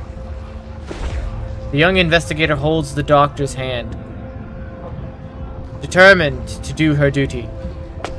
But the doctor halts her steps and droops her head, looking dejected. Marcus, you once said that there was another way to make things right, and then you did your part, as I did mine. But now, after all that's happened, please tell me, what's the point of us trying? Will we save them in time? Is there any chance that we can turn things around? She struggles to hold back a sob. The roaring crowd fades into the distance. The ring road of yesterday is now a distant memory, never to be relived.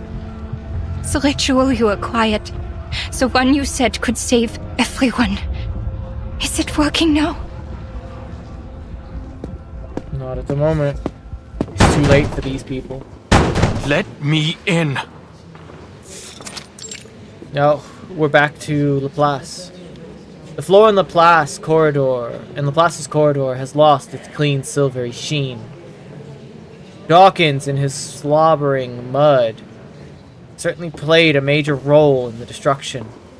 The gods used every cleaning orb in their inventory to restore even a hint of its original glory. A pair of angry feet stomp across the floor, ignoring their colleagues' attempts to stop them. Enigma adds more muddy footprints without hesitation. I have just one question. Why hasn't the project stopped yet? His outcry elicits a reaction. The door to the director's office is flung open and an angry figure storms out. Adler Hoffman, you have been removed from the team. You're not authorized to be here. You have violated the LSCC safety management regulations. I brought them with me. You're welcome. He throws the hefty manual right into his former lead's face. If you cared about the regulations as much as you claim, you'd know that none of what's happening aligns with its guidelines. Even the head of Laplace has no authority to continue the experiment under these circumstances. Before he can continue, his ex-leader sharply cuts him off. Get out of my face, Adler. I don't have time for this. We're in a state of war. Every participant has signed an informed consent form. If you are not part of this project, please leave immediately. We only have 18 hours until the storm. This is it. The first time we've made such a breakthrough in all 9 storms. Your sister gave up her life to take us this far. I hope you don't need me to remind you that. Adler Hoffman is abruptly silent. Fiery rage ignites in his hazel eyes. A deafening void engulfs the space as Ulrich realizes his verbal blunder. Yes, she made the ultimate sacrifice, hoping that it would lead to a breakthrough. But instead, death continues to rise. How can you let this go on? He charges ahead, shoving Ulrich aside with his elbow. Ulrich's head slams against the wall, barrow fluid shifting erratically inside. I demand to know why the experiment is still going! He starts working on the padlock on the door. Nothing's going to stop him from breaking through today. The alarm goes off. Ulrich struggles to his feet against the wall. A hand up to his head. Don't we have enough crazies around here? Madame Lucy has important things to do. She has no time for you. Go cry to your therapist, human. Important? What could be possibly more important than this right now? What happened to the humanitarian ideals of the Foundation? Are we now under the tyranny of machines? What's this important thing she's got to do? Reading the paper? Sipping on oil and charging up in a 230-volt bath? He cracks the code, pushing Ulrich's arm aside. Enigma forces his way into the room. The room is completely dark. A piston spins at his feet. Is hello, that Lucy. you, Adler? Welcome.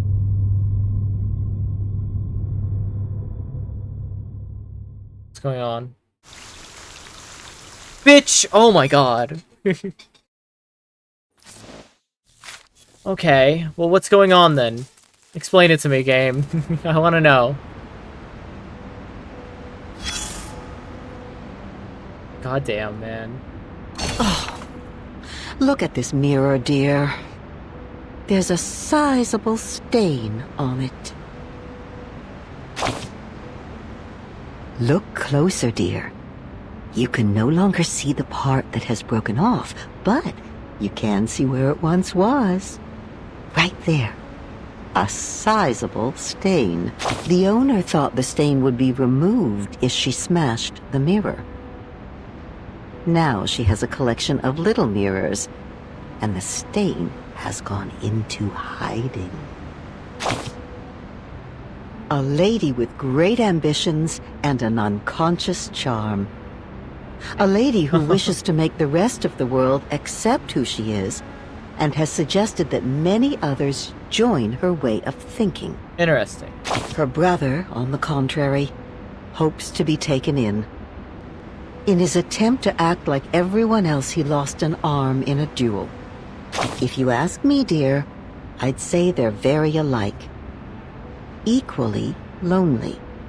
The brother and sister are a mirror image of each other. She's often repulsed by the sight of him, unable to reconcile herself with all that he reminds her of. Now the brother has found his missing arm, along with his long-lost dignity. The surgery that the sister had been hoping would be done on this world has finally started. But all of a sudden, she's terrified of the incisions. As I said, despite their differences in approach, the brother and sister are mirror images of one another. But now the mirror is broken. I hope she can make it through the 7 years of bad luck. Poor thing. There's no way around it.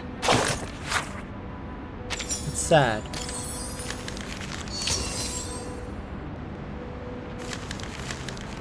Okay.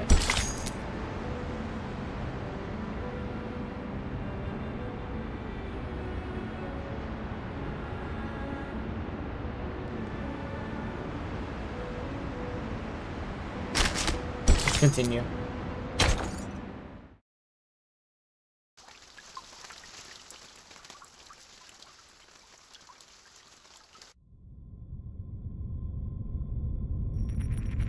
A piston rotates on the floor like a toy top. I am not in a suitable form to receive a guest. Simone, can you put me back in my body? Her assistant rushes over and puts her into a robot body. I feel much better. Thank you. Oh, her face, dude. Oh, you have even put on a face for me. How sweet of you. I have noticed your icy gaze, Researcher Adler. You are yearning to correct the logic of this place.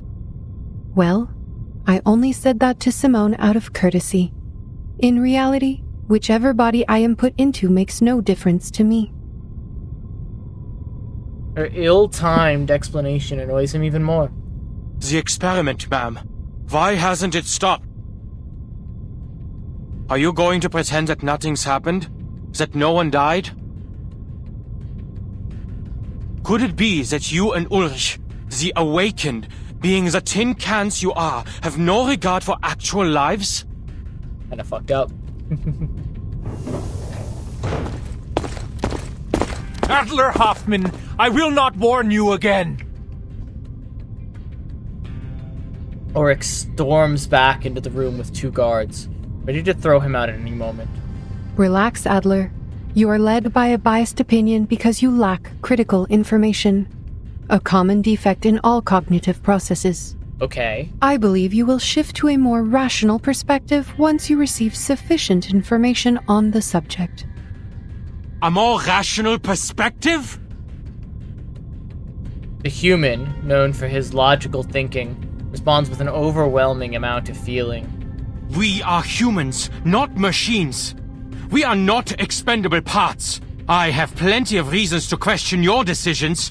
Your excessive insistence on this experiment could be a sign of uncontrollable behavior, a trait commonly seen in arcanists. The experiment has been cancelled everywhere, except for this very room. What? The robot flashes a smile, as if anticipating the man to be pleased with her response. As you and Researcher Medicine Pocket have said, the ritual is beyond the limits of almost everyone here. The side effects will kill them before the ritual can even take effect. Okay. The first wave was inevitable. Dora had pressed send before she disintegrated. We only managed to halt the subsequent transmissions and evacuate the unaffiliated staff. We kept only a few arcanists on the team, and each has signed the consent form. Mutual consent. That bloody form again. Forgive me, ma'am, but I have to use your argument against you. You too are guided by a biased opinion. An overly optimistic one. Because you have failed to properly assess the risks involved. We have suffered enough misfortunes just by uttering a few syllables of the incantation. We've talked about the limit of things before. You should know better and ask the rest of the team to quit the experiment. Your insistence will only bring calamity upon calamity on our people for nothing. I like the shaking text. The researcher fights to stay calm, reiterating his views he had already shouted in the hallway. Ulrich begins his retort. The director simply nods in agreement. You might be right, but how is being right going to help us? Huh? She grins, trying for a warm, gentle smile, but it comes across as anything but. Enigma. despised that face every time she tried to show a hint of humanity. It only serves to highlight how different she was from everyone else. You spoke of the limit, and I am surprised that it is you who brought it up. Enigma pauses for a second, not sure if she's being sarcastic. The physical appearance of humans has remained relatively unchanged since the Neolithic era, but their thoughts and civilization continued to evolve and underwent significant transformations. The achievements that humanity enjoys today were not given to the species by any one person with godlike powers, but were the result of the collective efforts of all human beings. Limits and boundaries must be pushed, or there would never have been room for development. There is no reason to believe that the limit cannot be challenged. I mean, she's especially like not when we wrong. already have the tools to do so. We must make progress happen. Grandiose lies. Lies? Oh crap, you forgot about her excellent hearing. We have no choice but to go beyond that limit. If we do not break away from the storm, there is no future for us, let alone progress. She's right. We need to first determine all the side effects as a priority. This important step will help us compile data and eliminate the effects so our colleagues can use the ritual safely. And who will try it this time, Madame Lucy? You're not going to test the side effects as the cost of lives, are you? No. Thanks to Ulrich, we stumbled upon a breakthrough. You are right. It is time to send the other Arcanists home. Only the Awakened are needed here. The Awakened? Tungsten wires glow faintly in the dark. Then the room is lit. The power is back, Mom. We are ready to resume. It will take time to properly explain. Please wait, Adler. We have yet to reach an agreement. What? Are you experimenting? Here? I'm guessing that the Awakened are unaffected by it. Ignoring his surprise, Lucy sits down on the iron bench. The instruments come to life into the piston's rhythm, faithfully recording every change in the robot. From her slightest movements to arcane fluctuations, nothing goes unnoticed. La Unwa. Wait, she's reciting it? Frozen in place by the scene, he looks around the room in disbelief. She's read the reports, right? She was there when Dora broke into pieces.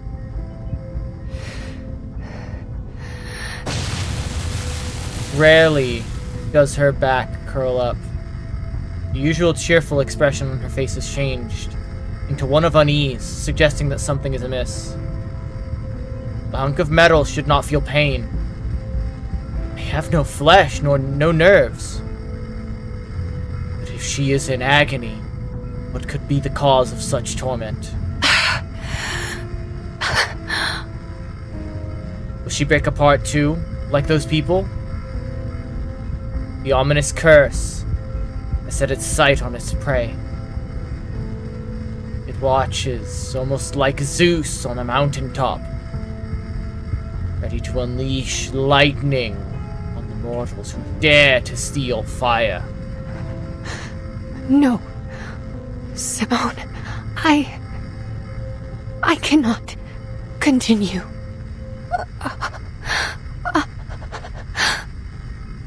The most primal, instinctual fear. This is the first time he's ever heard her emotions poured out so raw. You fools! Don't just stand there! Stop her! Now! Panic and horror twists in his stomach. He has an irresistible urge to rip out the wires and put an end to her torture. Who's going to lead us if she also turns into a pile of scraps? Stay where you are, Enigma. Ulrich's voice, full of animosity, comes from behind. You insisted on being here. You demanded to see this. Don't bring your pathetic, narrow-minded humanitarian values in here and tell us what to do. What do you know about us? Simone leans over to her. She speaks softly. You can do it, madam. This is just part of the established procedures. Just a few more syllables, madam, and it will be over. Established procedures. Fear ebbs away a little as she repeats those I words. like that. Her eyes close. She forces the last word with great determination. Clo. It's done. A clear, accurate, impeccable read. Right at that moment, the lights go out. The lights in the lab go out. Was that all, Simone? Yes. No one can see her face in the darkness. But Enigma believes it to be a smile. Good.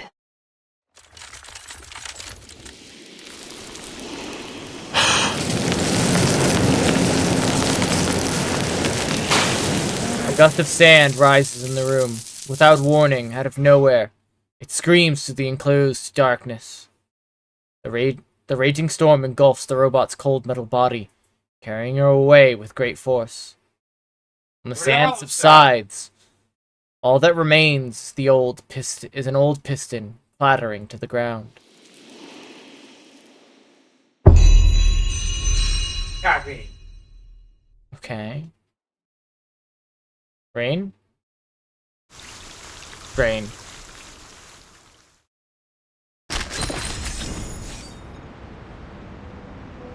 So they've found that she can survive the whatchamacallit, the uttering of the word, and they're trying to find out, I'm guessing, the words that need to be said for it to work, probably, or not the words, the proper output of energy.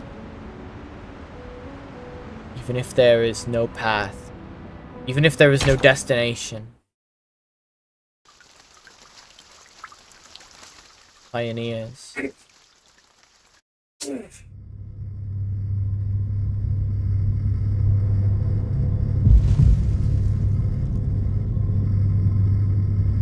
A deathly silence. Until Enigma stumbles back, falling over another person in the room. Dead. The piston lies motionless on the ground, as lifeless as any other object. This is what you wanted to show me? His heart pounds in his ears as he pants, fist clenched slick with sweat. To utter a curse that's always brought death, only to die in vain? And you just let it happen? Ulrich looks at him, his voice poised and steady. Calm down. Calm down. She's dead right there, you murderer. We have already repeated this experiment many times. Enigma is in disbelief. Many times? What? You've sent people to their deaths over and over again? The ferrofluid flows again, forming a shape that Enigma can only interpret as disdain. Look at you, Adler, peeing your pants over a curse. The human boy is so scared that he forgot to ask the crucial question. Did the ritual work? But what do you mean? The curse. The side effect killed her. The experiment failed. Is that not what happened?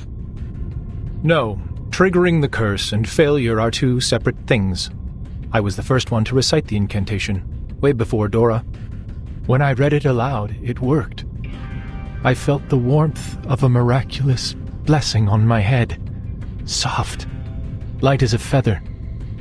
I told Madame Lucy right away, but as soon as she left the room, the curse hit me, and I began to liquefy.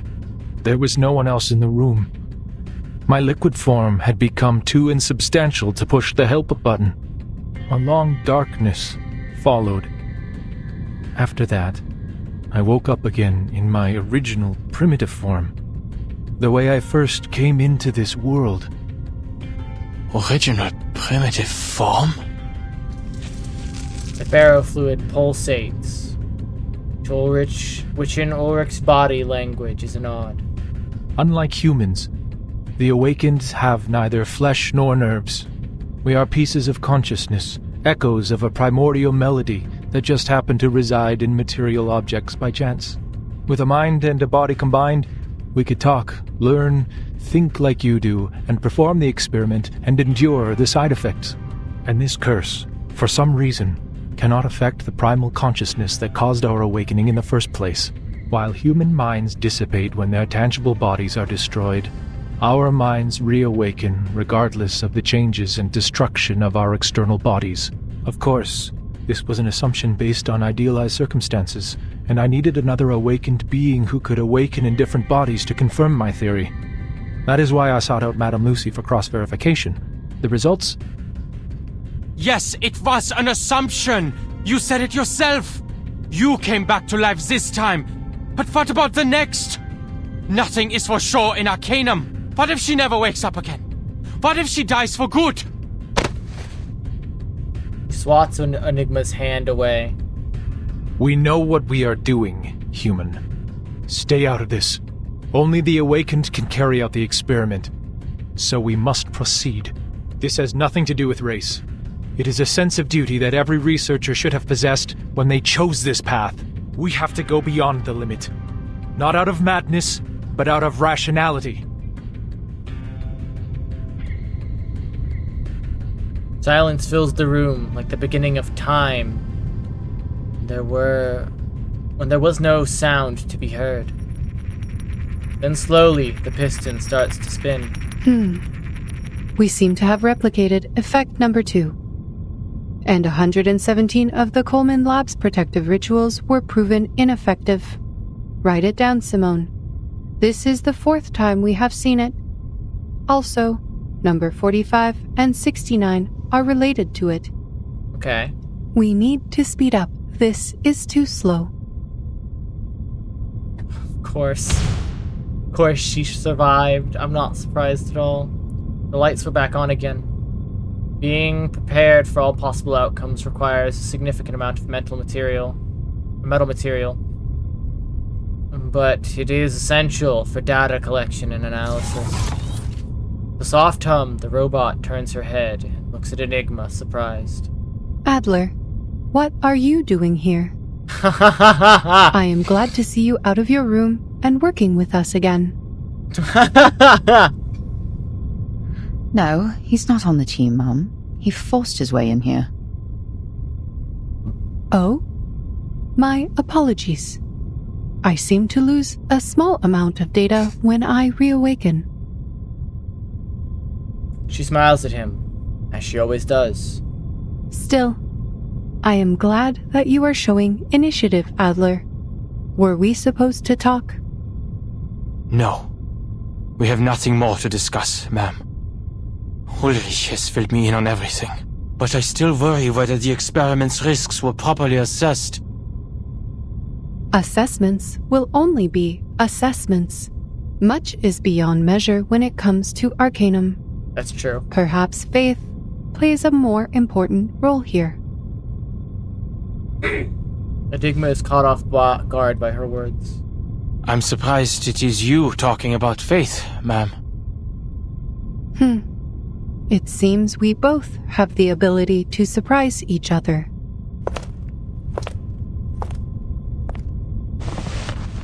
As they speak, the robot strolls over to her chair. You are right. Assessments could indeed be useful to us. It allows us to know the probabilities of success and failure based on established facts and past experience. But when we find ourselves in uncharted darkness, with no information or past experience to guide us, how are assessments going to help us?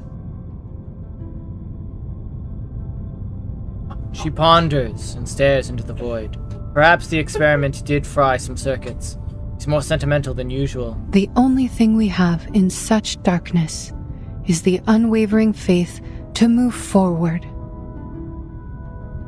When the first steam engine whistled, I awoke into this world. Claire, I need to go wash At the beginning of this new life, my circuits were charged with a singular primal desire to progress.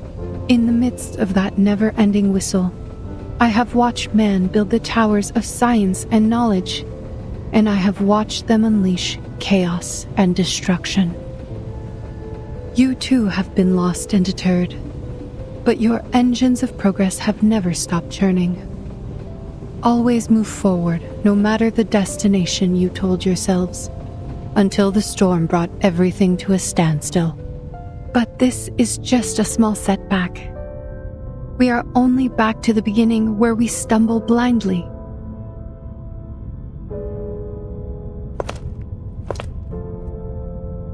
And this time, I happen to have a cane. Gives him a tender smile. No need to worry about me. I will not shut down as long as there is still hope for progress. We have wasted a bit of time on data recovery. Come, Simone.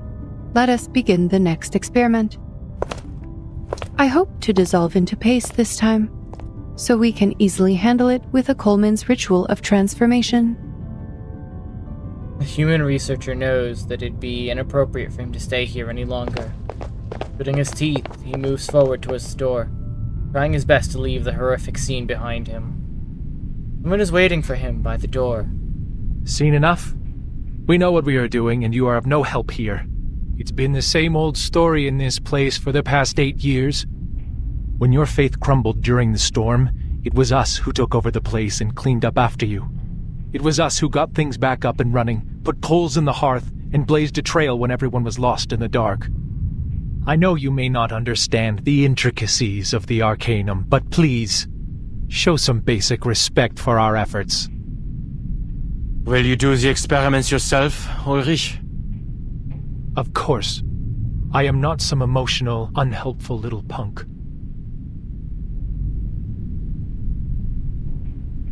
Instead of his usual witty comeback, Enigma simply shakes his head in a slow motion. Do you still remember Adams? A sudden question that seems out of place. The ferrofluid quivers. The name seems to unearth memories that have been buried for 8 long years in the confines of its institution. Adams, Roman, Adolf, Sylvia, Albert, Louise, those who were taken from us by the rain. Melvin, Francis, Caroline, Leopold. They volunteered for the field, but we never heard from them again. Now we have Dora, Richard, Dawkins, and Victor on the list. Life has a wicked sense of humor. My mentor, my classmates, my colleagues. Each of them deserved to live more than me. But they're all gone now. There's only me talking to you. Alive. Useless. Am I going to see your names on that list too, Ulrich?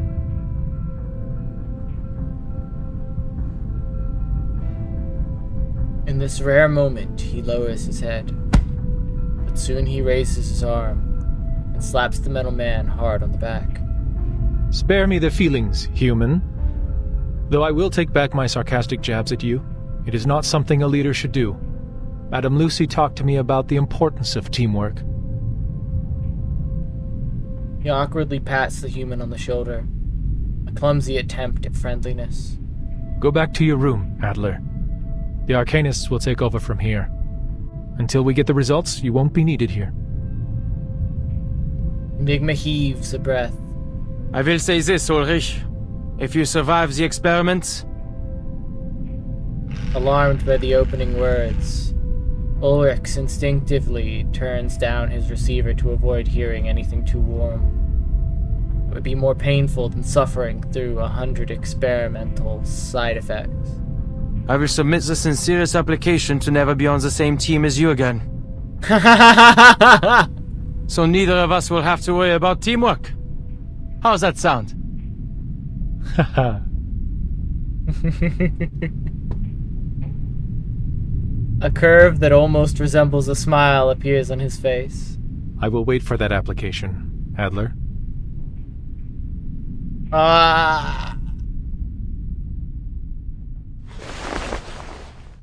Now roll up your sleeves and clear your mind. This is not the time to grieve. Human reasoning and arcane knowledge are not enough on their own.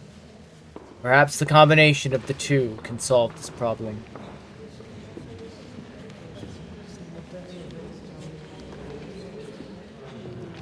The lab door is in shambles. Its metal plate barely hangs on. A wooden sign reading "Keep Out" sways precariously over there. Precariously, covered in bite marks and scratches. Enigma takes a moment before finally knocking on the door. A voice answers from within. Who's there? Adler Hoffman from the cryptography team. Is Medicine Pocket in? I heard that they wrote a paper on the linear correlation between the purity of an arcanist bloodline and their power. Can I get some more details on the research? The door creaks open to reveal a youthful face. She is not the genius he is looking for. The lab technician looks at him through her glasses and hesitates. The paper is here. Help yourself. Sorry about the stains on it. I just took it out of the trash. If you're looking for Medicine Pocket, I'm afraid they just left. Left? To where? There is a subtle conflict on her face. She is torn between covering for her colleague and following the rules. It is more than enough time for him to catch on. They left the building? Hasn't the countdown already begun? Yes, and by regulations we are not to leave. But, they said their new theory had to be verified in the storm. Med?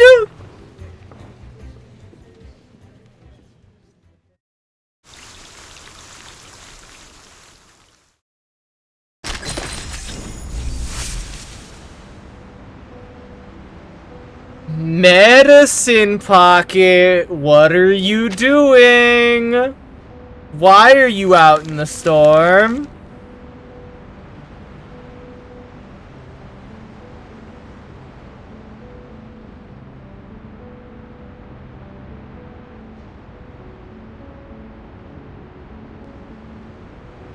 Okay. To open the floodgate.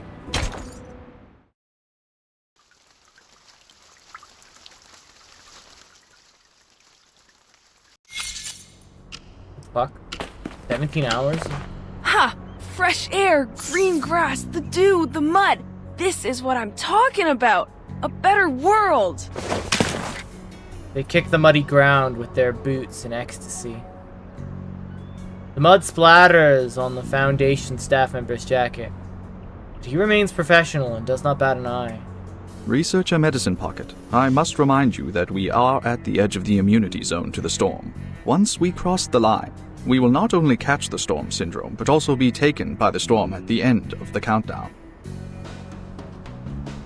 The entrance of the Foundation headquarters is bustling with personnel. As the storm approaches, a long line of field investigators is formed at the gate, waiting to pass through security. Medicine Pocket groans.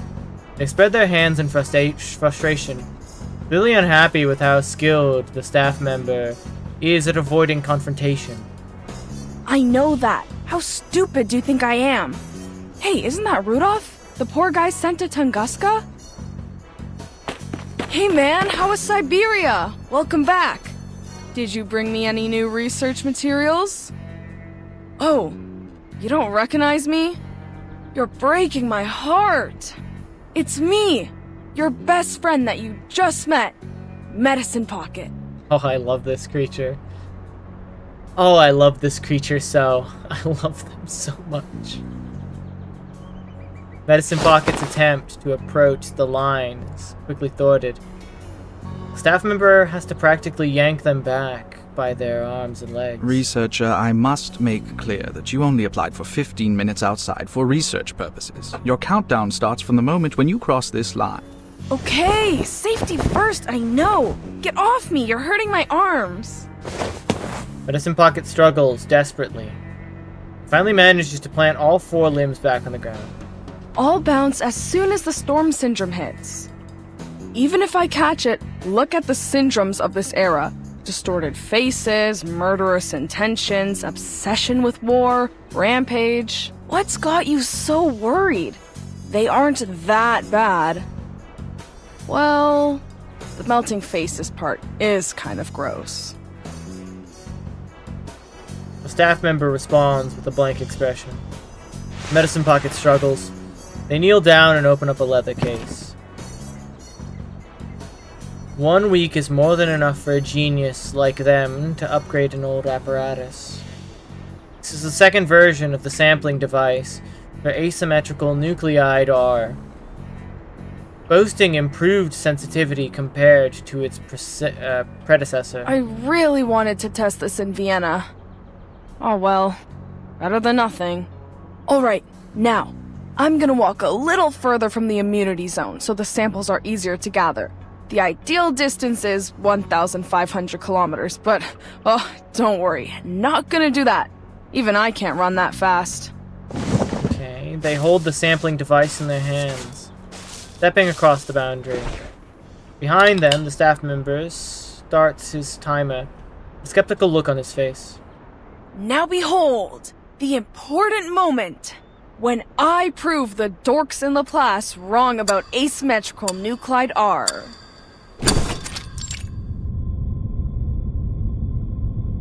The room is dark and dusty, as when is as dark and dusty as when Enigma last saw it. But to him, it's a sanctuary. The towering piles of files and outdated equipment immediately isolate him from the rest of the world. And finally, he is back in his fortress. Now, hypothetically, if the storm research were to succeed, 2 things should have been done. He scribbles quickly on the dusty whiteboard. Safe usage of the ritual for Arcanists. Mass production. And to find out the safe way to use it, we have to... have the power to wield it. Minimize the side This is what Lucy was thinking. The Awakened met the casting requirements of the incantation, and Ulrich succeeded, while the other Arcanists did not feel the same miraculous blessing like he did. So as long as we eliminate the side effects, they'll be able to inscribe the incantation and mass produce it for the humans. One problem is, only the Awakened can carry out the experiments, and there's not many of them around. It'll take too long. There's no way to do this in 24 hours. Heck, it could take months or even years. There must be something else we can do.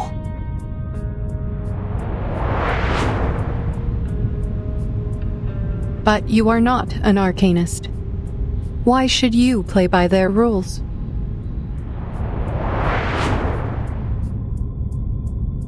Yes, that's right. Let's try a different approach. What if I start with the desired outcome and work backwards to the question? Okay. Crosses out the second step. The quickest and most efficient way to save everyone is to make them qualified casters of the ritual. They won't even need protective equipment if we can do that. The challenge is, how do we qualify the casting requirements? He looks at the paper on his desk in desperation. Medicine Pocket's theory is correct, and there's enough data and supplementary experiments to back it up. The power of Arcanists is directly tied to the purity of their bloodline, which is associated with the special cells in their bodies. Yeah. Using arcane skills reduces the activity of the cells, but the Picasma extract can reactivate them for extended casting. However, the extract only provides endurance, not power. It is physiologically impossible for a low-ranked Arcanist to cast a high-ranked skill. That's the reality of it.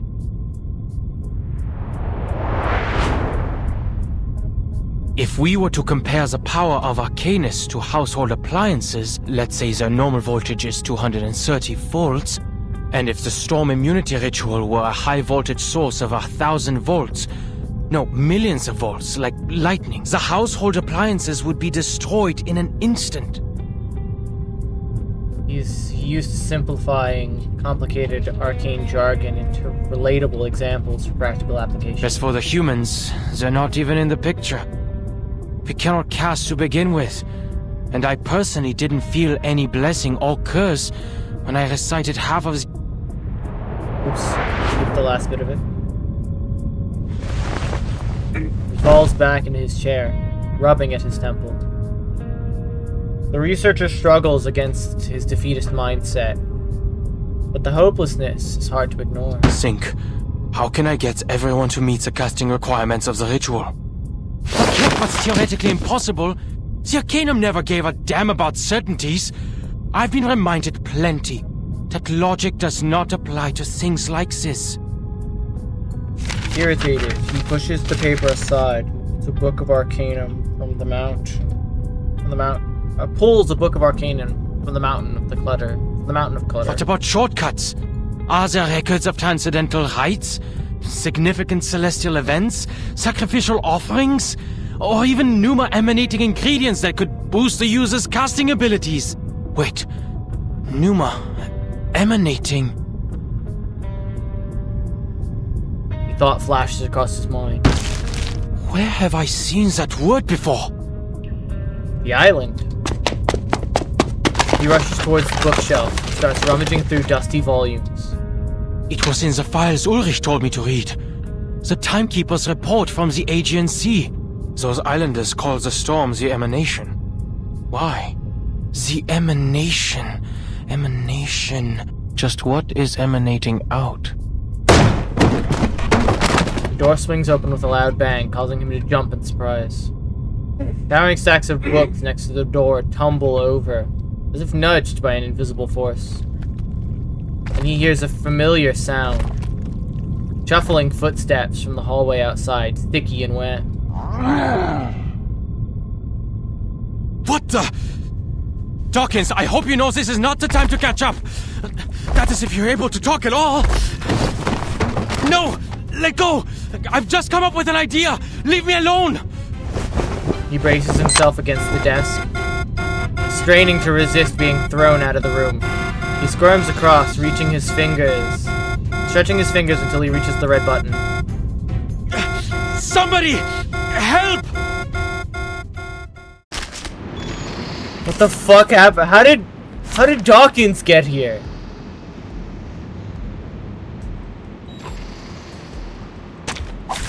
Greetings. Okay. Wear gloves. That's so funny. Close your eyes. Our victory comes in a tide out of of blood. I have to be real quick on this auto. I'll be right back. I'm losing my patience. I hope picking up sterilize. Close your eyes. It will all be over soon.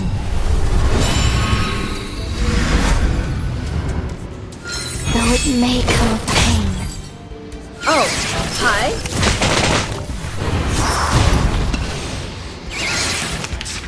Wow! Toes. I'm taking a enter the gate and see the light.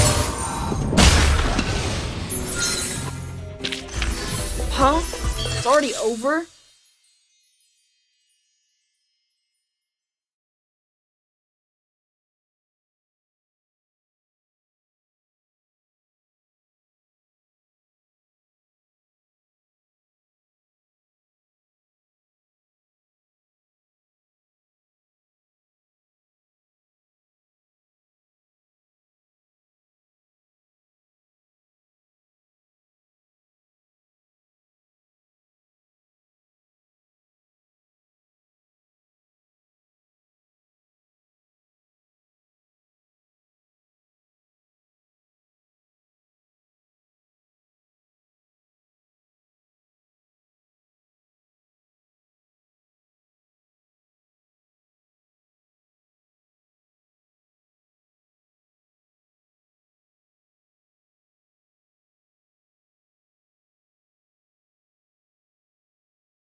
I've returned. And I will admit, I've returned to an old habit of mine that I do every now and then when we have tortillas in the household. I am just like shredding a tortilla in my hand and eating it. It does not taste very good, but I like the texture in my mouth. You have no idea how many times I've just eaten a tortilla with nothing on it. And I don't care to admit the amount of times that I've done it to you right now. But it is not 0. And it is above the number 10. Easily above the number 10.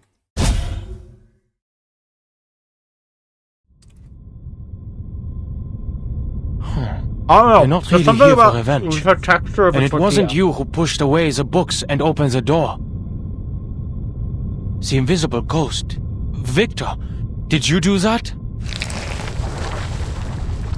The colossal mud gingerbread man nods, risingly docile. Beside her, the white board marker in the air begins to write on the wall. It's me. Then the marker turns its tip and points at the door. Enigma does as his friend suggests. Outside, people are talking and laughing with genuine joy on their faces. Ah, Researcher Adler! A figure in a shiny uniform suddenly stops nearby. Enigma recognizes her as the unfortunate colleague who works with Medicine Pocket. What happened? Any progress? Yes, Researcher Medicine Pocket has proved their theory right. Yo. They have successfully found the asymmetrical nuclide R in the air before the storm, even if only a trace. What did you say? Nice. They came up with the idea because the nuclide was initially found in the raindrop samples of the storm. They deduced it also exists in the air before the storm occurs, like the water droplets in the atmosphere before rain. So now, we can extract it directly from the air, without waiting for the timekeeper to bring the raindrops to us. This will help us a lot in the mass production of the protective gear. Yo. He trails off as she notices the look on his face. No way. The emanation. Asymmetrical nuclide R. She was right. The ritual works. Any arcanist can use it. And the solution was right in front of us.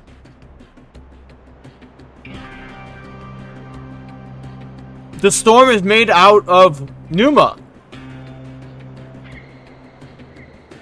Okay. I didn't need to boost the caster's abilities. With the right setup and materials, the world before the storm is already an enormous stage for performing the ritual. It's like a charged pylon just needing a cable. Okay. Mr. Adler? He's had a breakthrough, folks. He's locked in. The man slips past her and starts running towards the other end of the corridor. Thank you, Miss Whoever, and thanks for letting me know, Dawkinson, Victor. The technician looks around, but sees no one. Nearby, a muddy head and a floating pen emerge from the door. She shrieks. Enigma makes his way to the airlock door. It's me, Ulrich. Let me in. I need to see Madame Lucy. Tell her I found a way to transcend the limit. Bro, locked in, dude.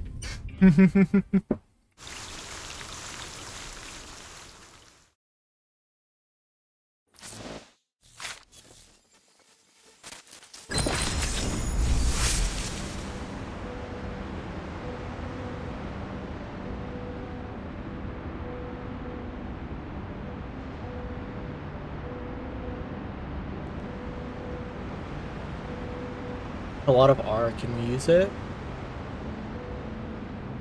God. Okay, so Medpocket found a solution.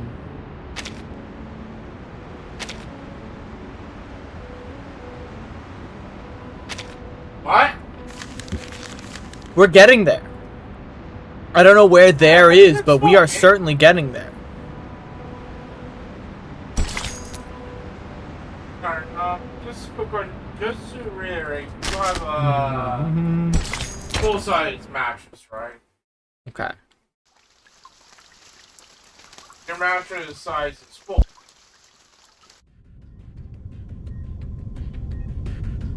We don't have time. I'll spare you the technicalities and explain it straight. He pops off the marker cap and draws a few lines on the board, excluding confidence with every stroke. Our biggest problem is the limit of the bloodline. Low-rank arcanists can't command high-rank arcane rituals, similar to how household appliances can't withstand what's beyond their designated voltage. In most cases, the caster can only use their own arcane circuits that run through their inherited bloodline. Okay.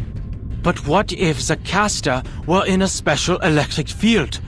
What if we used existing circuits on the outside and put the caster into a greater circuit?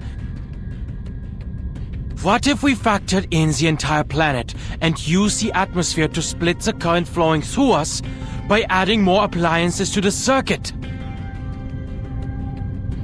Don't be ridiculous, Adler. We are not household appliances. The ferrofluid frowns, questioning the premises of Enigma's proposal. Hold on, let me finish. Lucy listens without a word, giving him some courage to go on. He draws a big circle next to the little person. 24 hours before the storm, the entire world is charged with abundant arcane energy. It becomes a space emanating pneuma, a cloud ready to discharge, a special electric field. Look at asymmetrical nuclide R. The key to the storm immunity was inside the storm all along. And look at how the Mandragora is the antidote to its own poison. The solution can be hidden in the question itself. The arcane energy a caster inherently lacks can be borrowed from the surroundings during the storm. We just need a way to induct that energy. And Laplace happens to have all the data for the calculations. The observation systems we've built over the past 8 years have not been in vain. First, we derive a formula to determine the pneuma needed from the storm based on the Arcanist lineage. Then, we'll design a converter to transform the external pneuma into what they can use. Okay. They will no longer be bound by their limits. With just one calculation and one conversion, we can turn anyone into a capable caster. He excitedly stretches out his arms and ends his epic monologue. It's a good thing that emotions cannot be read on an awakened being's face. I knew I shouldn't have wasted my time listening to you. What are you saying, Adler? You made up a confusing story, then drew conclusions from it. The second part is purely theoretical, I admit. But the basis of my theory is correct, and I have read Medicine Pocket's paper. But Arcanum is not electricity! You're too caught up in your excitement to remember the basics. No, I think you might be right, though. It's still a form of energy, yes? No one here knows what the storm is, but we do know that it's a massive arcane energy field. We can harness it, much like Arcanists use arrays to amplify their incantations. I see what researcher Adler is trying to say. A creative solution indeed. The director gets up from her chair and intervenes. But ma'am... Do not worry, Ulrich. I also have noticed that humans could be smart and stupid at the same time. Perhaps that is why they need to have their work peer-reviewed. Thanks? She nods amicably, pleased that her recently improved interpersonal skills have come in handy. There is a type of electrophotography invented by Semyon Kurlian and his wife Valentina Kurlian in 1939 that depicts the energy field surrounding an object or body. It was later used by Laplace as a method of measuring arcane power, notably for the storm observation systems. Through it, We are able to capture and measure the arcane light or aura that is invisible to the naked eye. Okay. Wasting no more time on mediation, the robot comes to a conclusion. The plan of researcher Adler is feasible. Laplace also has the technology to support it. We have the storm observation stations, the capable casters, and the best mathematicians. Ulrich, please ask Miss Tider to lead the calculations, then experiment outside the safe zone and record the pneuma constant needed for casting the incantation. And do not give the incantation to anyone. I doubt they can resist trying it. Ulrich lets out a reluctant and leaves the room as instructed. Simone, please contact Researcher X. His balancing helmet could be the prototype for our converter.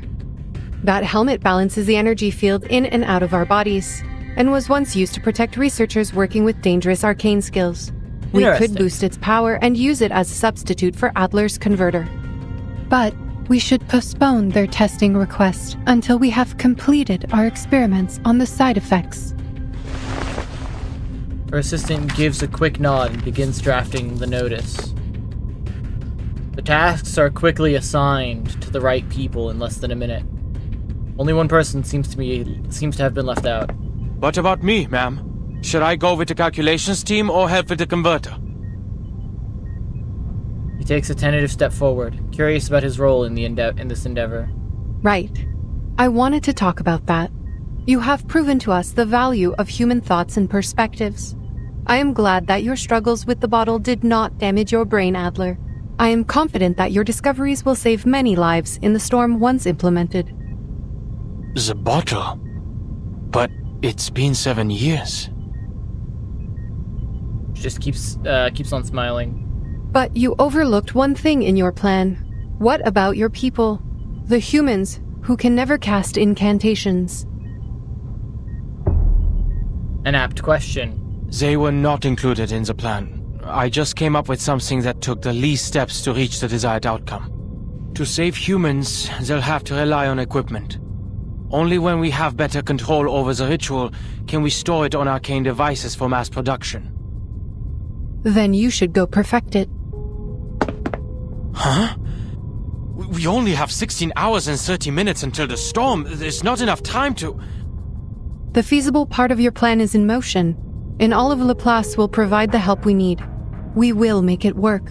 As for yourself, perfect your plan so we can save everyone, including the humans. And we only have 16 hours and 30 minutes to find a solution. She's got him! The directions are given, clear, precise, with no room for ambiguity. Understood. I will think of something. You're right about this one. He turns and walks away, with long, purposeful strides. Behind Lucy, Simone has finished drafting. There was no way he overlooked his own race. Yet, he still gave up his own people and brought this plan to us. Were we too hard on him? Were we? She turns nonchalantly and sits back in her chair. I made the right decision. The internal line rings.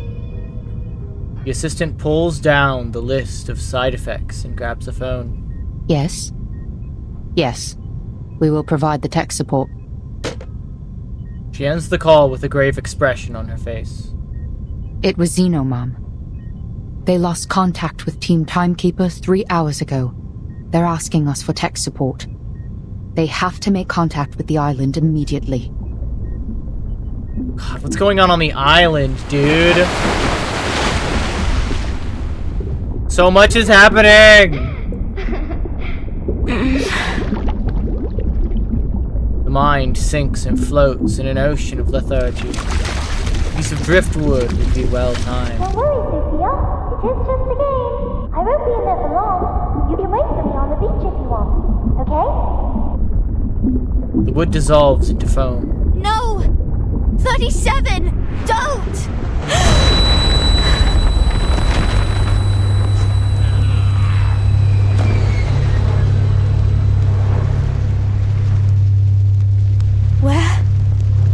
What happened?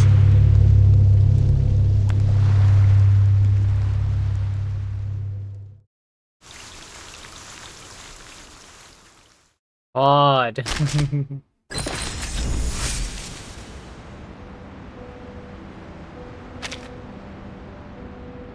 Okay. Dude, so much has happened in this one chapter alone.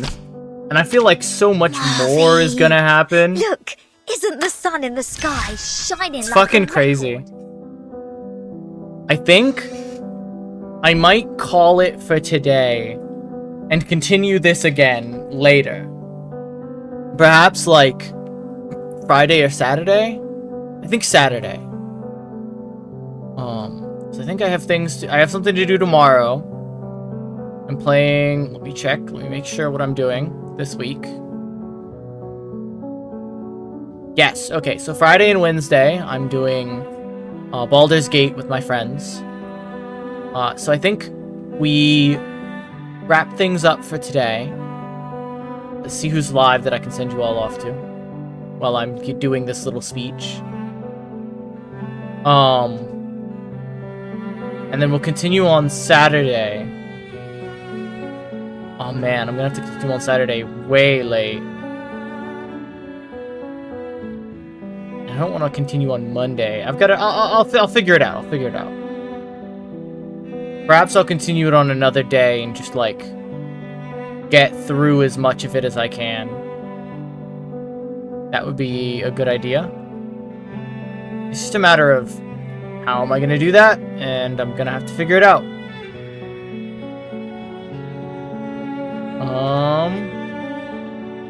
Let's send you to the same person we sent you to the other day. How about that? We're gonna send you all off to Chemo Bun. Thank y'all for stopping by. I'll see you, I guess when I see you with the rest of this.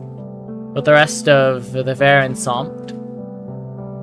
Thank you all for stopping by. I hope you have fun at Chemo's. If you haven't dropped a follow, please consider doing so. And if you have, well, thank you, and I hope to see you again next time. Good night, everyone. Have fun over at Chemo's.